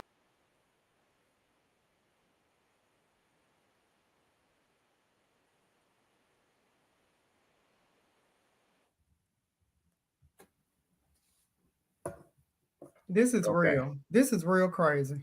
This is crazy. But look, oh, I'm sorry. Go ahead, Stars. If that was a code for a pow, right? Could that be what he may have used? The weapon? Well, didn't they say there was blood on the girl's ID? On her ID? Yeah, it looked like blood on ID. That's what I was going to ask you, Star, to play that last part. Did he say something about? I know he said something about the lock or something for some. It sounded like he said something about a scrap or something. But I can just be mishearing things. I played. You took the end of the phone conversation. Let me go back. Yeah, just the end part. Let's listen to that part.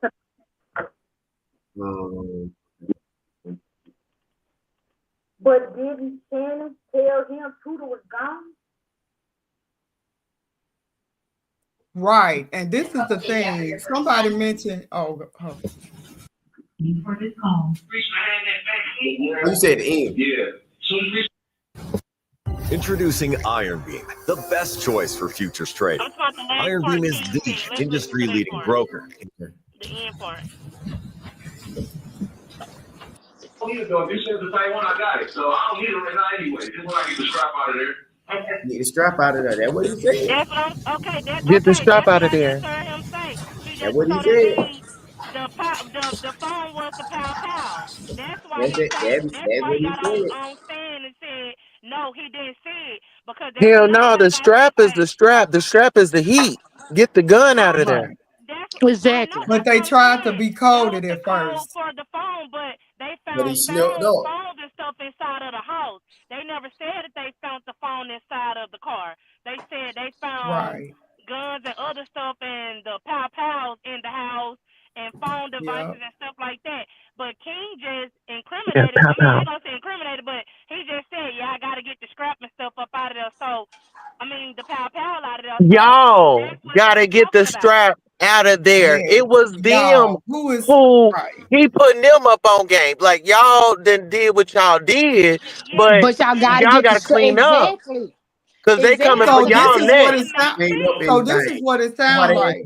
Did you clean up anything? Did you move anything? That's what it sounds like. It Exactly. sounds like the baby mama. That's why I say. And that's why I keep saying it's Shannon and the baby mama, and they done got mad. And then they let him know what they did to his precious girl that he loved because so she much said over them. Tudor gone.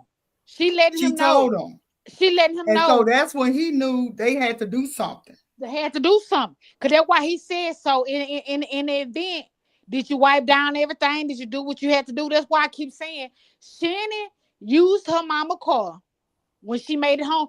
Because this number 6 keep throwing up in my head. The granny came home at 6. Yes. The baby mama said something about him being there at 6.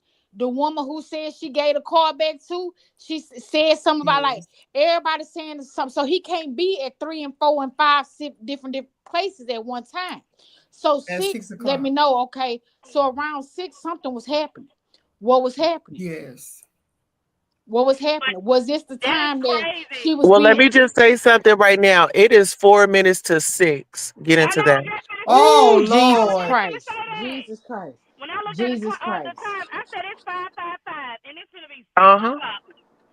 That's crazy. Listen, Jesus Christ. I forgot So what they I was let you gonna know say. Lord have around mercy. 6 o'clock something happened. And the This thing what is we all about can people agree who on. guilty, And- people who Y'all, guilty I tell on got chills themselves. going through my body right now. But I I'm do telling too. you, at 6 People who o'clock, we guilty, can they tell all on agree themselves. something happened because his GPS said between 4 and 6 o'clock or 4 and 9 o'clock, he wasn't nowhere to be. You know what I'm trying to get? What I'm trying to say, he was nowhere to be found. At 3 o'clock, at 2:40, she got out of school. It take her like an hour and 20 minutes, 30 minutes to walk to his shop, which will put her in a position to be, because he gone from the shop now at 4 o'clock. So that means around between 3 and 4 o'clock, he was picking her up. Because she said, if you not there around 3 o'clock, I'm going to wait on you. And let me talk about the last part with King being on that phone. When Jarvis told him to get that phone out the car and we go back and play it, he was like, "Oh man, like you tripping. I know you ain't leave this up in the car." Like King had something to do with that. And it's the first time of me like just really listening, like, hold on, did he just say get the scrap? Like I done heard the call. But I'm thinking he's talking about something else, but when he said that, like, it all made sense, and then him saying, "Oh man," like, because So let me ask a question. he knew what happened. He can I knew ask what one happened because he question? was there Can when I it ask a happened. question? And remember, he got curfew. At What 9 time o'clock. is curfew? At 9 So that's o'clock. why the girl who they took the Jaguar back to is the alibi that they was over there at that time period. Didn't I because say they this? really wasn't over there. They wasn't really over there. They left She that just woman's helping. house at 6 o'clock. They left it. They was gone at that time because he They got to left get that in the woman's house. house at 6 o'clock.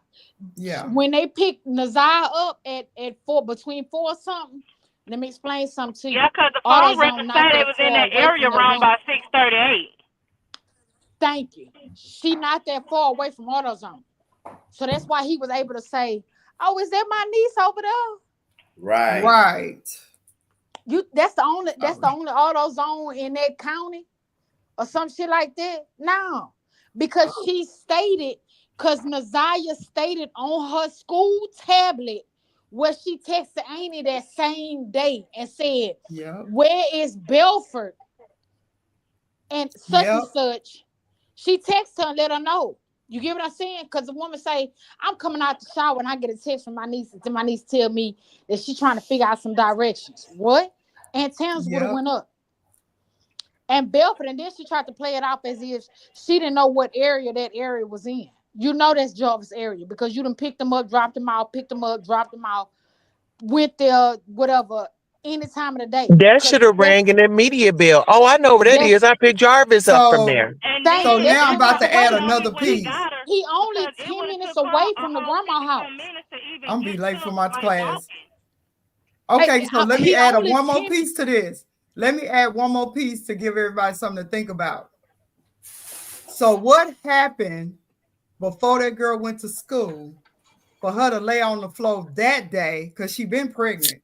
Because the STD. Need a counselor for that day. Because the STD.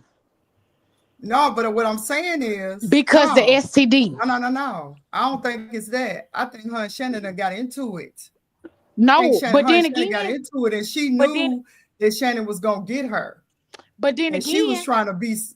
Think about this. No. But then again, remember, we have to remember at 2:40 something, she was texting this nigga telling him, "You gonna be there at 3 o'clock or I'm gonna wait on you." So no, I understand that. That's not what I'm talking about. You text her while she was at school that day as well. Yes, but what I'm saying is, I went to the counselor office to give me an excuse to leave school early. All right, ladies, with all due respect, we have a student here. She has to get to class. Let her land her plane and then we'll have the floor. This is too much. I'm gonna have to look at the replay. Look, check this out. Something happened between Ziyah and her aunt that day. This is the piece we missing. That Ziyah felt in danger, that she had to go to school. Ziyah been in danger this whole time. Ziyah been going through stuff this whole time. She in survival mode from probably day one that she was with the grandma. She ain't never talked to this counselor, evidently. I'm finna tell y'all She ain't never told nobody that she was about to run away. I'm finna tell y'all something. Okay. I'm finna tell y'all something. And like I said, me being a person that's been in the Ziyah situation, I skipped school for 6 weeks. 6 weeks out of school. And true enough, I had to go to my guidance counselor to explain to them why I was missing school so they wouldn't call my grandma's house. You get what I'm saying? And the reason I explained to them was a car ran over my foot because my uncle had just had surgery. So he had crutches. So I snuck the crutches out the house that morning. You get what I'm saying? When I got the crutches, I got in the car with Mr. White, who would always take us to school. Mr. White dropped us off at school. I went to my guidance counselor and told my guidance counselor, oh, my foot hurt. Oh, my foot hurt. My foot is really hurting. I don't have no pain medication, and I can't take no medication while I'm in school because it's going to make me fall asleep. So you know what my guidance counselor said? Gave me a permission to leave school. So when that happened, but I'm a child. Right. That's just what I'm saying. She said she a child. I'm a child. This is what I'm telling my guidance counselor. Man, but look, my issue is she never had a problem in school. What they keep saying, this is my issue. And that's what I'm trying to explain to you. How he ended up at the school talking to this girl at the side of the gate while the teacher called him. Yeah, but that was before. What I'm saying is the day that she came up missing. You got to think about what happened and what transpired on the day she put this in place. Missing. You got to understand who doing the texting. She texting him, letting him know, look, I got to see you today. I don't give a damn what it's going to take. No. But also the fact that they didn't even call the police or nothing till the next day. Listen to what I'm telling you. I'm telling you. Listen, mama. I'm telling you something that I did. I'm not telling you something that's we ain't talking about in the Ziyah case. We talking about me. This is something I did. I understand. So with that being said, when I got the guidance counselor to give me my excuse to leave school, to get off campus, because that's all I needed him for was to give me a permission slip to get off campus. Because I got the crutches. I'm showing him my foot injured, but my foot ain't injured because I didn't have no accident. My uncle had an accident, but I brought the crutches to school. So when I brought the crutches to school, who you think they're gonna believe? The what I'm telling them or the crutches that they see in front of me? They're gonna believe the crutches that they see in front of me. That I'm hurt, I'm injured, whatever. So do mind you, for the next 2 weeks, guess what they was doing? Giving my best friend my homework. Cause now all I gotta do is get dropped off by my neighbor. Because he was the one taking us to school, get dropped off by my neighbor and walk out the back gate and go meet my baby daddy who was waiting on me at the back door. But this is the issue with that, with her situation. And I'm not negating what you're saying. This is the issue with that situation. She was on the school bus. They saw her get off the school bus. My question is, where did she get off the school bus at? Something happened that day. This is what keep coming to my mind. This was just, she been going through this, okay? This whole time, she been going through it with her family at home, as well as this older dude. She got these IG posts. She doing all this stuff. People seeing all of this stuff. But what was it about that day that made her feel like she needed to lay out in the floor to get to the guidance counselor, even though she already knew she was going to go meet up with him? I believe what made that day so special? Something happened that day that made her feel like she needed to let somebody know. That's how it's sounding now. Because when I didn't know that they saw her get off the bus. See, I've been thinking she walked from school to the shop. But they said she got off the bus. I watched she got off the school bus. So where did she get off the school bus at? Wasn't it at home? Don't she ride the school bus at home? On the corner of Cornwell or something. I think but it was the same place you normally get off at. Right, and then she walked to the shop. But she told him in November. Her get off that but she told him in November. Shannon knew that. Listen, she told him in November. If he got her off the bus, Now King is the one saying they seen her coming from the AutoZone. Exactly. Right. So listen what I'm on saying. Harper. He said she was on Harper. The shop is on Harper. And it's not that far away. Listen what I'm saying. In November, she told a nigga, look, it's getting hard for me to do PE. It's hard for me because look, this pregnancy is getting in my way. That was her only main concern on getting in contact with him that day. Because she had been calling him. He'd been avoiding her all month. Not 1 day, 2 day, 3 weeks, something. He avoided her all month. So she telling him, like, look here, nigga, this pregnancy getting in my way of PE, and I'm finna fail PE. So that's finna throw up some red flags right here. So we need to meet each other. We need to see each other. So when she said But that she and she don't. meant She that, can't really and think he like that knew, though. because I'm going to tell you something. She could do stuff. She could say things to him that the grown folks couldn't say to him to make him move and jump or hop or whatever. She could say a certain way, and he knew she meant business. So he didn't want to get caught up with that. The problem is now we got to remember this is still a 13-year-old girl, 12, 13-year-old and who girl. was running shit. And I'm telling you, She wasn't running it. He was playing with her head to make her think that. Female that has been in her position. Okay, so this is what I'm gonna tell you. I didn't really tell my story. I got a similar story. That's why I'm telling you from what I'm saying. I lived with the person from 7 to 13. Lived with him. Nobody knew. My mama didn't know. Nobody knew. And my mama came home every day and worked and everything.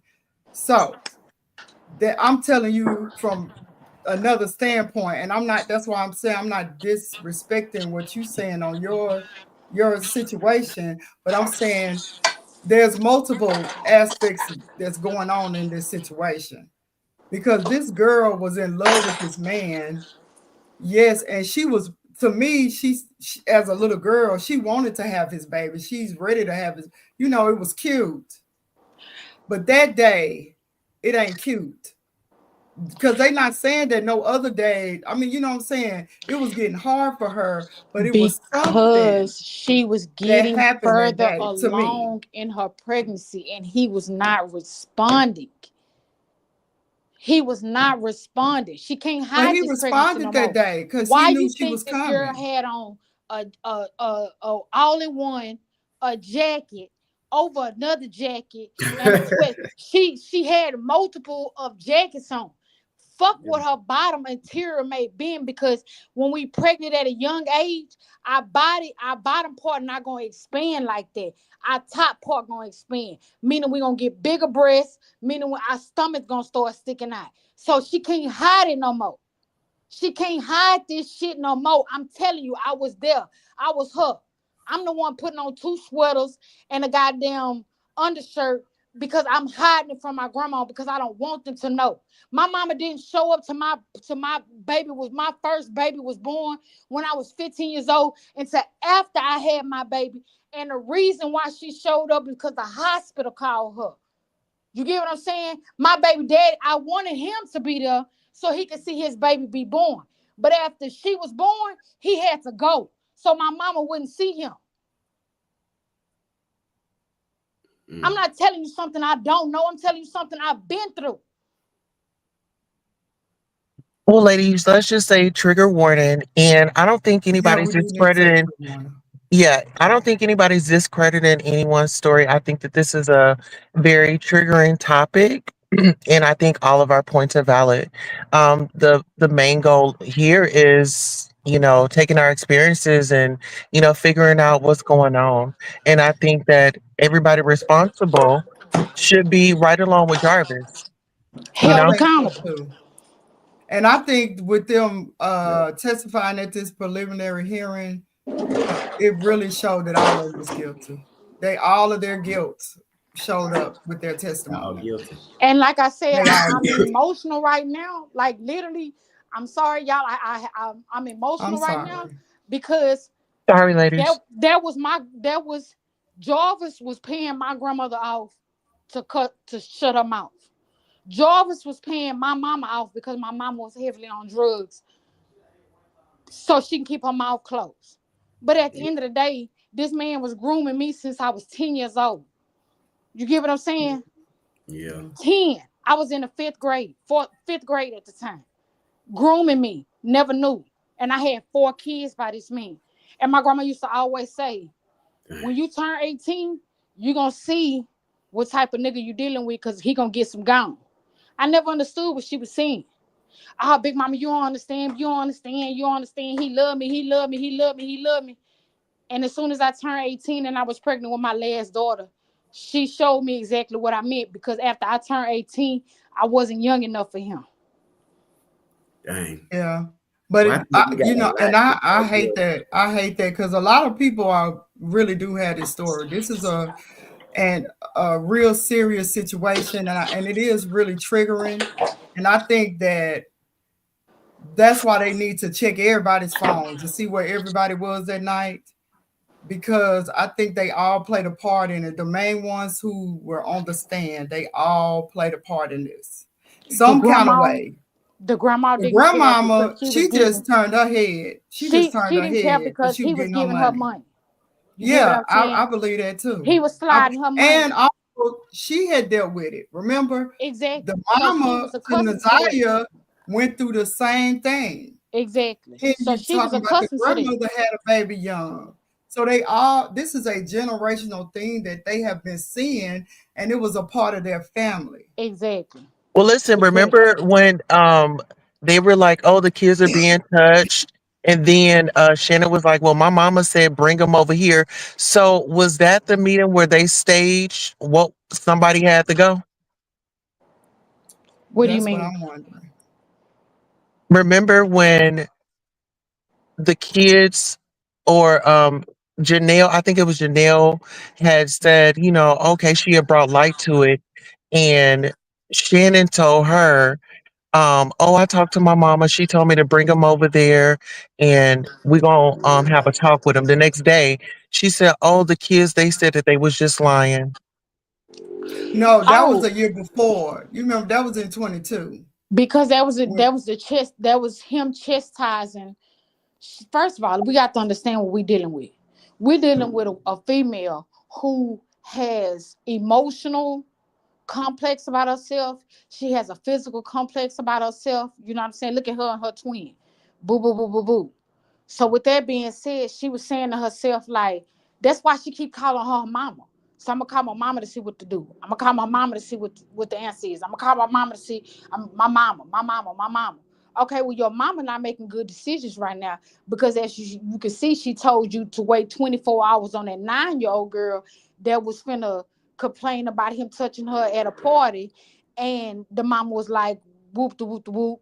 And then here it is again, you asking her about Nazaria, and she's saying pretty much the same motherfucking thing. So that lets you know right then and there, Jarvis had already told her, hey, look, I'm gonna give you a little change, a little scoop to whoop whoop.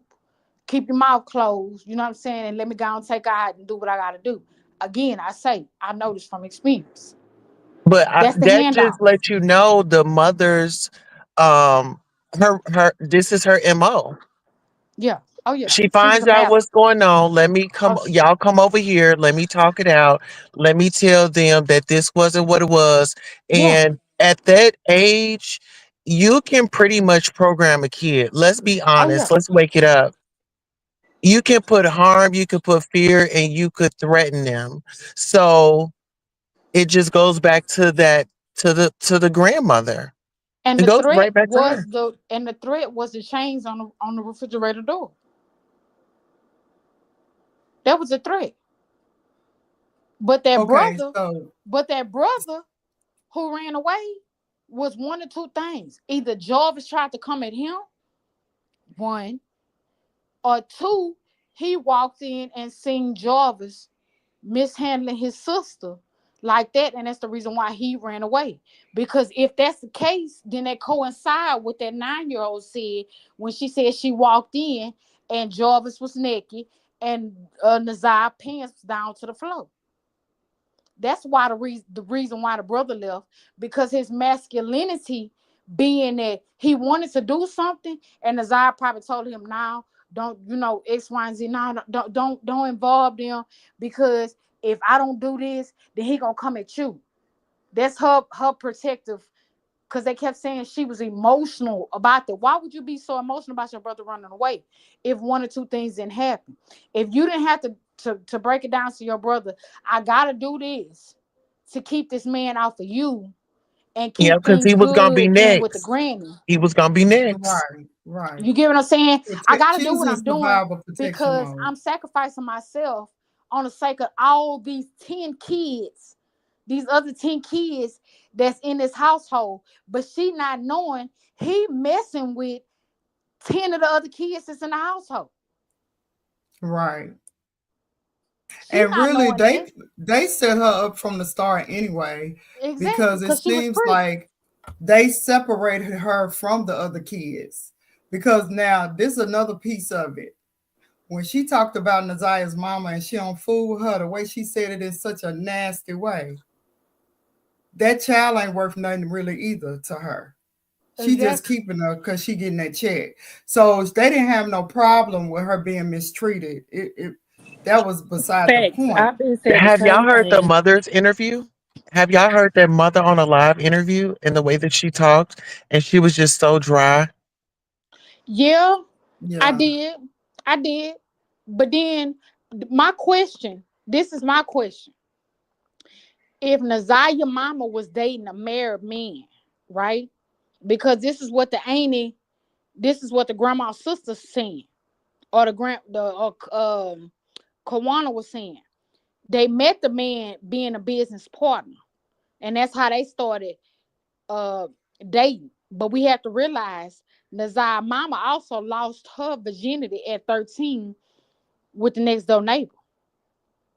Now, if you think about it, they said the same thing about Naziah. They said Naziah started being promiscuous and sexually active by the neighbor next door because he was autistic. So what I was thinking the way my outside my brain worked, being a Gemini, I was like, what if that artistic dude was Jarvis, the neighbor? And maybe that's how Shannon met him. You get what I'm saying? Because the judge strictly Right. said something wrong with you. And to our knowledge, we know that the artistic dude was a highly educated autistic. He wasn't one of the ones that, you know what I'm trying to say, you had to walk into the He bathroom and didn't stuff need a like that. caretaker. Exactly. He didn't need Right. that. So by the judge saying what she said, and then I started thinking, and I started listening to the interview last night. I said, so who's to say that Jarvis wasn't the next door neighbor that Naziah was messing with when they was trying to say she was messing with an artistic dude before she started messing with Jarvis? Because they was trying to say that she was promiscuous before the Jarvis incident happened. I don't believe it. I believe Jarvis was her I don't first and believe her it only. either. I I believe believe that Jarvis too. was the next door neighbor, and that's how Shannon ended up meeting him. That's how Naziah ended up meeting him. You get what I'm saying? You got to do the time frame, because Shannon and Naziah really ain't that much of an age difference. I believe that. I can see that. They're not that much of an age Yeah. difference.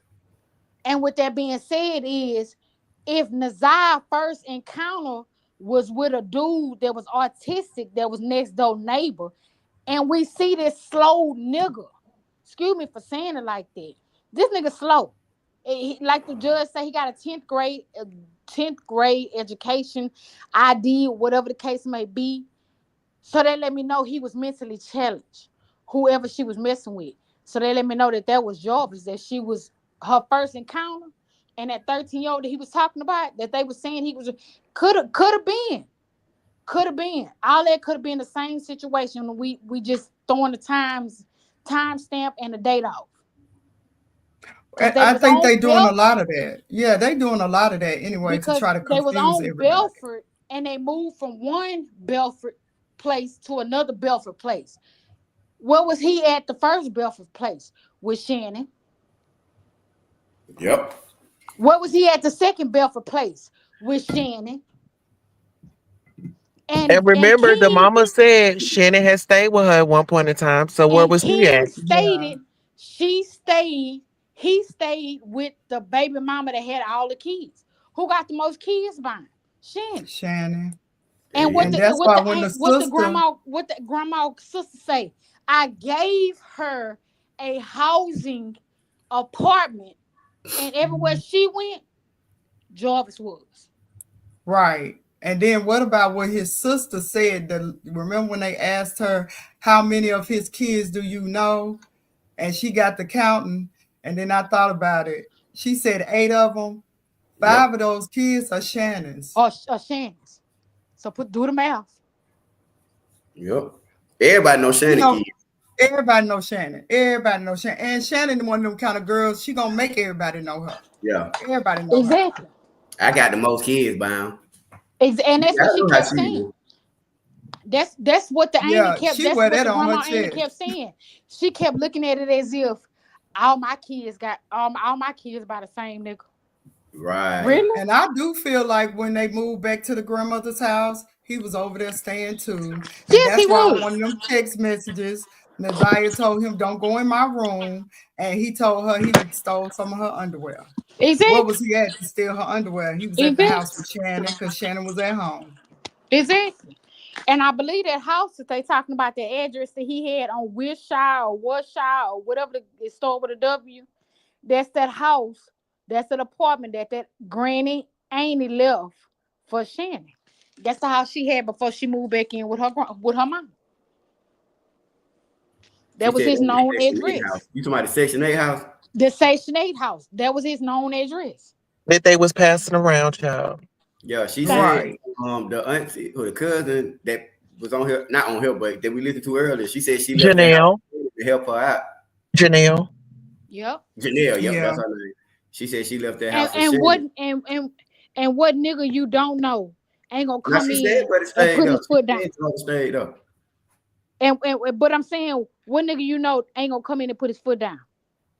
He run the shit. Right. He the cutest nigga in the county. To them, we know he ain't about shit. Right. Well, because they all look alike. Yeah, but all we know he ain't about shit. alike. But that's what she kept bragging on. He light skinned and he good looking. So she was willing to do whatever. Yeah, I see that. And that goes the back mama to and the baby mama looked like she was part of the triplet clan because she looked just like them twins. Let me tell you promise. something. I said, is she a cousin or something? Because she looked just like them. No, now I'm gonna tell you who she looked like. She looked like that old woman that found that ID. Go back and look at the picture. She does. Yeah, that's true. She does look like her. This what I said. I said they got a nerve to be talking about some 31. Look every bit of 51, 61. 31. That woman that found that ID is related to that baby mama who he gave the car to that day. That's how she was able to find that ID, because that ID was still in that car. And when she went and dumped it, she dumped it in front of her auntie house. They do look alike. I can't lie. They look just alike. I looked at the nose. Alike. I looked at the nose, the face, the lips, the way she was holding her lip. It was the same way that woman was holding her lip. I say, damn, they look related. Considering they strangers. But it seemed like all of them kind of look alike to me. Even the baby. I mean, even the last baby mama, whatever. Her and Shannon kind of look alike. It's just like he just go for the Arthur DW types, I guess. But no, he gonna go to the women that's on Section 8 and got kids. So he can pump them up with kids, and he can be freaking on his own kids. They just go to show you that he got a mind problem. Yeah, because who wants that motive? He got a particular type. Well, yeah. But they gave him access anyway. So he had his pick. It was like, really, he just waited to see which one he can get to do what he wanted to do, because he had his pick. He was around all the time with all the children. But really look how many women, grown women, he was involved with. We got to understand, this man had a Facebook, and they probably thought he was the cutest man on site. We don't know how it ain't about that anyway. When it comes to that, about that. Is. But what I'm saying is, it plays a part in it. How many? No, I'm saying that is a part of it, but that's not the reason why they do it. It's more about control and domination. It's not really about. That's an act of it, because that helps them to get the control on his behalf. Yeah. On his behalf. Now, that's what I'm saying. It depends on who we identifying with at the point. Because if we talking about him, then yeah, he was getting the best of the both worlds. He was getting his cake and eating it too. But if we talking about as far as the females, they No, never I knew was who talking they about was him. getting into it with, because he had already, we got to understand, like it was said yesterday, how many of these young pics he was sending to King in the penitentiary. That's what I've been thinking the whole time too. How many? Because you can't be involved and not be involved. Because you see these kids coming up at the shop. He ain't never stopped that. Y'all just moved to a different shop where he can be more convenient in his own element. You get what I'm saying? Because he done got into it with the other dude already. So now y'all to move to a shop to where he got open access to do whatever he want. He 10 minutes. Do you know what 10 minutes is? 10 minutes is me jumping in a car going to Fiesta, getting some stuff and coming straight back. And that's right down the street from my house. That's what 10 minutes consists of. So he only 10 minutes away from this girl. Why you think he was at her disposal when your grandma never coming back? When they coming back? How long they gonna be gone?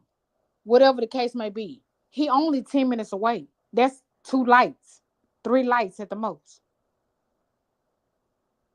Y'all ain't doing that much work up there at the job, clearly.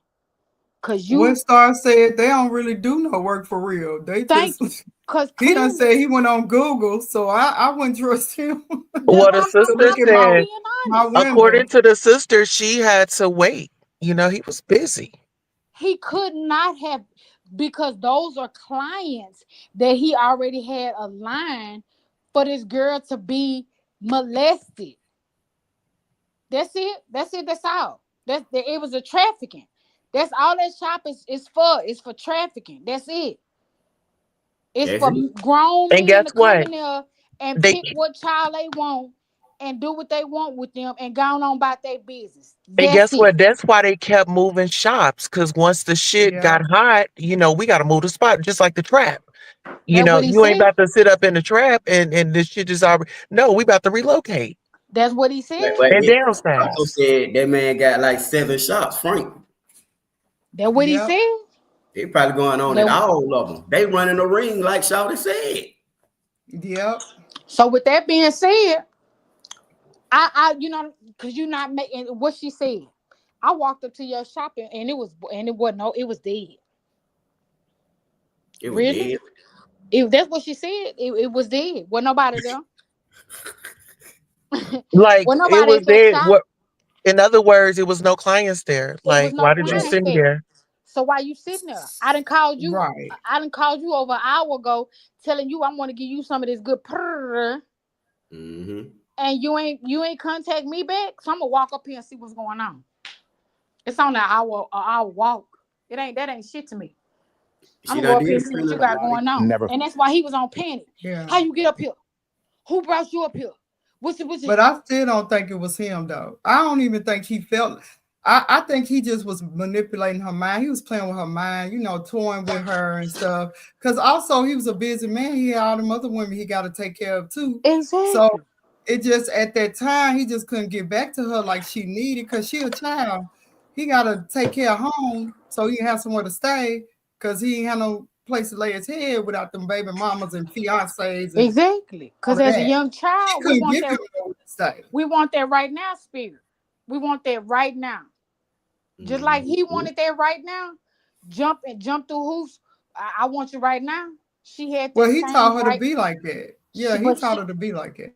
But she had that same right now. That's a part of that grooming. Let's check out it. They just released some. I seen it come up on my thing. I was gonna play it.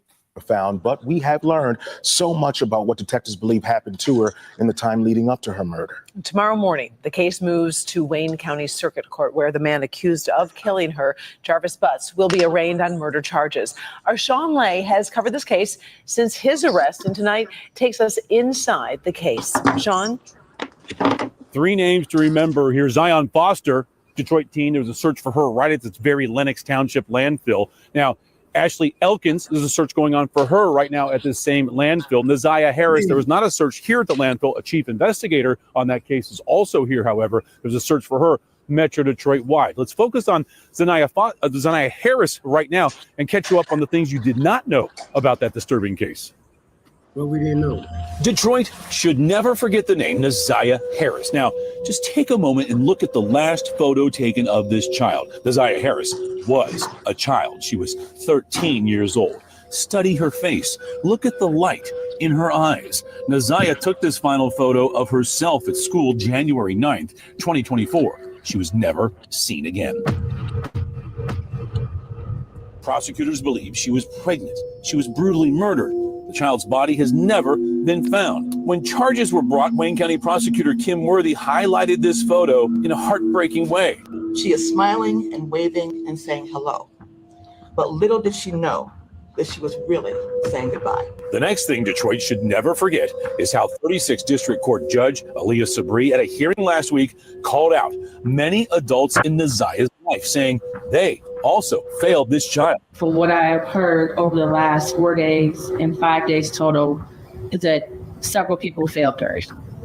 I don't know where her mother is. I don't know anything other than that she was forced to live in a home where she was not protected or given the adequate attention and love.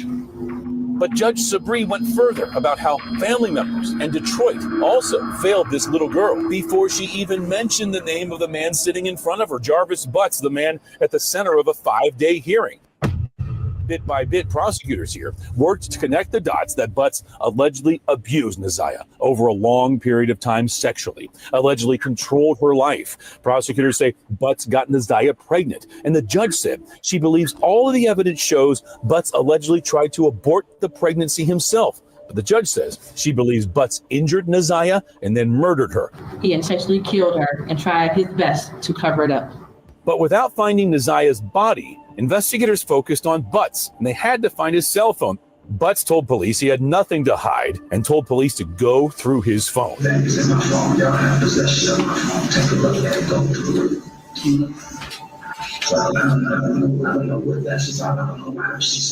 Apparently, Butts was right. There was nothing linking him to abusing or killing Ziyah on his cell phone, but that's where Detroit police data experts dug in. Expert after expert detailing in court how they extracted all of the deleted material from his phone, his web searches, how to abort a pregnancy using antifreeze, and then the thousands upon thousands of text messages he sent to Ziyah.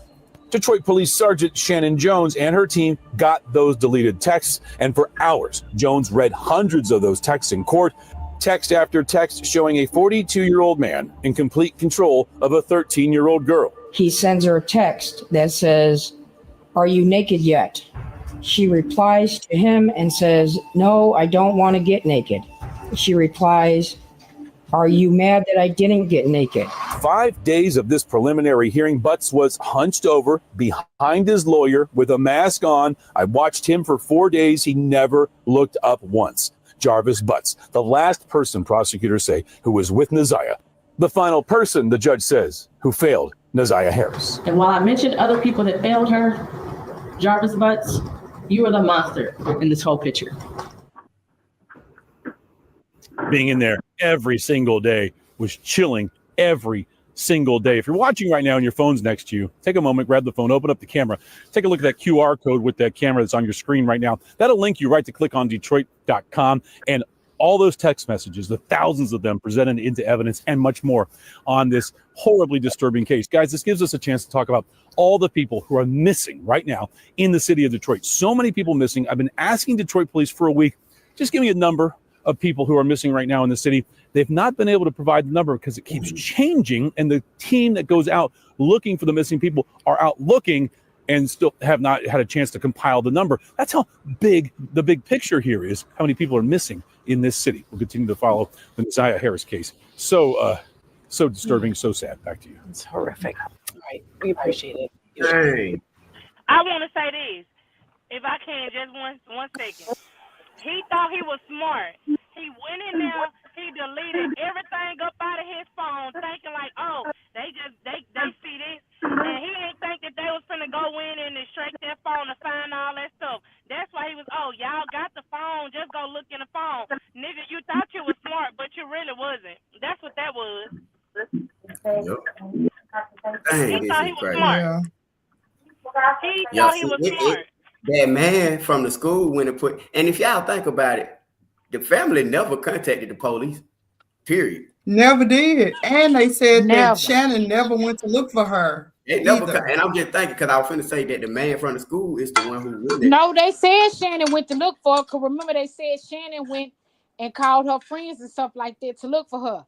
But my thing is the friends contact information. So they say.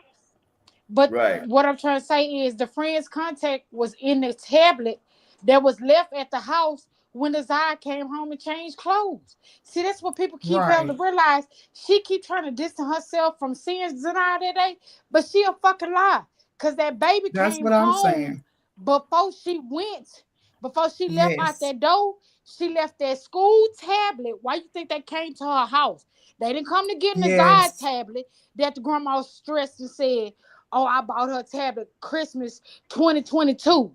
No, that's not the tablet that they got. The tablet that they got came for was the school tablet.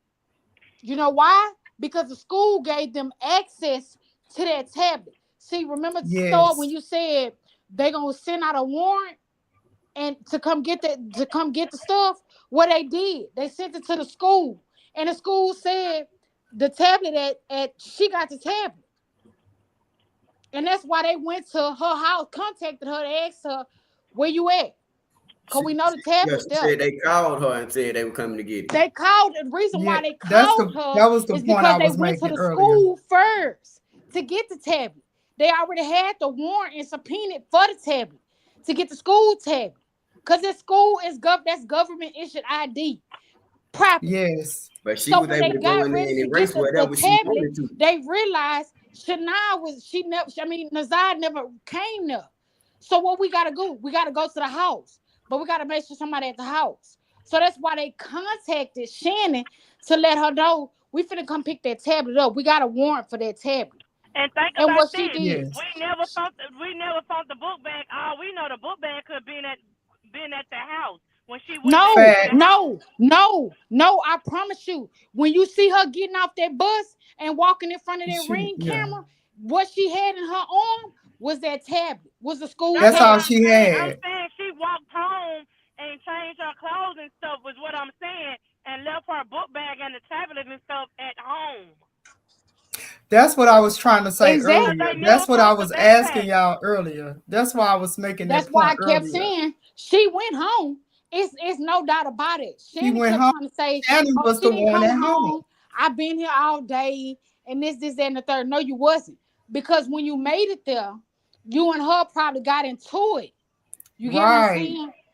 Y'all probably got into it. That's why she went in, changed her shoes, changed her clothes, and left up out that door. And left back out that door. Because she wasn't there long. I promise you that. It only take 30 minutes to get from her house to that shop on the bus. Mm-hmm. That's what I was trying to say earlier. Found the backpack, and so the backpack probably at home, and we don't know about that. That haven't came out yet. We have learned about was the clothes and her clothes and the she didn't have a backpack. That don't look like the shoes that she had on, but they never said. I know. And but you know what's interesting too? Because it looked like she had some on her back, didn't it? I believe another thing. I'm sorry. I believe what y'all think was on her back was that jacket being, you know what I'm saying, bulged out because it was raining that day. You know what I'm saying? Most kids, when it's raining and they walking home, they're going to put their backpack on the inside of their jacket so it won't get wet. Woo, woo, woo, woo. That's why it looked big. But on her defense, she was pregnant. But she was pregnant trying to hide this baby. So the like Star said, that little backpack we see, that ain't the school backpack. No. She had that tablet in her hand. That's what we see when she was walking down that sidewalk. That was a school tablet in her hand. She went, dropped that tablet off. She had to go home for them to keep on saying, "Oh, she didn't come home." How did this tablet get dropped off? And how did the tablet get there? Shannon, you say she was texting you at school before she Exactly. I mean, before all of this. So she should have texted me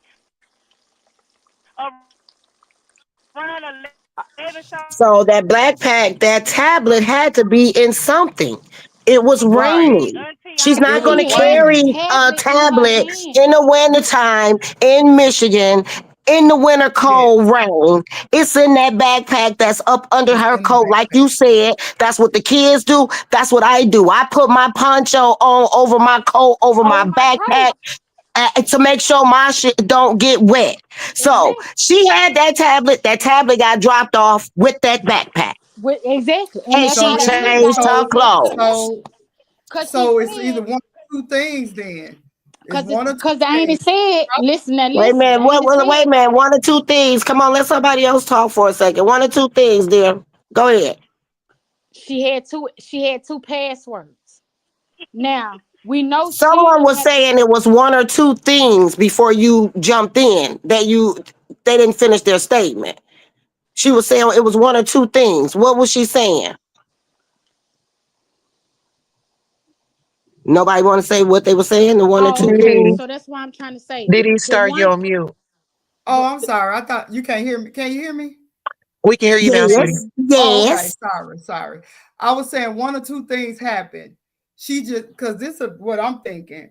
I'm just thinking about a 13-year-old girl. You ain't trying to take all this stuff with you when you just trying to run and you about to walk this walk. Absolutely. And you catching the Sumter bus.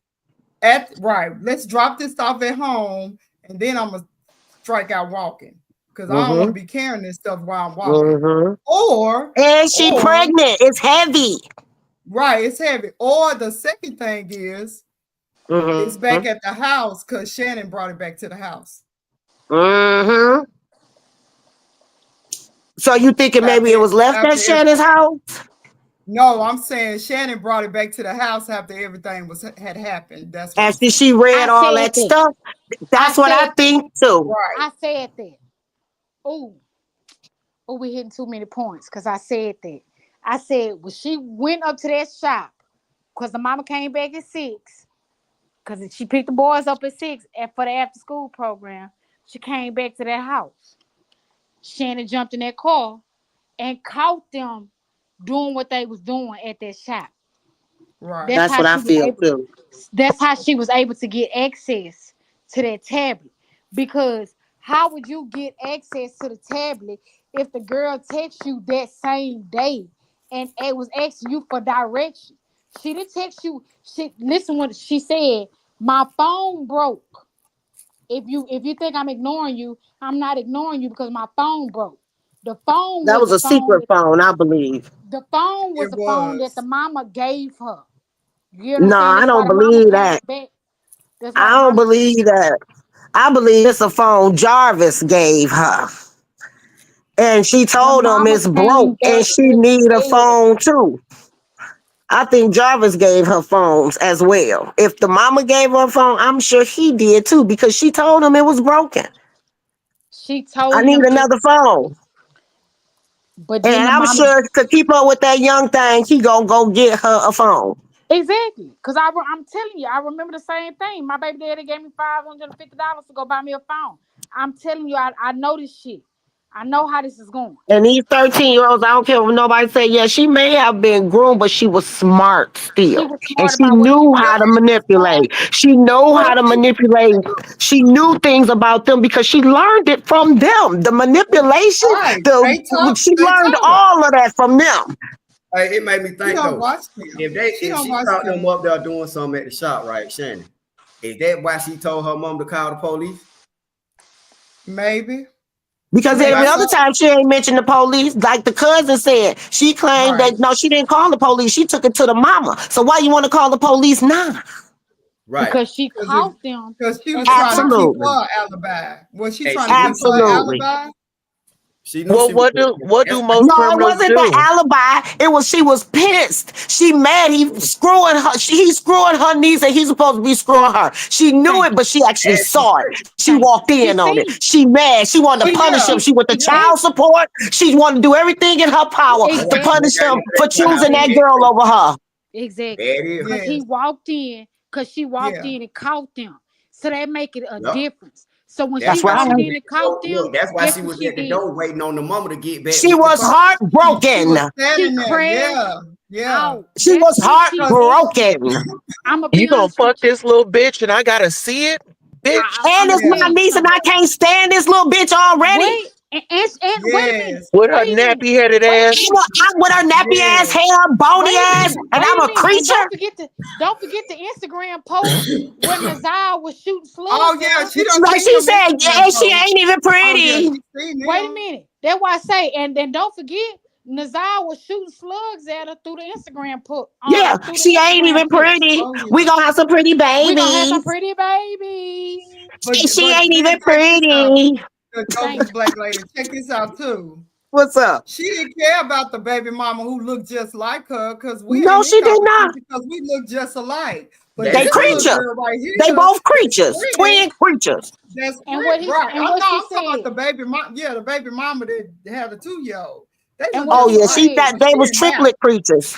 Yeah, What they was fine. But what this she little say? girl who You young like and big cute, girls? You oh like yeah, big girls, or you like little women? Or Do you you like like big girls? skinny You girls? like skinny girls, or you like yes. That yeah. was the question. So she was questioning because she looking at all these big ass walruses and she trying to figure out why is But he up on these big old creatures and I'm a baddie over here. But That's wait a what it Listen minute. is. here. The That only text babies right that's there. gonna be pumping out of this motherfucker is gonna be mine. But I'm gonna tell you Get it something. through that. Absolutely. That text right there let me know that was a Shannon text. That was not a Yep. Nazar text. that's It what didn't I was sound like thinking. it. It The That's didn't what reason I sound I was like it say to that me thinking. is either. because I didn't Nazar think so said, either. won't you go upstairs and go and give her that D That's why she so all she can mad and stuff. So she'll be that's why calmed she Yes. down or mad. something. Yeah.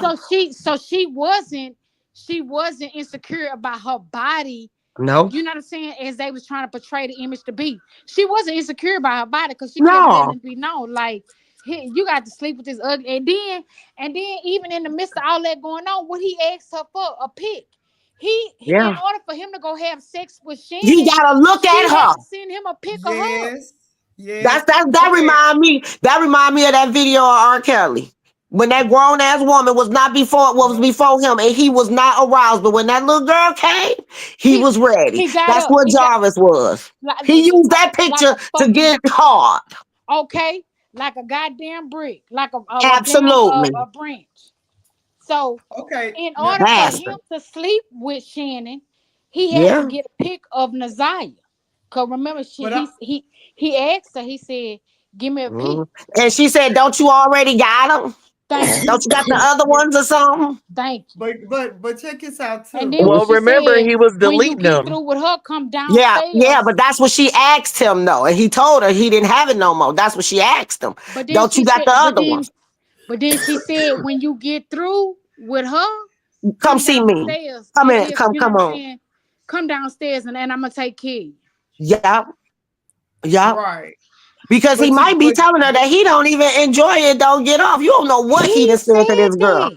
but He but said and that. then check this out. Remember the That's why she oh go said, ahead. I know that's my dick and my dick Yeah, on.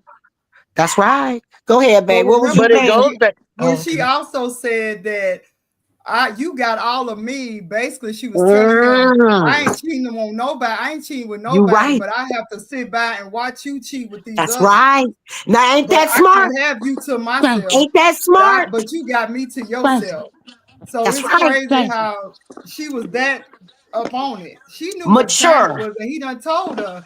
He done told her, look, I'm just doing this because I until gotta you do turn this so we can have some 18. money. Right. Or we gotta, they help me take you this way. Or he whatever he lying to Mhm. her about, that's what he was making an excuse Because of in being that able to do because Instagram, of she the was money. saying she ready for a ring.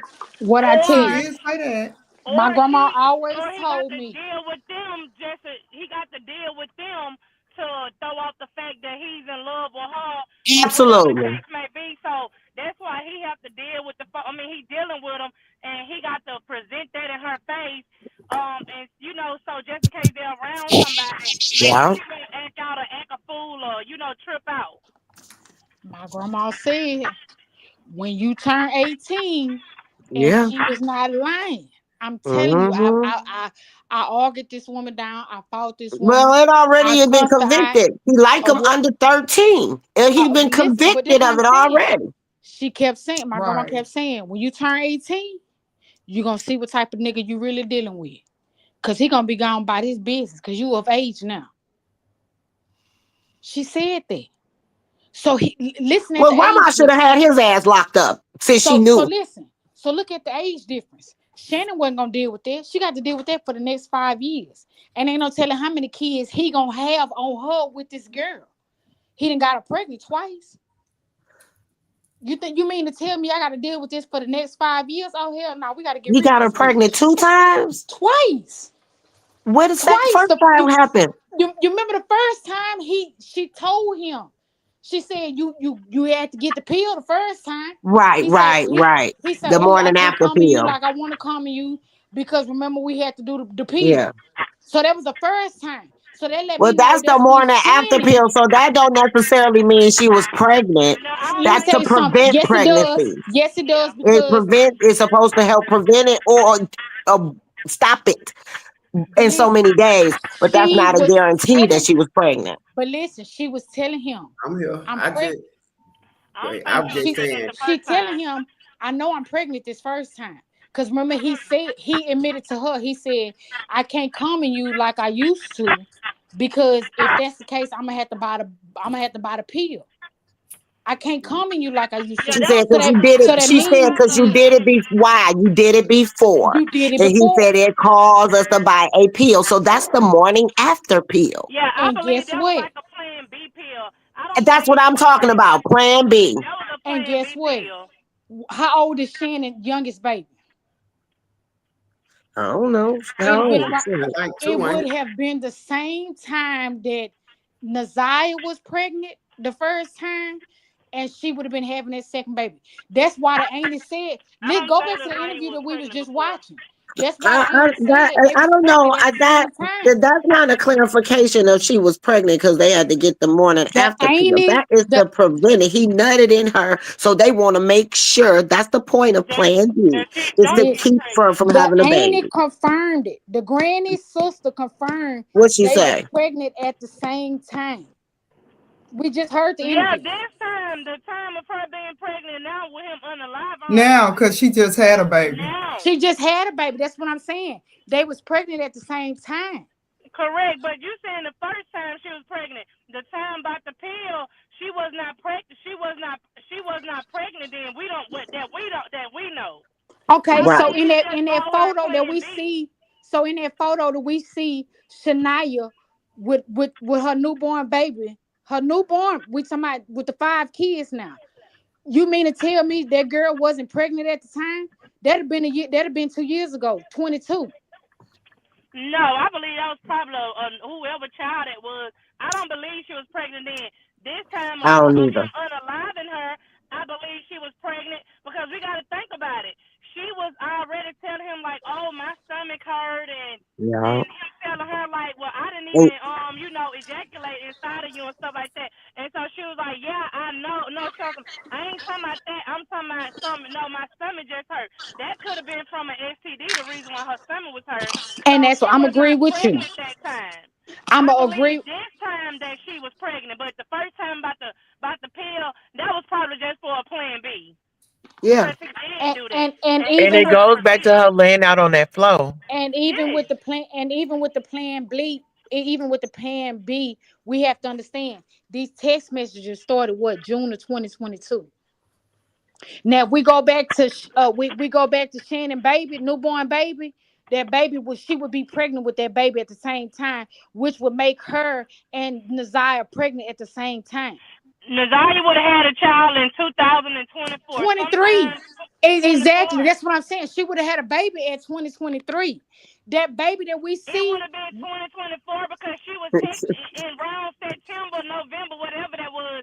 That's when she was texting saying something about she can't continue the gym stuff. So that means That in was in January of 2024 she was pregnant. So she got pregnant in 2023. I said she would have had a baby in 2024. But listen, she got pregnant twice. That's what I'm trying to tell you. We keep failing to realize this girl was pregnant twice. We cannot say that. You keep on saying she got pregnant. We can't say that. We don't know if she was pregnant when he got her that Plan B. We do not know that. Like we can't account for that Exactly. one. We can't account for that one. You But we can can't account count for this that one one. right here. We But the can't count text that one because message, we but don't know. and the reason I'm sorry, y'all. I'm not trying to be argumentative. I promise you But I'm you not. are being I get argumentative, what you're even though you're not saying. trying. So I'm not no, trying to, but but what listen, I'm as trying to far as we know, express no baby is was conceived. if we go Right. back to the text messages All right, of y'all, what one the at a time. prosecutor stated, One at a and time, they ladies. All right, said that look. Let's get ready to wrap this up because we done got off topic. I ain't ready to go nowhere. I ain't ready to like go nowhere neither. Because what I'm saying is the Look what dude you got said going. the text messages. I love it. The reason why I say gonna that is be left because field. they said the text messages started June Okay, of can I ask 2022, can I right? ask a side question? Can I ask a side question about the interview we saw today, just a little bit ago? Can anybody understand what the cousin was saying when she said that Shannon almost had 6 kids? I was wondering about that part. I Because think she it had a was a miscarriage. miscarriage. She had a I was just miscarriage. wondering. I'm just trying to break it up. So look, y'all, this deep. This is deep, and it's so Ain't it funny. She deep? had a You miscarriage know, because that's why the cousin said she was jealous of Nazar because they was pregnant at the same time. That's the only reason why I'm speaking upon it, because at some point they was pregnant at the same time. The auntie said that. I'm not Shannon going just based on had a evidence what child. I'm seeing Shannon on just text had a messages or something like child. that. That's why. The right? auntie said that. She's Because Shannon the just had grandma a sister said child. that they was pregnant. Shannon and Nazar was pregnant at the same time. I don't care which year you want to put on. I'm Look, watch that part because you are right shit. about that No. because Shannon just had Lord a have baby. mercy. Shannon just had a baby, so you are right about That's what that. I'm They saying. were Shannon pregnant just at the had a same baby. time. Okay, so I you agree. wasn't talking about the appeal. You was talking about the time the auntie said that she was pregnant at the same At the time with same Shannon. time. That's all I'm saying. So then there was the incident where they had to buy the pill then. They had to get the So pill. that's two different incidents. Is I it? said that. I said it's two different You incidents. said a We're not lot. talking That's about why the we same trying to incident. recollect. I kept Because you saying said that. a I said we're lot. not talking about the same incident. We're talking about That's two why we different trying to occasions recollect, because the you auntie know? said out her Okay, own so mouth. this pregnancy is technically, you would say, a third pregnancy A then. third pregnancy. Okay. So we gonna omit the plan B and go back to Yes. you saying the two Oh, pack. thank you, Jesus. This ain't no I mean, third. that's what happens when you monopolize the conversation. It's a lot coming at us at once from you. So we got to decipher these things because you throwing a lot at us. So we got to catch up with you. I'm only throwing a lot. I'm only throwing a lot because of what I've been through. So I'm trying to mediate Yeah, the mediator. You get yeah, what I'm saying? yeah. Yeah, I'm she's trying I putting to hear what you're overcome the experience with the saying. mediator story. and get y'all to the ground point because I'm in that That was situation. correct. All right. That's it. I'm just trying to get Well, y'all to reason. you was in that situation, but you're not in that situation because you're talking to us. She's not. Exactly. That's Yeah, the she just only giving her. difference. That's the Hey, only Yeah, look, I difference. understand. so Yes. thank everybody for pulling up. Now I like it. I be wanting y'all to come up I here and love say, it. you feel me? I be wanting y'all to share y'all thoughts because hey, everybody everybody got their own opinion. People look at it and put their own stuff And together. everybody's It's opinion not matters. far-fetched, it's not far-fetched. And a lot of Star, huh? you done? Jim, let me say something. I don't know your name, Miss Lady that's talking, and I don't want you to talk on me because when you start talking, I'm going to shut up. But I just want to say this one thing. It seems like when everybody talking, because we all giving opinions, it's like when we all talking, it's like you try to shut our answer down and be like, no. I'm trying to tell you, no, this what happened. We all on here speculating what we think happened or whatever we think took place. But it seems like when we say what we feel like happened, you try to shut us down and be like, no, I'm telling you, no, this how it was, no, this, that. If we And wrong, I'm sorry and I then we can be apologize for that. wrong, but just let us get There a she go chance to talk again. instead of telling us to no. no, I'm telling you, no, no, she was pregnant this many times, that many times, this, that. You got your speculation she was pregnant 3 times or whatever that you had said, but we have speculations even if it was 1 time, 2 times, no time. So the thing, what I'm trying to say is like we all have our opinion, and don't tell us that no, we wrong or no, I'm trying to tell you this if this the way we feeling. Like just hear us out, and then you can just come back and be like, well, look, Key. Well, I got a different opinion than you. I feel like this, that's so everybody can say how they feel and what they think instead of every time we say something, you cut us off. But it's no shade to you or nothing. I like you though, and I like your conversation. But just give us a time to talk to instead of just saying no. I'm just saying like And I let get us it, get a and I chance. get it, and I get it, and I want to apologize for anybody Uh-oh. that I offended. But you have to understand. There What you if go. I was There you go. Naziah speaking from the Here we D? go with the but. That's All what I'm I'm saying. There saying you go. is, what if I was Naziah speaking from the D? What if that's your girl? You got me finna piss on myself. Don't start this. I'm just saying, like, Wait a We because gonna I minute. do can't this. tell Wait a you. We minute. Because now Wait a only we gonna reason minute. we why I gonna said we, that we is gonna because leave for I out of can't it tell now. you nothing. We ain't gonna do this. I We ain't can't gonna do tell this. you I nothing hear what I you ain't been saying, but through. we ain't gonna do this. I can't tell But you nothing let I me ain't say been this, through. Kristen. All Let me say right. this. Let me say this. I appreciate you sharing your story because it take a lot to really be honest about that and be transparent. And I understand your passion and your emotion behind it. But so I don't want to, it's not a light subject and it's difficult, when it's a triggering subject. Sometimes like people go through things, it triggers us. And sometimes we don't realize how we're coming off because it's a touchy subject. So, I just want you to let you know, I hear you, I understand what you're saying. And I appreciate you being transparent tonight so that, you feel a lot on this subject. I do too, but I'm just saying, we all are in the same boat because I'm thinking about my child, I'm thinking about other girls, I'm thinking about a lot of stuff with this subject. And really, this is my first time being on a panel because I really tried to stay out of this conversation, but I can't because the passion and emotion I feel behind it. So I'm gonna tell you, keep your passion and emotion, but just hear them out what they're trying to tell you so they can so you can have a productive conversation that's going to help other people when you share your story. You don't want to take away from that either. And I That's get all I want to that. say. And I get that. And I thank you and I appreciate that. And I understand that. And I also understand when that Amy said she got the help. She didn't get the help that she needed growing up. That's the same thing. I didn't get the help I needed growing up. I just had to figure it out. I had to figure it out the best way I could. And being that I was never heard, you get what I'm saying? And a lot of times that's what it be. Is we be screaming out for help and screaming out for attention, and we screaming out for people to pay attention to what's going on. Ain't nobody listening. Right. Nobody's listening.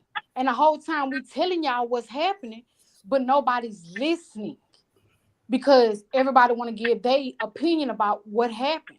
That it could be, it would be, it should be, it could be, but initially that's not what happened. And when I tell y'all her story is my story, I'm not lying to y'all. Like I can close my eyes and visualize. I can smell the room. I can remember the clothes I had on. I can remember like it's certain part. It go deeper than what y'all think it do. It's just I'm a female that's on a panel that actually went through that. The only difference is I'm here to explain the story, and that's all she was trying to do. We But and nobody we was listening. we understand that. Look, this is Wholeheartedly. a lot What to we're saying digest, is, y'all.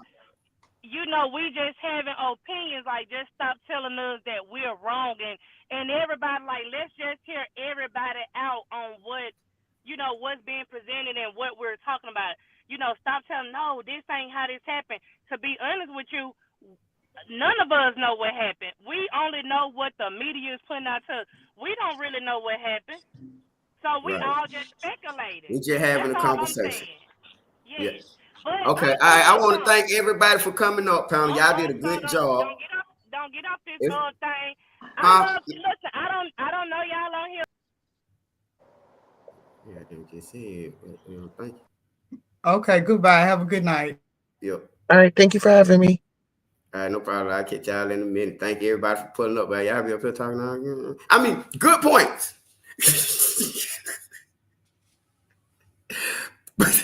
Hey man, I gotta get some kind of what is it? Organization, organized, man. Great points though, man. And I appreciate everybody for pulling up. And that's why I be trying to wait to the end and open up the panel so that people can come up and talk and, you know what I'm saying, say how they feel. But maybe next time we just have like, you know, not so many people at one time. I don't know what the hell I was thinking. But you know, most of all, I want people to understand the end part was just how people feel. I mean, you know, some of it true, some of it is not true, you know.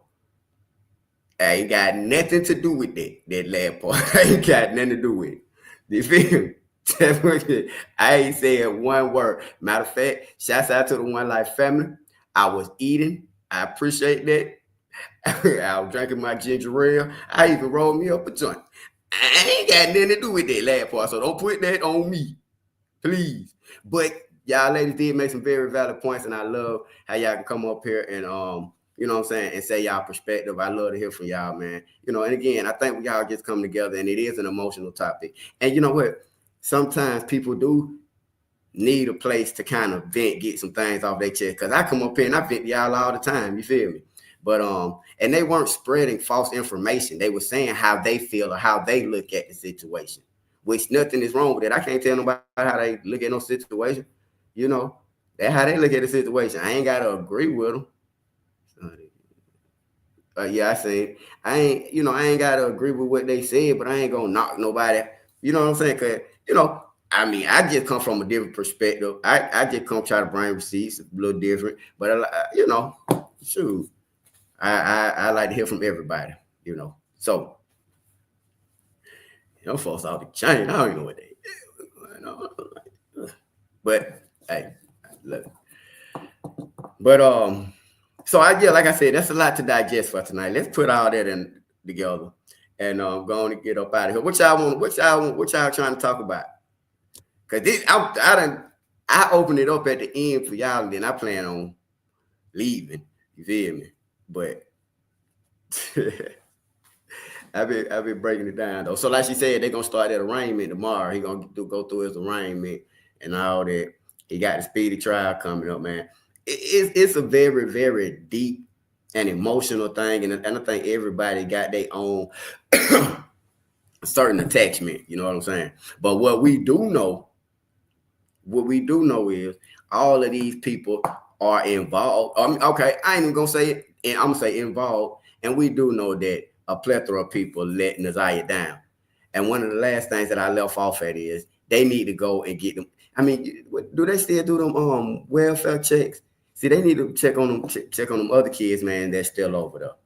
Now, Ziyah Harris, I mean, you know what I'm saying? Like I say, once the trial starts, we'll know everything. We'll know a lot more. But right now, we just getting the breadcrumbs that they putting out to us. And we, you know, it's logical thinking. A lot of it is common sense.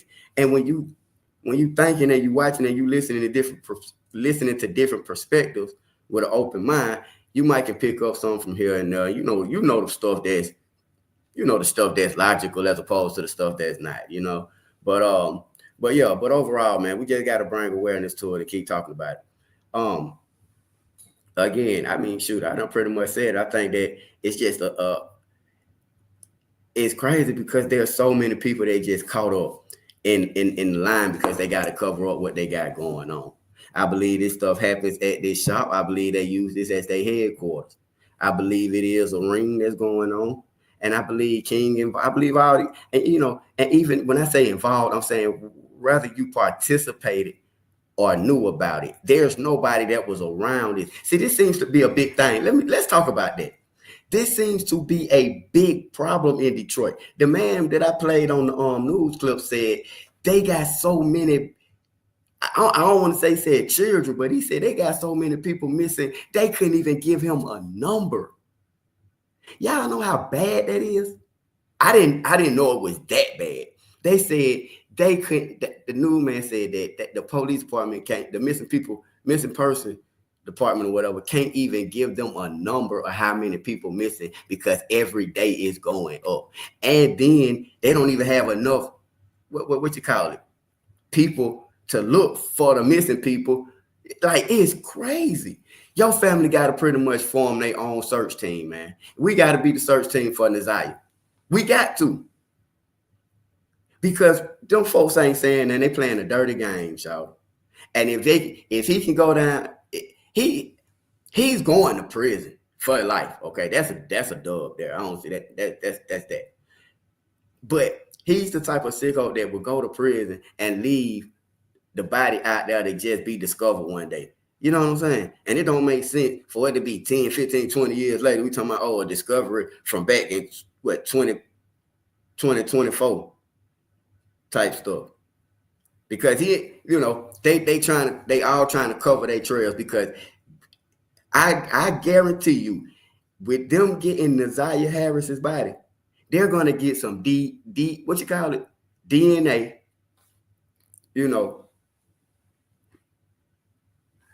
with they're gonna end up getting some DNA that links people. And by that doing that, you're gonna start having people that start talking to clear their name. I know this, I know that. See, that's why it's important for them that they don't find the body, because that DNA gonna be a mug.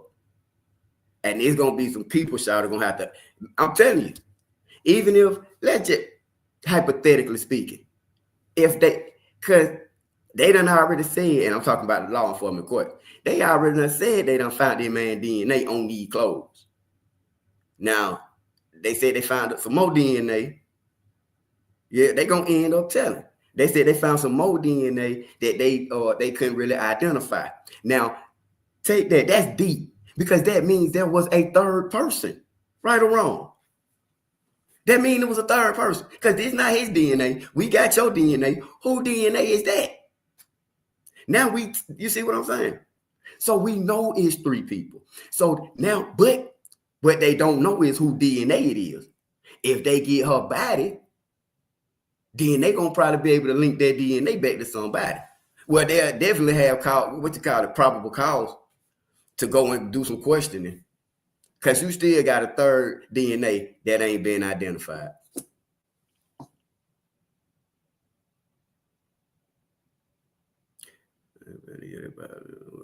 They probably don't.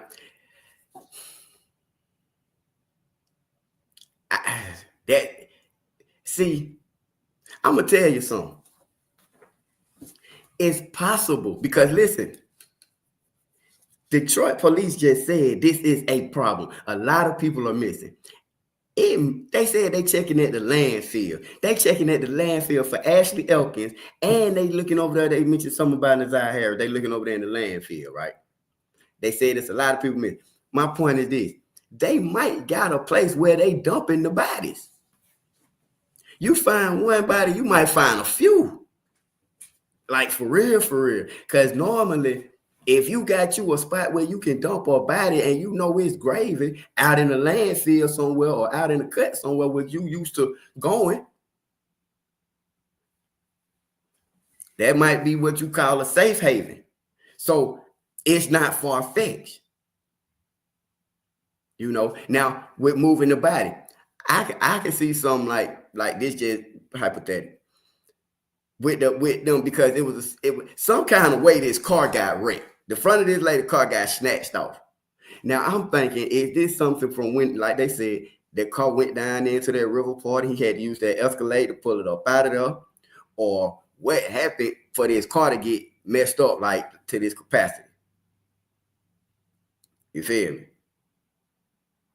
People do dissolve. You feel me? So you gotta go deep into this, because this is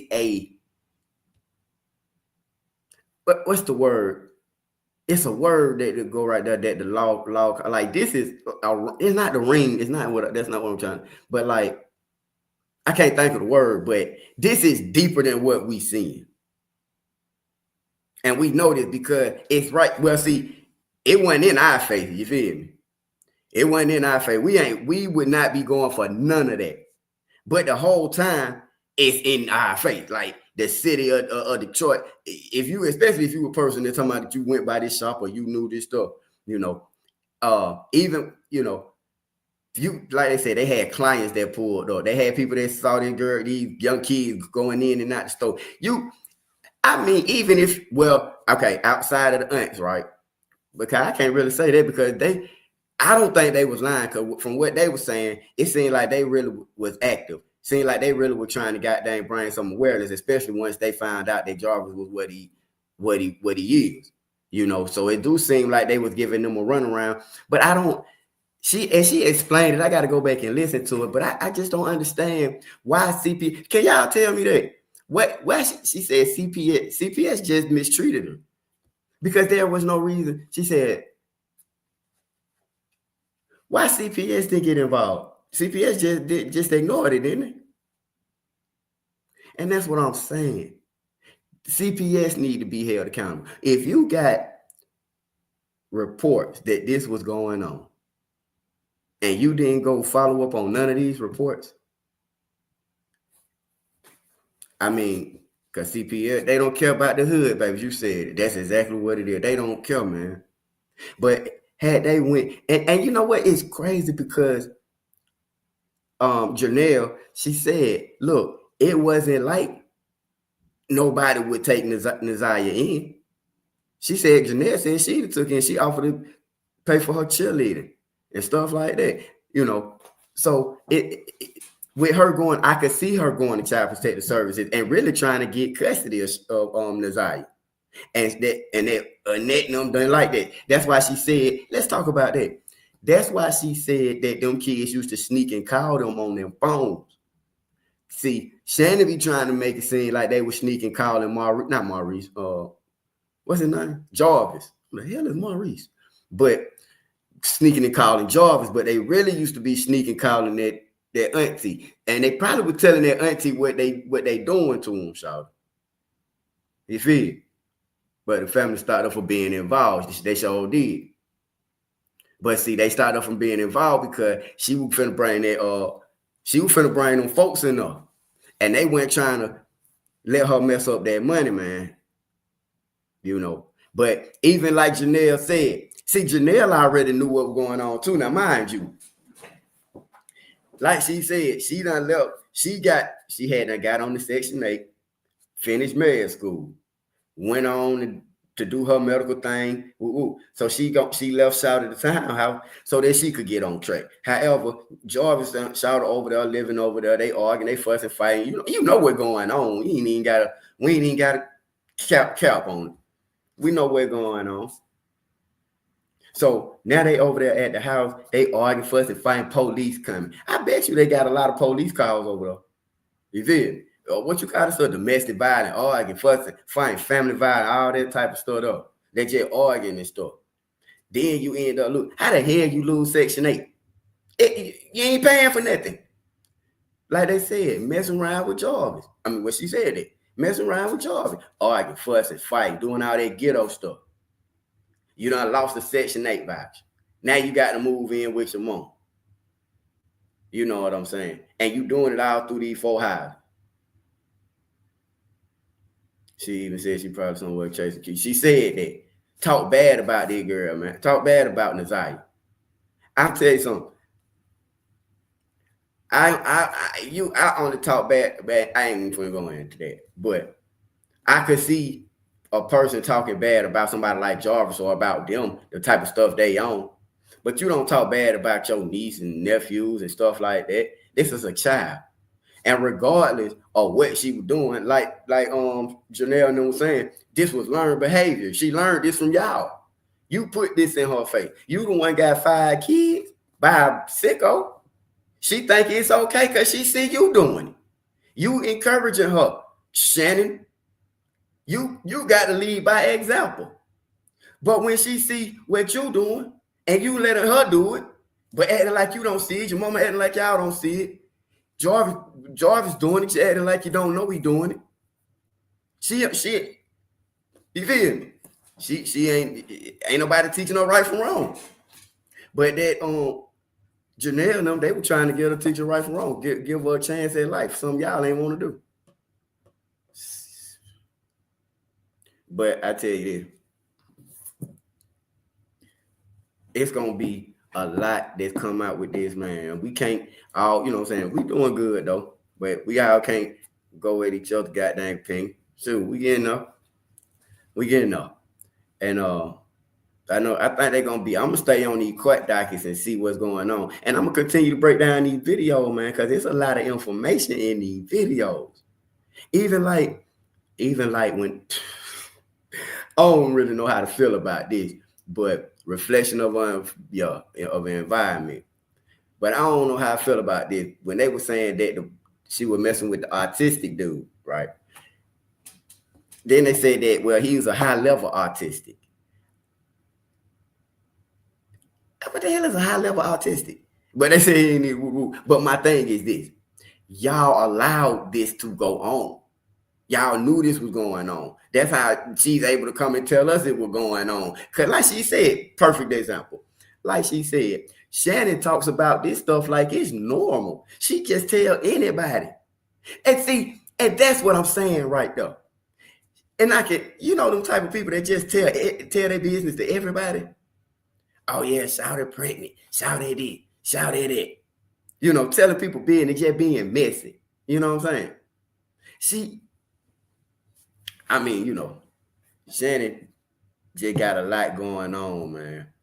And she try to make it seem as if she don't know these things.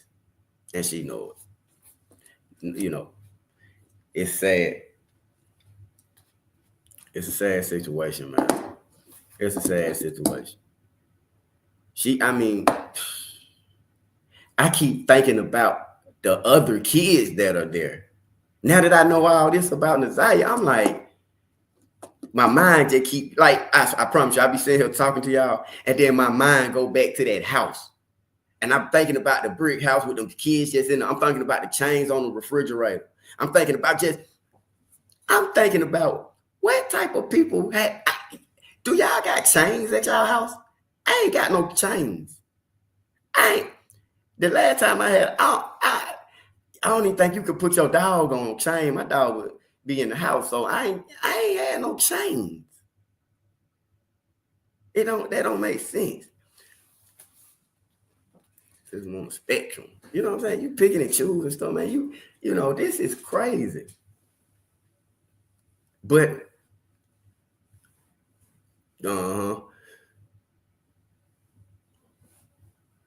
yeah, you're gonna have to wait till they close it, till the case closed. I had the chain on the refrigerator. You had a chain on your refrigerator?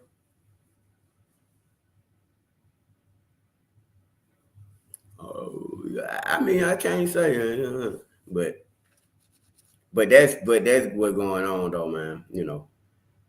Even she went to Ziyah was crying out for help too. Now, that's how you say you can't help nobody that want to help themselves.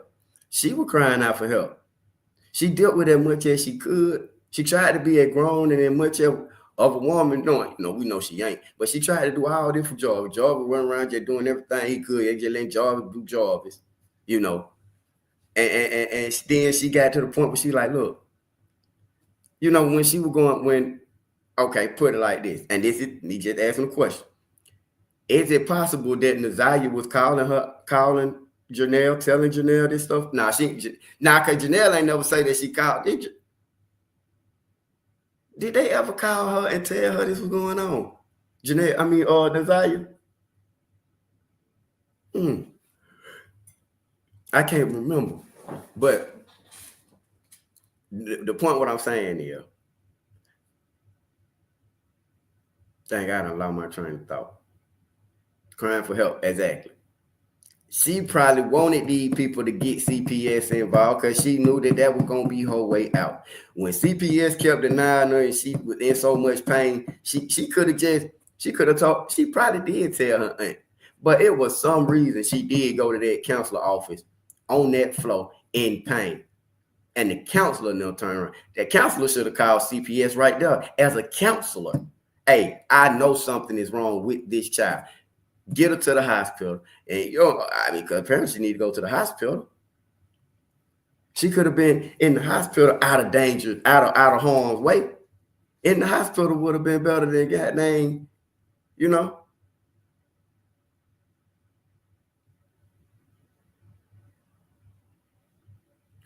And women, and I ain't saying calling her no woman, but I'm just saying intuition is real. You know what I'm saying? Kawana. The brother was calling Kawana. Okay. I see what you're saying. She said that the brother was calling Kawana. So see, that was their outreach. They were asking for help. They were trying to get out the situation. Now we're getting the if people like us would have knew what was going on, we would have been got involved. But now you still got other kids there. I ain't gonna say that no more. That's a very important factor. You got the city of Detroit saying they don't even know how many people are missing. These folks is tied in. Right. Okay. And they were speaking earlier, which was a good point. I honestly do feel like Shannon Harris got more motive than anybody. I really feel like that. And I feel like she's very manipulative.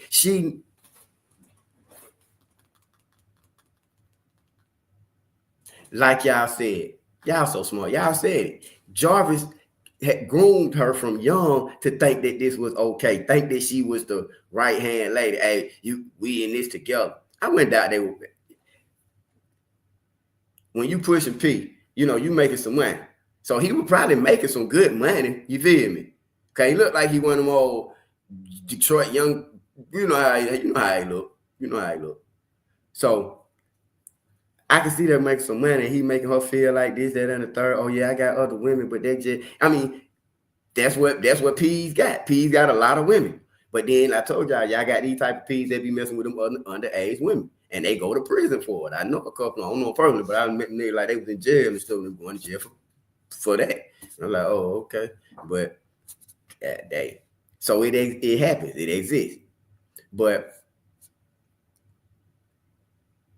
that's why I say all this is part of it ain't just Jarvis doing it. You got people like, what's his name? King, and we still don't know who the third dude was at the shop. Who is Frank? Who owns Frank's? Because Frank's might be who put them on. Because for you to go from a shop with Frank's to over here, mind you, King testified on the thing that he used to have women pulling up at the shop, wanting to argue, fight and stuff at Franklin's shop. He ain't doing too much at this shop. It didn't happen too much at their shop, but it used to happen over there. I want to go out there for the trial.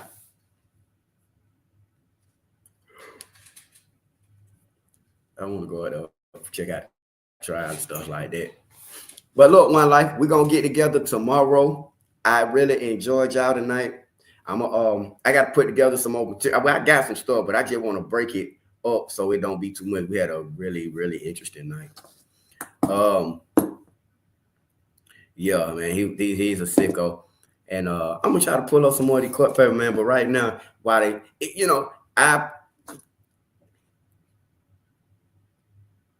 I ain't in the city of Detroit, but what I'm gonna try to do is get the motion. I know they're gonna come out with the motions and stuff like that. Kind of let us know what they filing and stuff like that. What kind of paperwork and documents they submitting and things like that. Now you can't get their hand, but normally if they file a motion, shoot, it's public records. So we'll check on it, man.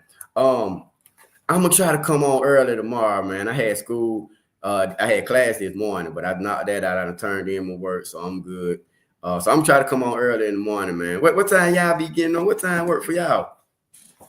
What time work for y'all? Y'all like to do the morning show, the evening show? What y'all like to do? I know people be at work in the daytime, be trying to listen and participate, but y'all folk be at work.